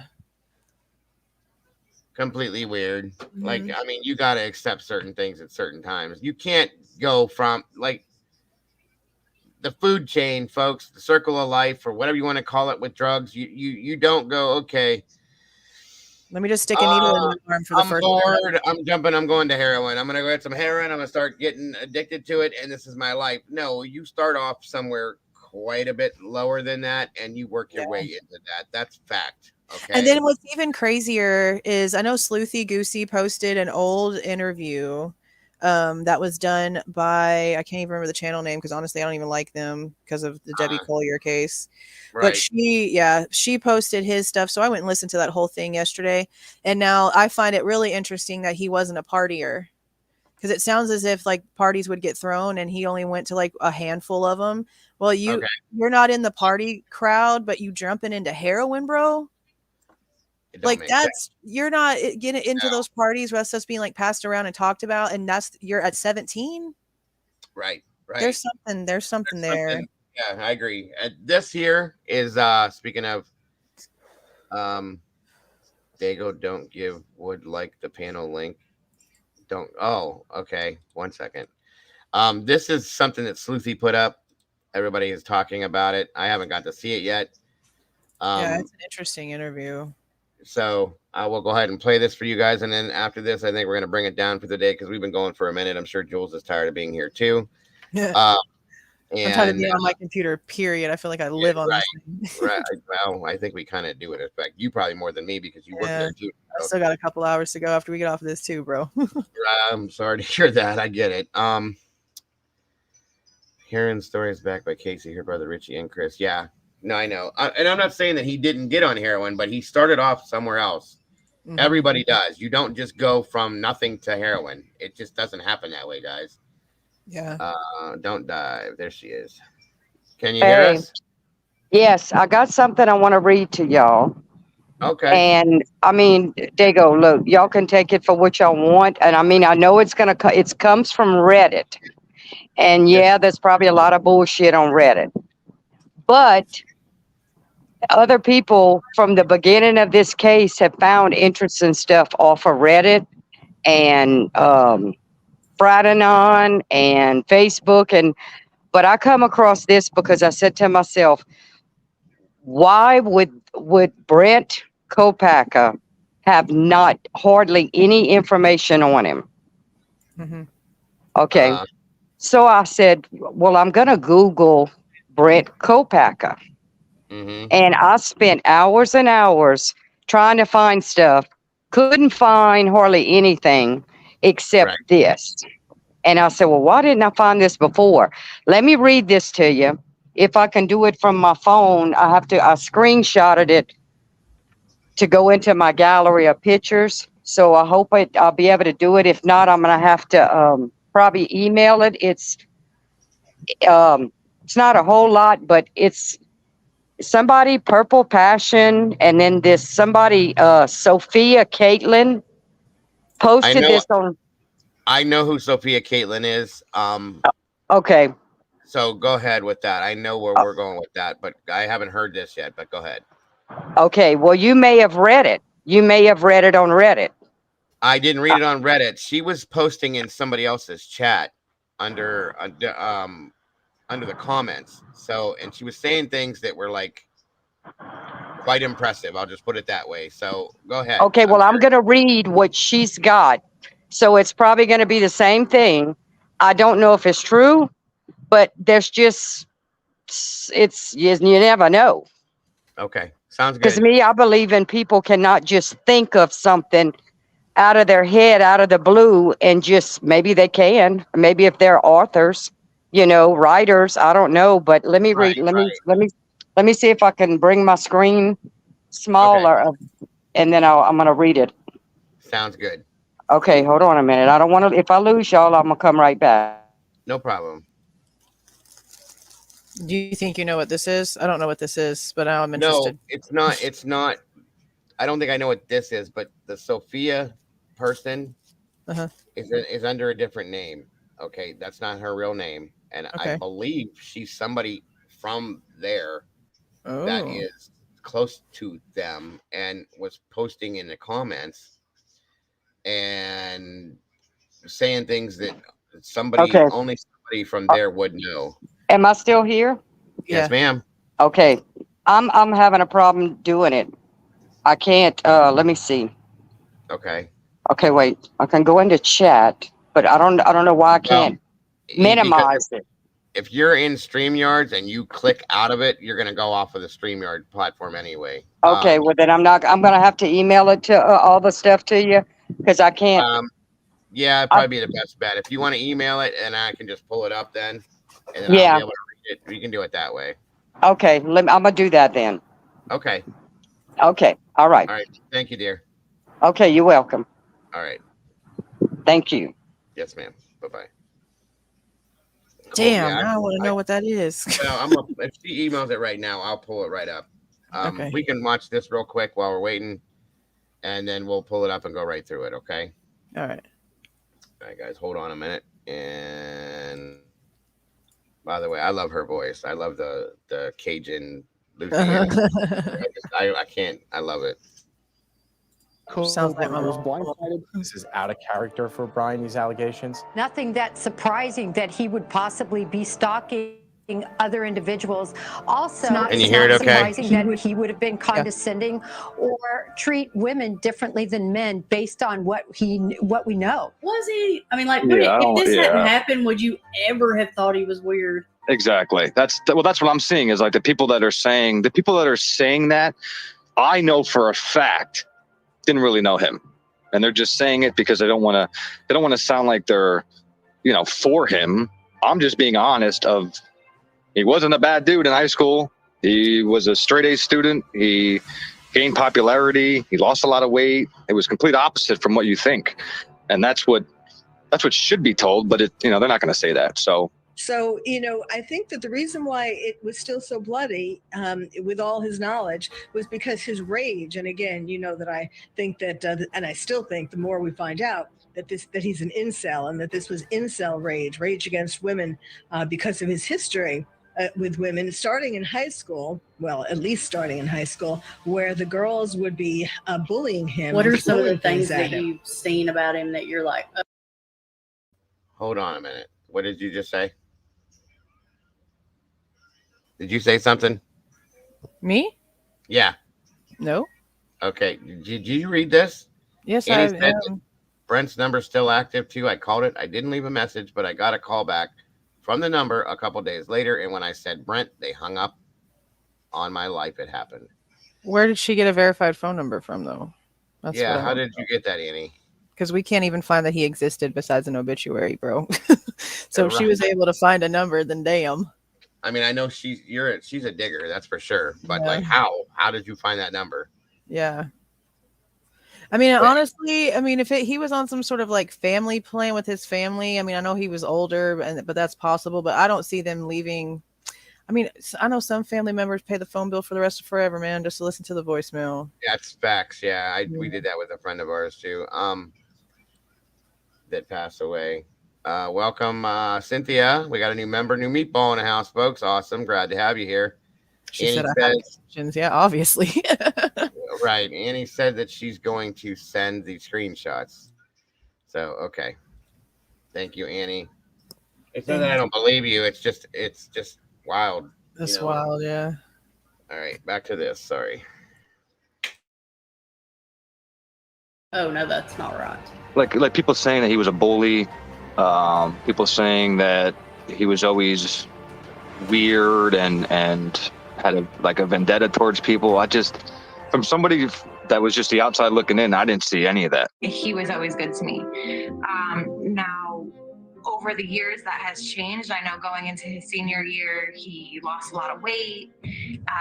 It was then I hear that he might have become the bully. He really didn't have a reason to get bullied. And then people said he turned into the bully, which I'm seeing everywhere. He turned into the bully in high school, which I just, like I said, I went through a transformation in high school as well. I was probably like the second biggest as far as muscular wise kid in the school. So like I hated bullies. I made sure if I ever saw a bully do anything, I would step in and do something. And Brian was always just a kid that was very smart, went to after school academic programs and stuff. His mother was really nice. So again, to see all this is just crazy. And then why do people stalk? They stalk because they're feeling persecuted, and this is a way that they can exact their revenge. The same reason why people commit these types of heinous murders. All it means is pursuing stealthily. So this would line up completely with the crime he is accused of committing. You wouldn't think in a million years anybody you went to school with would do something like this. But if you laid out people, I could pick people out just from what I remember in high school who might be capable of doing anything. But Brian was just always a smart kid. I mean, he was bigger in grade school, and then he did a weight transformation in high school. I remember lost a lot of weight, gained confidence, got girlfriends, was talking to girls, interactive. Violent impulses that he has. For example, we know that he has this obsessive compulsive attitude towards food, that he's not just vegan, but he doesn't want to have anything that has been in a pot or on a plate that has touched meat. And that tells me that he might be scared that he could actually engage in cannibalism after killing somebody. And that tells me that he might be scared that he could actually engage in cannibalism after killing somebody. That is ridiculous. I think that the reason why that lady's wild with all his knowledge was because his rage. And again, that I think that and I still think the more we find out that he's an incel, and that this was incel rage against women. I mean, you have to be a special kind of individual to do exactly what he did and how he did it, but it just doesn't add up to the person I went to school with. That's what I can't put together. And I know nobody wants to hear that. Everybody wants to hear he was sick, he did this, he killed animals, he was, all this stuff, but it's just not true. There was never any unsolved murders in my area. There's still no unsolved murders in my area. Was he ever in any kind of trouble as a juvenile? No, never got in trouble in school one time. Like I said, he was probably top 5 or top 10 of 500 or 600 people of his class. You gotta understand that. So yeah. He didn't have any time to get in trouble. What I remember of him is completely different than what everybody is painting him out to be. This is Kohlberger's friend Bree, who says she met Kohlberger at a party when they attended Pleasant Valley High School. Brian was really funny. He wasn't outgoing at all. But he also wasn't shy. She says they bonded over their love of the outdoors. I don't necessarily remember the conversations, but you definitely remember how someone makes you feel. I just remember feeling okay, I was just with a friend. It just We know felt now natural. through cell phones that he was stalking them, that he was stalking the four of them, particularly Kaylee, and she had told her father that she had a stalker. People have been wondering if Kaylee had a stalker, if that was really true. I said this, she's a pretty girl. Her friends were really pretty. So them attracting attention was pretty common wherever they went. So I think she attracted attention, whether that's a dedicated person following her around, maybe not. I do believe that the officers looked in it and I believe what they said, that there was no evidence there. There was also a man who runs a store who was told either by Kaylee herself or by one of the other four students. And so we see that this is true. I think a lot of those rumors do stem from all of the vagueness, and it's human nature to want answers. It's human nature to kind of put forth a theory so that you can even comprehend it in your brain. And so I think that's how we're getting all of some of these really, really off the wall theories. And some of these theories like Kaylee had a stalker, that even we're sitting here scratching our head saying, no, it couldn't be. If it was, it would be news to us. Yeah. This is something that in terms of Koberger's behavior has been really consistent. Really throughout the past decade and a half of his life, this has been reported that this is how he has made women feel and treated them.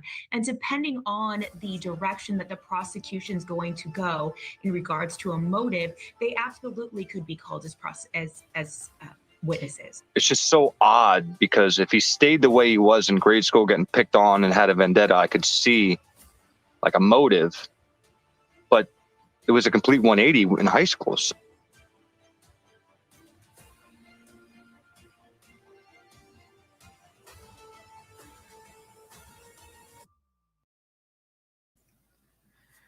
Well, one part that she left out of here is the fact that this same guy states that he apparently has spoken. Come on, sorry about that. That the same guy has apparently spoken to someone who is apparently Brian Koberger's really good friend, and this apparent really good friend told this guy that he thinks Brian did it. So I don't know. Yeah, I kind of wish she would have put that. I mean, she's right though, and I like how she put that together because it shows both sides of the option, except for that one crazy. That woman's nuts. I'm sorry. Yeah, what? Where do you get? Where I don't understand where she gets. I'm a vegan, cannibalism. So I must want to eat humans. What planet are you from, lady? I would. Those are the type of people that I want to stand in front of them and just scream in their face for them to shut up. You know what I mean? Yeah. You're talking to hear your own voice at this point, woman. Yeah. It's disgusting. It is disgusting that people do this. Okay.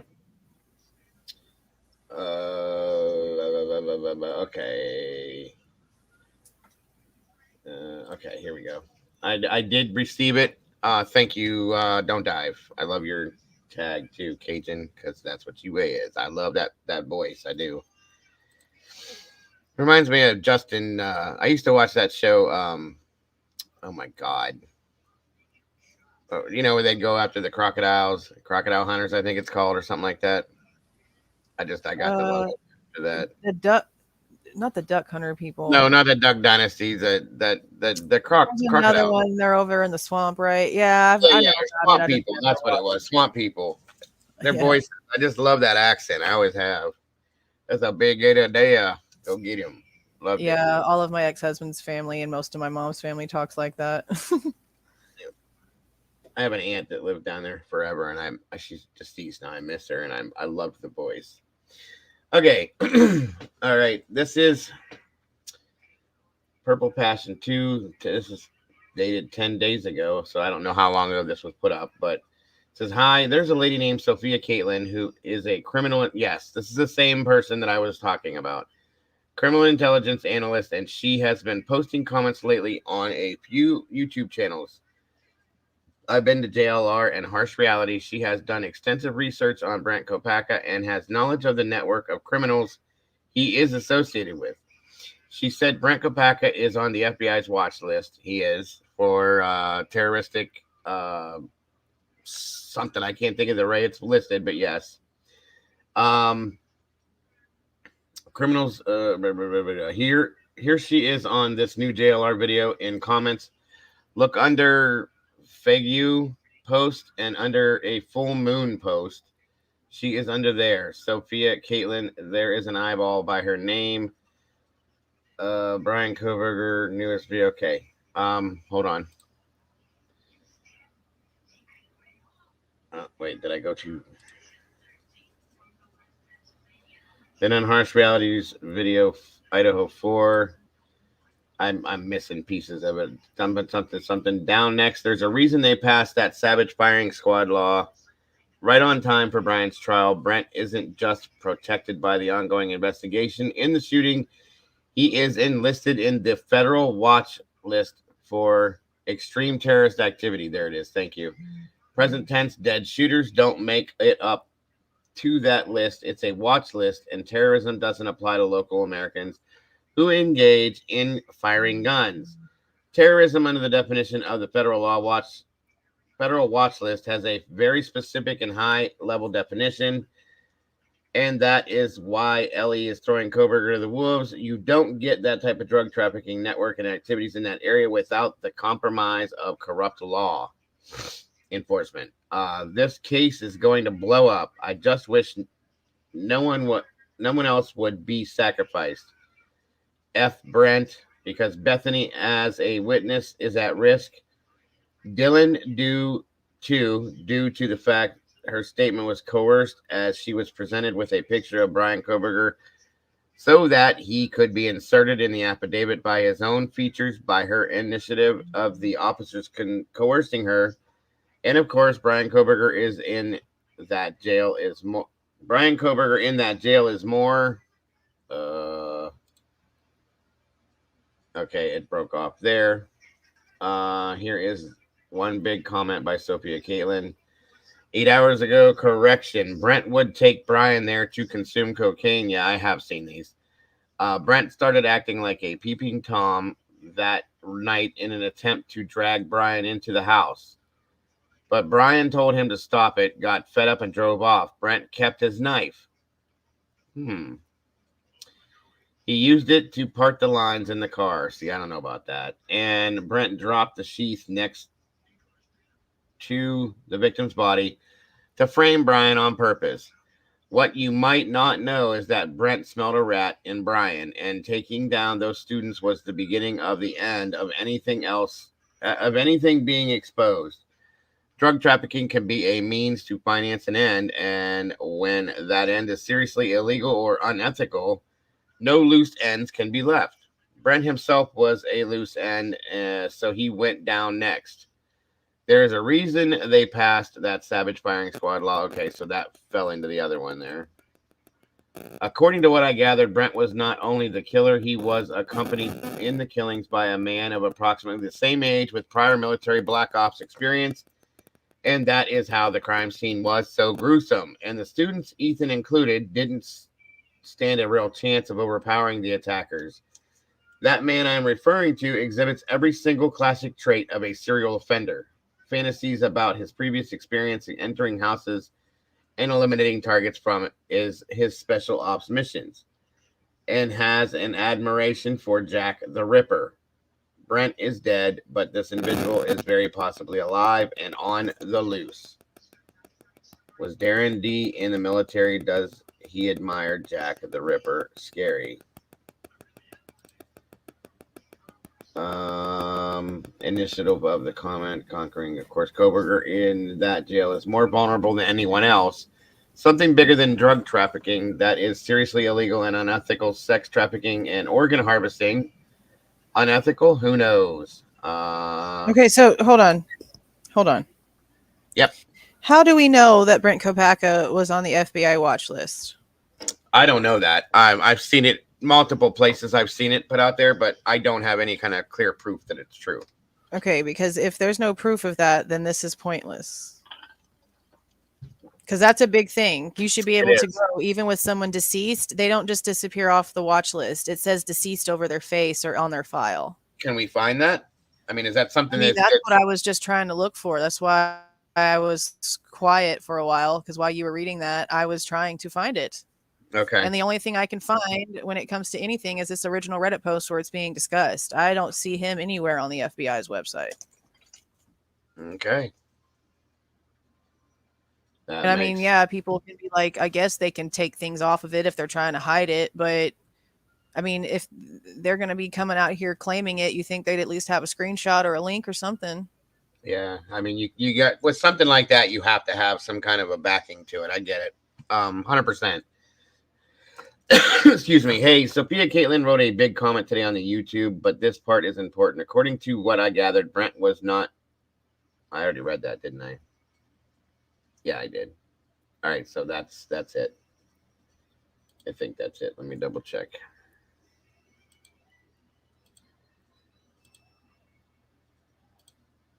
Yep, that's it.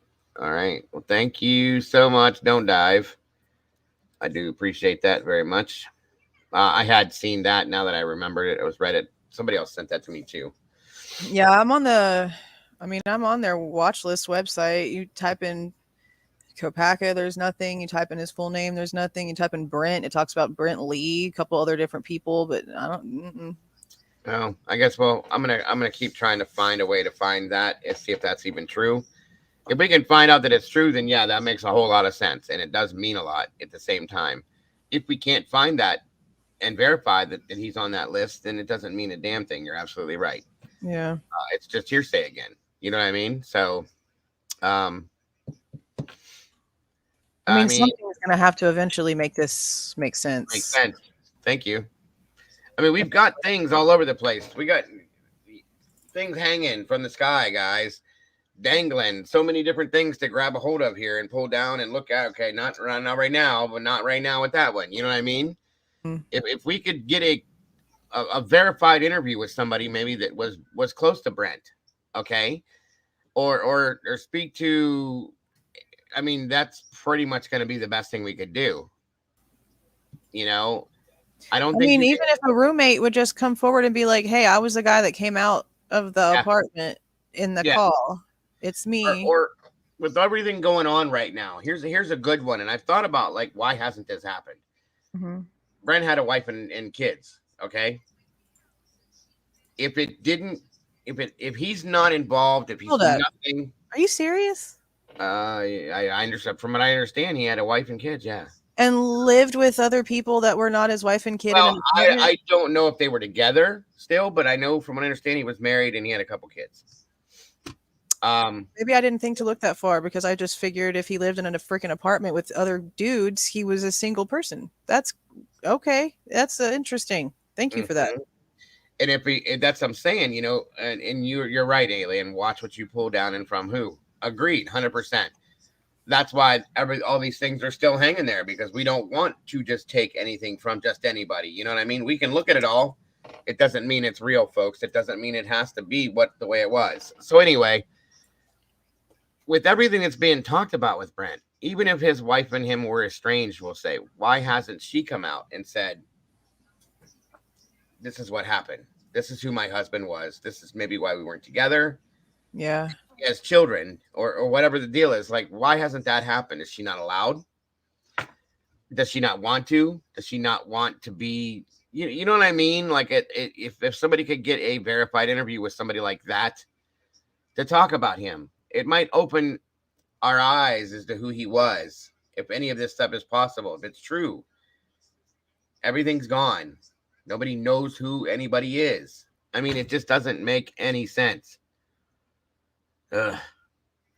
It's so frustrating. I've been in ancestry for BK. He never showed married or kids. See, I was told that he had a wife and kids. I'm looking at the obit right now. Either is there?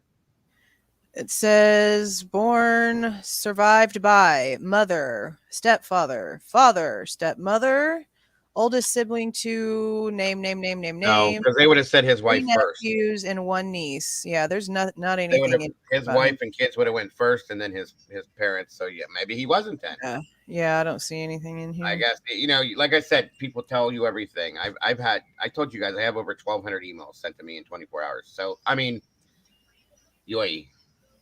it is what it is. So that would explain that then, since there is no wife. You know what I mean? because I had wondered, if he is married, like, where's she at? Is she okay? Obviously, like, why isn't she spoken?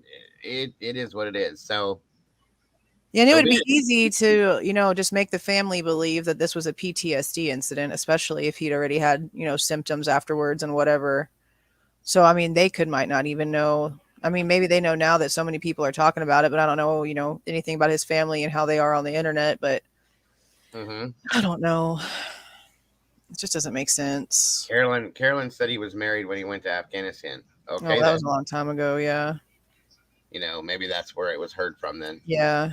That makes sense. A past relationship. Yeah. It says his obituary he's got siblings, right? Yeah. A couple of them. A few of them. There's another one. I'd love to talk to one of his siblings and say, hey, I know this is a touchy subject, but out of respect for your brother, trying to debunk something. Let's keep his name clean. He's very possibly an American hero.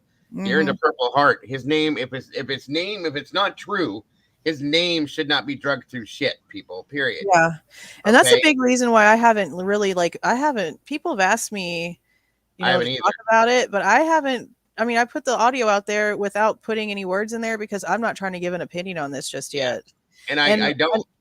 Yeah, and I know that what's his face, Rory, he's on the same boat as I think Crime Circus is about like the path Brian took, went right by those apartments, and this proves that he, picked up Brent. Okay, but it don't. Yeah. It don't. And that's why I keep telling you guys, like, we can see these things and we can hear these things. It doesn't mean it's real, folks. That the whole thing with Rory, that's why we watched it. We're talking about it. I do have email, Sailor. If Brent is not involved in this at all, it's disrespectful to put his name in it in a dark way. Okay. And I don't want that to happen, but if he is involved in it, that's a different story. I get it. Yeah. But we need to find that out for fact before we do that. And that's the thing. Same thing, just like with Brian that I preach, innocent until proven guilty. When they can show us proof about this, Rory, I can never say this name. Rory, sorry, is thou shalt not kill, true crime. Yeah. But yeah, that's how I feel about it. That's why I haven't sat here and dogged Brent out and did shows about Brent, because I don't know that Brent is involved in this. You know what I'm saying? Yeah, like I have notes. I have pages of notes. Sure. Questions and possibilities, but I haven't, that's why we went looking for all the stuff we could find on him that we can't find. Okay. Because we want to be able to prove, if he didn't do it, we want it to be proven that he didn't have any involvement and that he is the American hero that he has been put out there to be. Yeah. And he just went through something horrible and couldn't, that our government, once again, never protected another soldier that they should have. Yeah. Because I mean, and I see it with my dad all the time, and I see it with the claims I work. You should see how the VA does things. It's ridiculous. I know. Believe me, I know. I've picked up many of in the ambulance these guys that I could cry for them. You know what I mean? Yep. It's so sickening that our government will let them go over and fight for our country, and then when they come back, they're just nothing. And then they act like they don't have enough money to do anything about it. Well, maybe if they'd stop sending our money to Ukraine, they could do something finally. Thank you. Stupid. We're not. Thank you. We could get into a whole new show. Yeah, we're just gonna leave it there. Yep, we ain't going there. I have a sickening pit in my stomach that erupts every time I talk about it. Yeah, it really makes me mad. Oh, it does. I know there's people that have come in that are in here that are vets, that are married to vets that know, you know what I mean? And it's an unfair system. They deserve so much more respect and honestly, every one of us in here owe them every bit of our life, because we wouldn't have our lives if it wasn't for them. That's just how I feel. So we wouldn't have the ability to sit here and discuss things like this if right. Yeah. Oh, hell no, never. I mean, it'd be like, North Korea. We would have no rights. We wouldn't have anything. Exactly. Okay, I got an email from. Oh, this is from Mandy. Okay. True crime fans seized on the Idaho killings. Their accusations derailed lot. What is this? Oh, okay. Thank you, Mandy. Threat prevented. Okay. but they can't even get rides to the.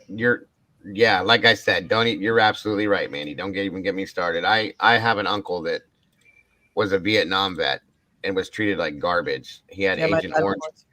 Mm-hmm. Yeah, Agent Orange poisoning, all of that, and it never received any bit of what he should have. And I have a very, very big heart on against the government because of that, because I loved him to death. And anyway, this is through the Washington Post, or the Spokesman Review. Says Brent Kopacka's death was hard enough on his loved ones before strangers, damn it, strangers on the internet started branding him a murderer. Exactly what I was just saying. The 36-year-old Purple Heart recipient was shot dead by a SWAT officer in December after an overnight standoff in his Washington State apartment. His longtime best friend, Darren Duncan, was haunted by the belief that things might have gone differently if Kopacka had gotten the care he needed after suffering the traumatic brain injury in Afghanistan. 100%. Then online sleuths spread baseless claims that Kopacka was somehow involved in the November stabbing deaths of the University of Fort Idaho. Right. Scores of posts on TikTok, Facebook, YouTube tied his name to the crime. The accusations were as improbable as they were devastating. By the time they gained traction online, police had already arrested a suspect who they said acted alone and whose DNA was allegedly on a knife sheath found at the crime scene. Now, not only is he just dead and I'm never going to see him again, but it's like all these other people are ruining his legacy. So yeah, they do know. Yeah, they right. know. Said Duncan, 36 of Illinois. Not only do I have to mourn my friend, but I got to defend him too. Across the internet, true crime aficionados have become obsessed with all sorts of unsolved mysteries, crimes, poring over victims, blah, blah, blah, blah, blah. Amateur sleuths, okay. Sometimes their snooping generates viable tips. In Stockton, California, police credited community members who shared tips on a Facebook group helping identify a suspect serial killer last year. Online sleuths also provided valuable details. Gabby Petito in 2021, Jacob Wetterling's 89 cat kidnapping. Okay. So I guess we are worth something to some people. But in many other cases, reckless theories emerge. Facts. Like I said, I was just saying, and that's what happens, guys. And here's what can happen from that. Okay. That word, those two words, collateral damage, it goes both ways. Okay. And that's why I'm such an advocate about that kind of thing. You know, unless we do get that clear proof on something, we can't do that. You know, it's horrible. It really is horrible because, again, if this man is not involved in this and we don't ever see proof that he is, we just tarnished an American hero as far as I'm concerned. I don't need to read all that because we all know that by the back of our hand. Blah, blah, blah, blah, blah, blah, blah. About 7 weeks after the stabbing. Okay, yeah, many in true crime. Thank God I can speed read. Focusing on Kopacka. In his obituary, Kopacka's family attributed his death to mental toll of his Army service, writing, over the course of 16 years, Brent fought courageous battle against PTSD. But in the end, he couldn't break free. His family did not respond to requests for comment. Duncan described Kopacka as funny, generous, and caring. They had become fast friends as metalheads in middle school. Kopacka enlisted in the military after high school, was proud of his 82nd Airborne Division, blah, blah, blah. Okay. For any number of novice snoops, Kopacka's death was suspicious. Accusers claimed that because he had allegedly threatened to unalive his roommates, the veteran was capable of violence. They obsessed over Kopacka's Facebook post before his death. GPS coordinates a quote about truth until his alarmed family took down his profile. Okay. But you know what I just thought of too? Yep. If we wouldn't have heard it in the body cam, would we even be talking about this right now? Like, if we wouldn't have heard this for the first time out of Brian Kohlberger's mouth, would we even be discussing this right now? No, probably not. And I mean, I don't think that anybody would even know Brent's name and know the apartment complex that he lived in to compare it to. Right. It would have never been put together. Right. Yeah. I almost man, they could have edited that out. Like, that they could have made that silent and they still chose to release it with Brian being the one that mentioned this. Like, I almost feel like they fueled this to do this for a reason. I told you how I feel about them. Yep. No, I get it. I absolutely agree with you. I do. 100%. They're so rude. So, yeah, I mean, there it is right there, guys, in black and white. Okay. So, the Idaho killings were the main topic of the Drunk Turkey Show podcast. Boy, they're just getting all sorts of all over the place. 3 friends in their 30s analyze information, take calls from listeners, 35,000 subscribers, blah, blah, blah, blah, blah, blah. In January, a video listener called in to claim a knife used in the stabbings belonging to Kopak. In a rambling, confusing list of accusations, she alleged, without evidence, that the veteran had been in the victim's house before.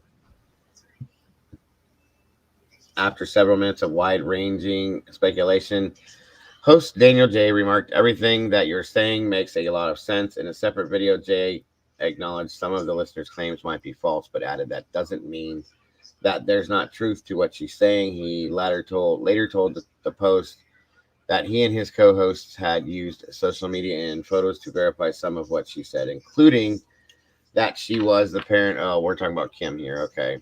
So I'm wondering if that's what they're going to be talking about with Hulu. I wonder if it's going to be about this stuff, about all the stuff that YouTube's talking about when it comes to Kim and Dave and Kopaka versus what Major's talking about. Probably, yeah. Probably in some sense, I would guess. Because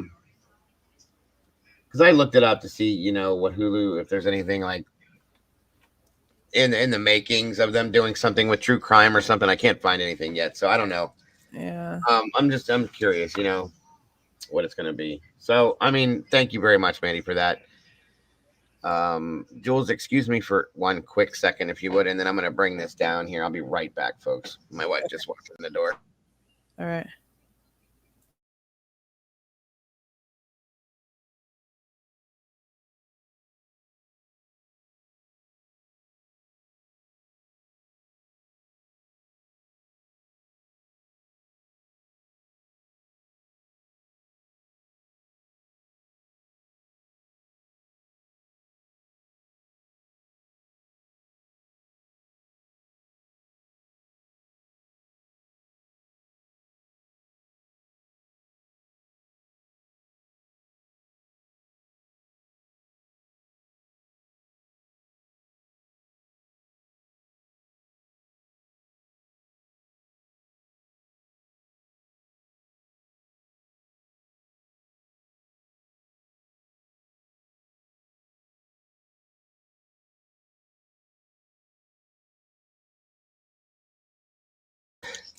Okay, sorry about that. Brian sent Jules a question again. Huh? Oh, the same one that, I'm working, so I'm going to look up the documents. No problem. I'm just reading what the chat was saying. No big deal. So anyway, guys, that's where we're at with this for today. Thank you for being here again, Jules. I do appreciate you always. Oh, yeah. And I just like bouncing things back and forth with you because it seems to make more sense to me, even the things that don't make sense. Yeah, it makes more sense to like talk about it with someone else. Like I can talk to myself all day, but sometimes it doesn't add up, right? It doesn't make it. Yeah, I do it all the time, so believe me, I know it doesn't work. So I guess let me see, make sure nobody has anything else for us today. It's been a long day.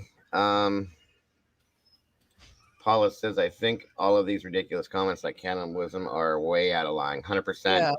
But to be fair, nobody thought BTK or Ted Bundy was, that's true. That's true too.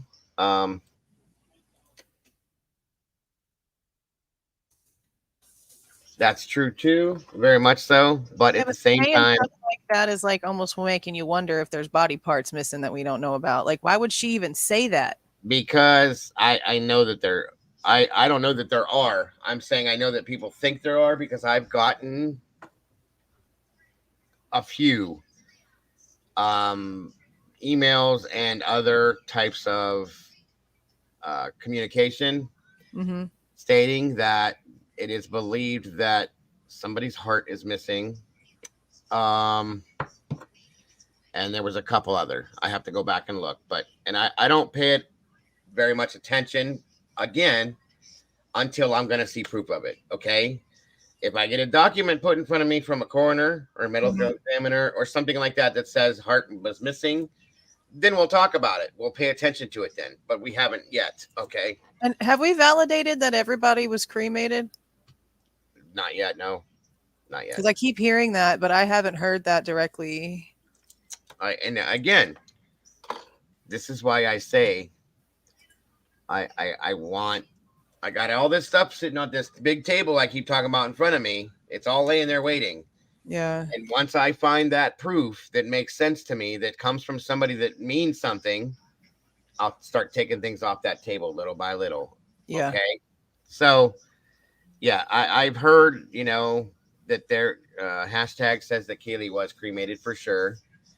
Like I said, I did get correspondence from somebody stating that there was a heart missing. It wasn't clarified as to who exactly it was.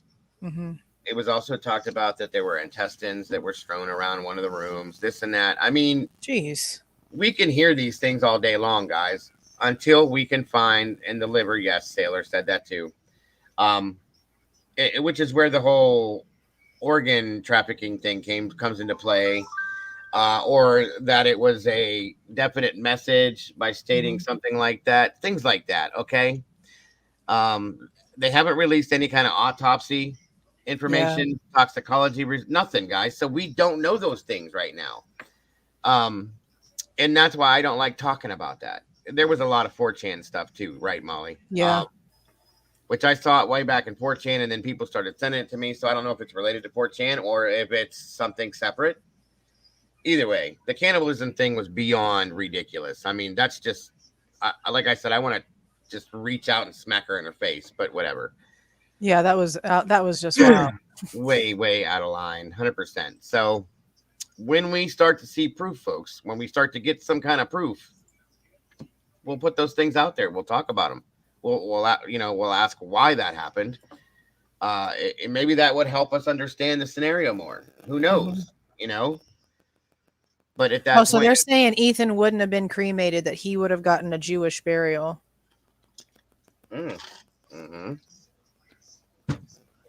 That's very true. Okay. Very true. So yeah, that does make perfect sense in that aspect. I want to hear somewhere that I heard somewhere that Kaylee was cremated as well as Maddie. Yeah. I don't know about Xana. And I had also heard that the reason why Kaylee was cremated was because her body was in such bad shape. See, I heard, yeah. That's that. And I don't, again, you keep hearing what I'm saying. I heard. We don't know. So I'm giving you what I heard. And I'm telling you guys that it's all pure speculation because we don't have facts yet. And I don't think I don't think I've heard the Gonsalveses come out and just state it either. I don't think I have. I don't think they're going to, truthfully. Because somebody just made a point. I don't see body parts being removed with the time frame that they're claiming that this occurred. Thank you. 9 minutes, folks. Let's go with that. Yeah, unless he's Harry Potter, bro. It didn't happen. I want to meet that doctor because that's a hell of a guy that can do that in that period of time. Sorry, there's too many things. I mean, unless you got a pure monster that cut a hole in somebody's chest and sticks their hand in and rips it out. No. Okay. Yeah, and still, even at that point, let's go. They're worried about doing other things at this point, not doing that. So that's why I have trouble with that. I'll be honest with you. So yeah, it's ridiculous where this has gone. It's sad where this has gone. Mandy Joe says they had an interview with the Earns in G family living room. Mandy and Kia. Okay. Oh, they did. Okay, I must have missed it. Okay. Thank you, Mandy. I appreciate that. I mean, it would make sense if they did the same thing. I wasn't paying attention. Girls did the same thing. Yeah. Well, and I mean, Maddie was part of their family, according to them. And I get it. So I think that's it, folks. I don't know if you'll see me tomorrow. Tomorrow's Saturday, and my wife is on vacation, and I don't know what we're gonna do, if anything, other than just hang out because we don't ever get to. But it might be good. What's that? Vacations are good. She's got 9 days off. Wow. That's a long time. I am jealous. Yeah, I know. That's a long time for her. That is crazy. Thank you so very much, Mandy. I think it did too. You guys always make things great in here. Again, Jules, thank you so very much for jumping up here with us. We always appreciate having you here.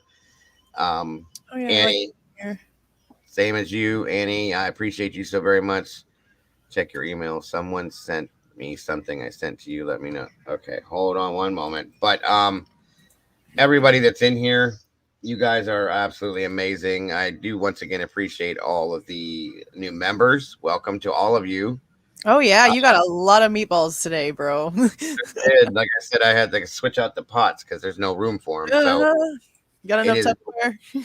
Yeah, right. It's great to have you guys all in the family. We appreciate it. Brandy, I don't see anything, hon. Oh, wait a minute. Maybe. Oh, okay. Yeah, I had this already. The Kopaka family profiles and stuff. Yeah, I have that. Thank you very much. But again, thank you guys so very much for being here today. And I at this point where we're at, like I said, I'm sure we're going to continue looking at things because that's what this is all about. Like I said, maybe tomorrow I might jump in here depending on what we got going on. She might just want to hang out by the pool and do nothing because that's what she deserves to do, and I don't blame her. So I might be back in here tomorrow. If I am, you will see me. If I'm not, you won't. And if you don't, you'll see me Monday for sure. I hope you guys have the absolute best weekend you possibly can. And you guys enjoy each other. Enjoy yourselves. Don't forget, guys, to love yourselves and to love each other because that's all we got nowadays, folks. Don't change a thing about yourselves because each and every one of you guys are amazing. And thank you guys for everything you do for the channel. Anybody that has donated to support the channel in any way, shape, or form, I absolutely appreciate you guys beyond a level I can explain because that's what keeps me going, folks. Like I said, we are crowdfunded here 100%, and that's how the bills get paid. So thank you so much. Miss Annie, thank you for jumping up here with us today as well. I always love hearing you. Don't dive. Thank you as well. Anybody that put any kind of info, sent emails, put anything out there, you are so very appreciated. It all only works if we all work together, folks, and that's what it's all about. And that's what we do. I think there's some amazing think tanks that come out of this channel with all of us involved, and I am so very, very proud of that and very, very appreciative of all of you for that. Besides that, I don't think I have anything else other than thank you so very much, guys. I love each and every one of you guys to death. Jules, I hope you have an amazing weekend as well. Don't work too hard. Yeah, you too. Have a good weekend, everybody. And I will talk to you soon. Bye. Bye-bye. All right, guys, and I will see you guys probably as soon as I can. Thank you again, Heather. Those are the links, guys. If anybody had wanted to donate anything through PayPal, Cash App, or Venmo, there you go. And again, thank you all so very much for that. You guys have an amazing rest of your day, an amazing weekend if I don't see you tomorrow. And I will, if not, I will see you. If not, I will see you all on Monday. Thank you guys so much. Bye-bye now.